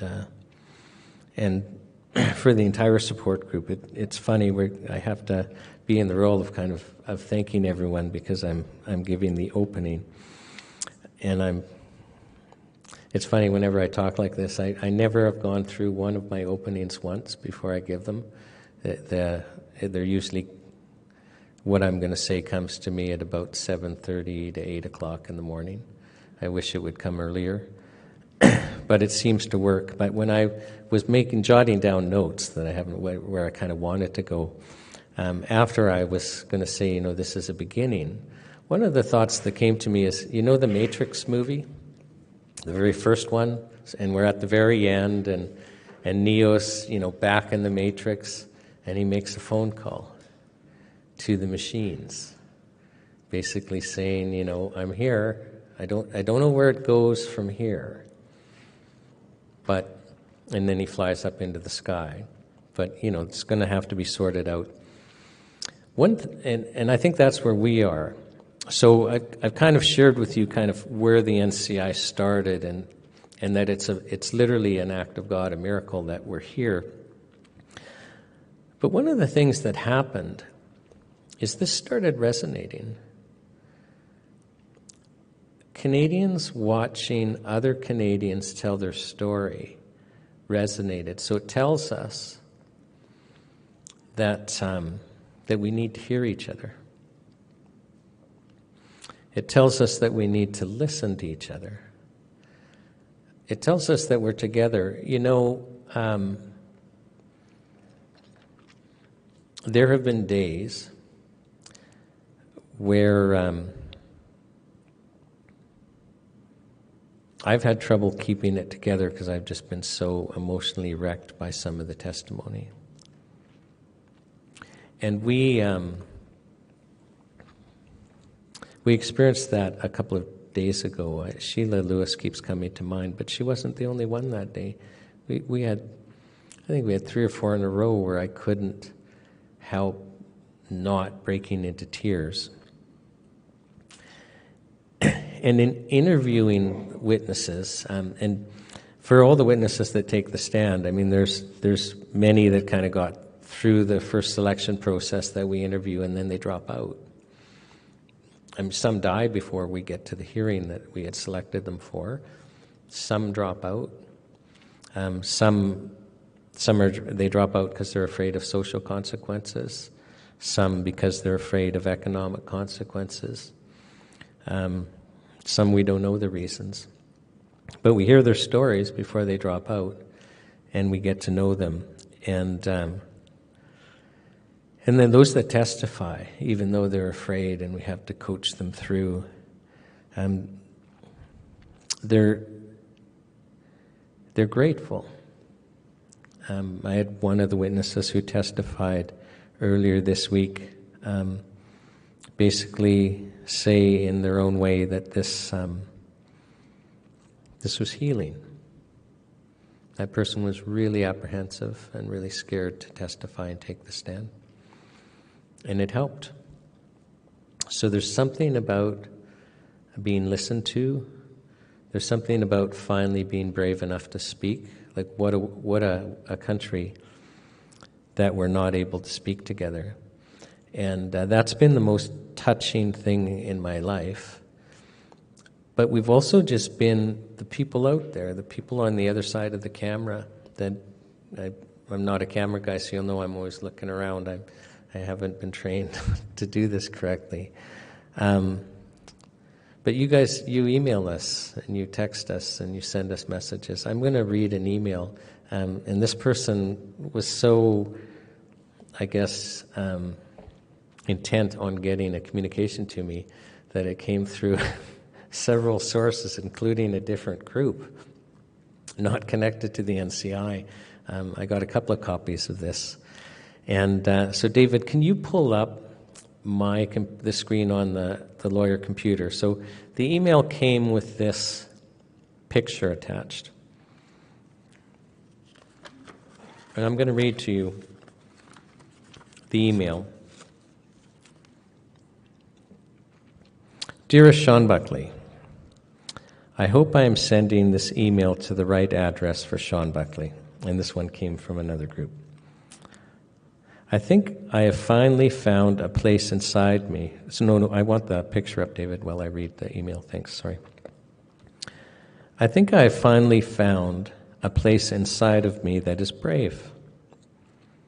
Thanks to your profound NCI presentations, I was on the fence for a long time. And thank you for shining a light on how to draw a line in the sand.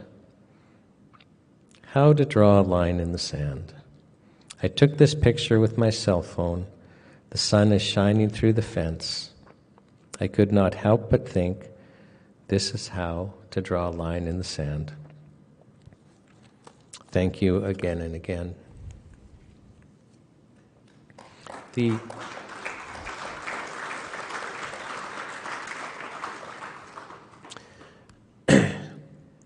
But that's what this is all about. And I just happen to be turned up being one of the public faces of what's going on, but I'm just one cog in thousands of volunteers. So, and I'm very honored to be here. I feel, and I've said this in some openings, I feel indebted to the truckers, and I feel that we need to, yes.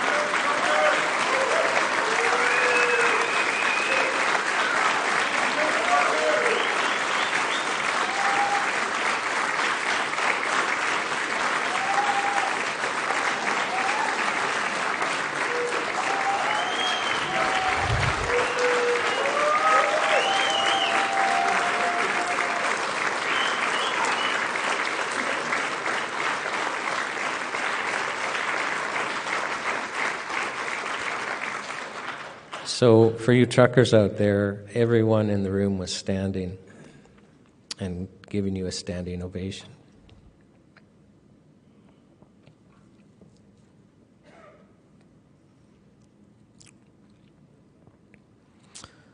I know that I was scared when the trucker convoy started. I was cowering in my home.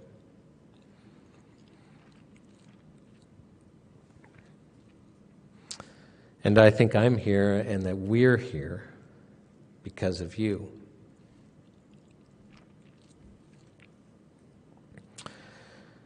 And our government's back down because of you. Can you imagine what it would have been like if the truckers hadn't done what they did? I mean, the mandate started dropping province after province because of them. The government was not going to drop the mandates. I forget which witness said, that the plan was 2 years. Lock them up for 2 years. Now, we're Canadians, we're Northern Hemisphere. They have to let us out in the summer or we would have blown a fuse. But we were going to be locked up again. And I believe the only reason we're not wearing masks and having to go through the police state ritual of showing passports right now is because of what the truckers did. And so I think we need to understand that they showed us something.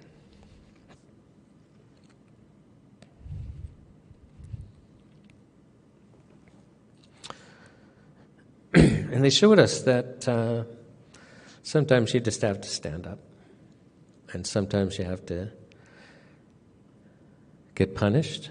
And sometimes you have to pay a price. But aren't we proud of them?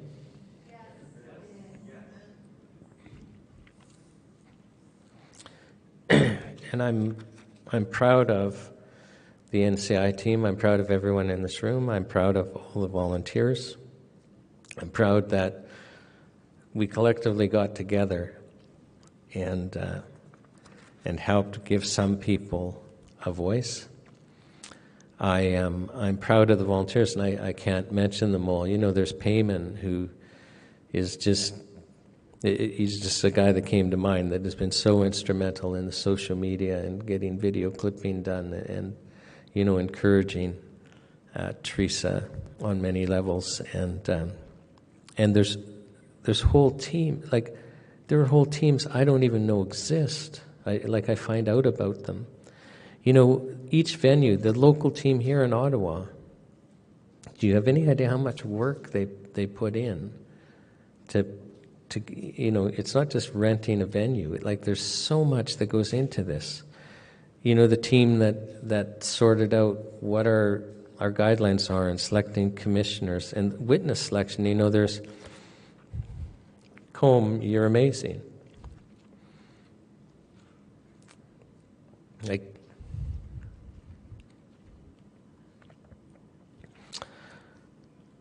some people have really sacrificed. Like some people, have really sacrificed. And the witness selection, there's people in this room that have been involved in that. That's just a monumental task. And I've already mentioned the communications and social media, the support group. We're not supposed to mention our names, so I won't. And just the thinking is this is supposed to be independent, and so, some of us are tied to other freedom groups, and that's not what it was about, right? It wasn't to tout groups we were involved with. It was to try and put on an independent commissioner. The lawyers that volunteered, people like Lynn that, are doing the subpoenas. There was a whole team. I only knew one person who cataloged, this will end up in our archive on our website, all of the government communications in all the provinces, the work with links, it goes on and on. And I want to say thank you. So on behalf of the NCI, for all of you out there that I know and don't know, I sincerely thank you. And I feel honored to be here and to be able to share. I'm not done, so just hang on. So there's a danger that some judges have learned over the years, that if you give me a microphone and I don't have a time limit, that bad things can happen. But I wanted to talk about, so I have to talk about my talks. I wasn't supposed to be involved publicly at all. That wasn't what I wanted to do. I wanted to just be involved in helping to organize and kind of put the fires out. And so I had no intention on attending. I thought maybe I'd go to the Saskatoon hearing and the Red Deer hearing as a spectator. Had no plans on leading witnesses or giving openings or anything like that. And all that happened is for whatever reason we'd have a whole bunch of, I wouldn't say a whole bunch, but a reasonable number for each place of lawyers' names who had, earlier on expressed interest in volunteering. And we actually, weren't thinking we were going to have problems getting lawyers to volunteer, once it actually got to the hearing. But it turned out that they just dropped like flies as it got closer. And I'm very thankful for, Cassie and Wayne, both who have flown in from different provinces, because we didn't have local lawyers volunteering here. So it turned out, in Toronto, we didn't have a single lawyer for the first day. And it's okay, now I have no choice. I have to go and do this. And the second day we only had one, and so it's okay, I'm doing the lawyer thing. But that just continued. But I show up in Toronto on the schedule, day one as an opening. I got to figure out what I'm going to do there. So I actually prepared for that one. It's not that I would have run through it, but, I sat at least a day or two before I kind of figured out what I was going to say. And then lo and behold, I'm there on day one, and I noticed they got a slot for an opening on day two. It's okay, well, I better figure out something to say on day two. So, and then after day two, some of the commissioners, who I won't name to protect the guilty, we actually liked your openings. I'm looking forward to your next one. So now I felt the pressure, right? So I just continued doing openings. And some days I feel I've walked the line. But I want you to know that I've taken that role once that role fell on me really seriously. And I took it seriously because, first of all, there's no reason why you would listen to me at all. Why do I have a mic? And why do I get the honor of actually speaking to you? And I took that seriously. And so just so you know, I would pray that God would just tell me what to say, whether I was going to go whatever that direction would lead. And I felt a responsibility to give people hope and to try and give us unity.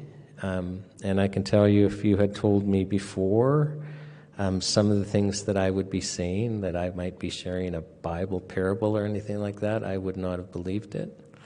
And yet that's what happened. And a lot of people have commented that they have appreciated what I've said, and I need to make it very clear I didn't say anything to you. And I see some people nodding their heads and know exactly what I'm talking about, because those weren't my words. And half the time what I was saying I didn't have notes about. It's just what he said.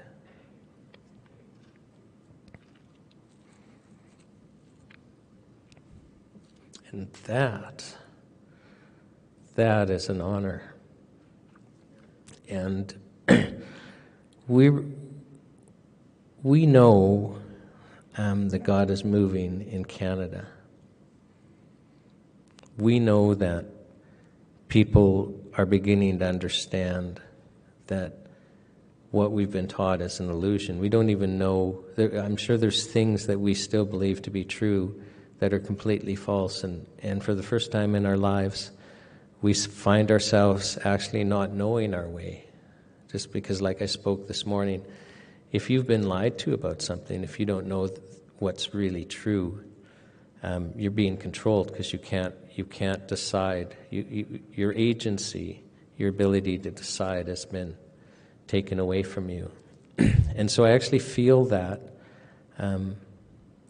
when the words would come out that we're under a spell, and again, those weren't my words, that we've been under a sleeping spell. And I think we're waking up. I think we're coming out. I think the sun is shining. I think there's a line in the sand. There's the sun shining through the fence, and we know the sun is there.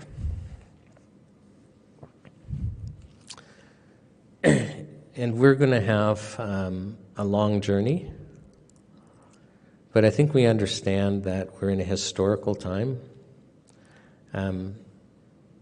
Like it's interesting, isn't it? Like, I was a Second World War buff.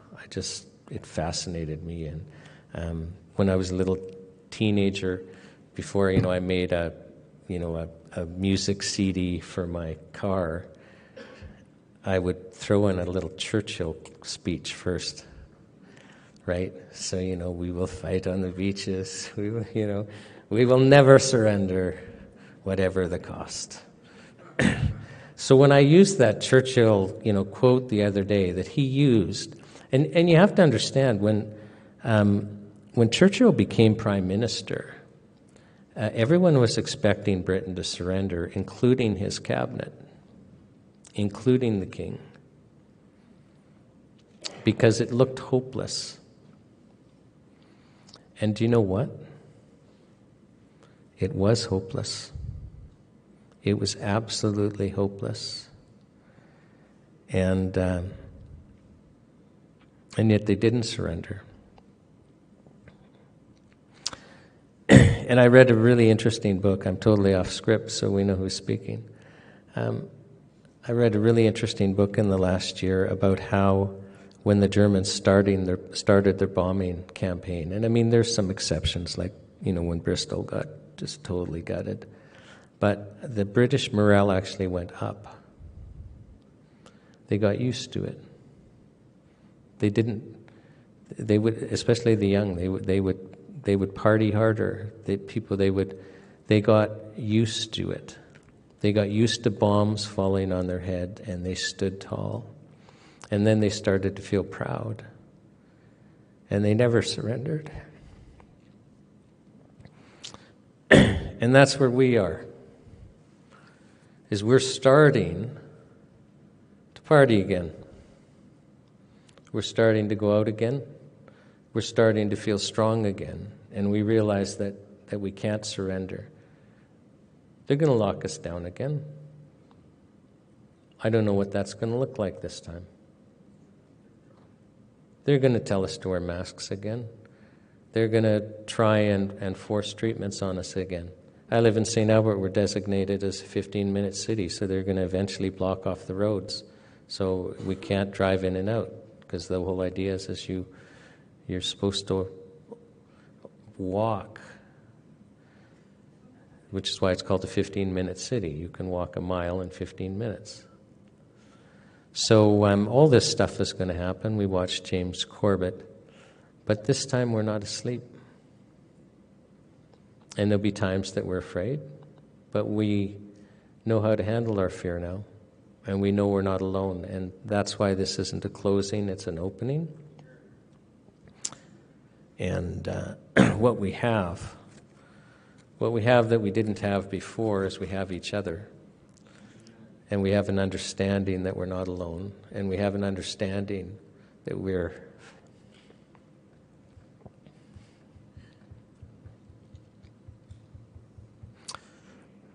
are Canadians, and Canadians don't cower.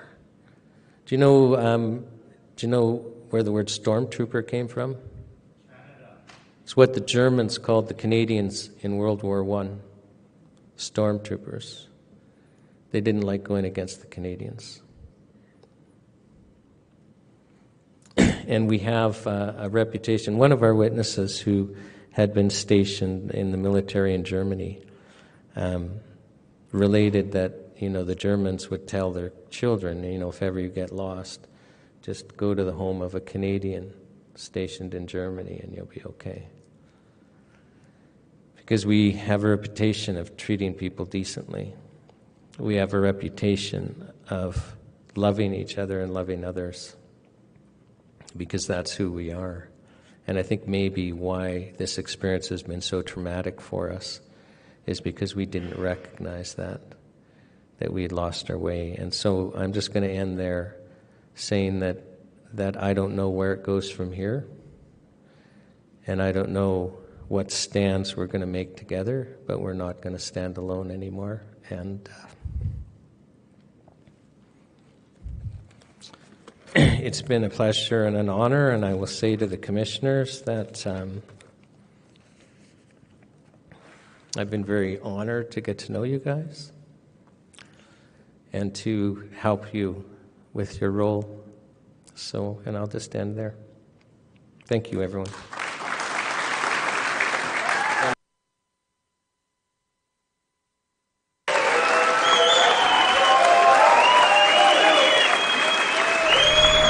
We are a citizen-organized, a citizen-run, a citizen-funded initiative. We don't have a single large donor. We're doing this all on our own, almost exclusively by volunteers.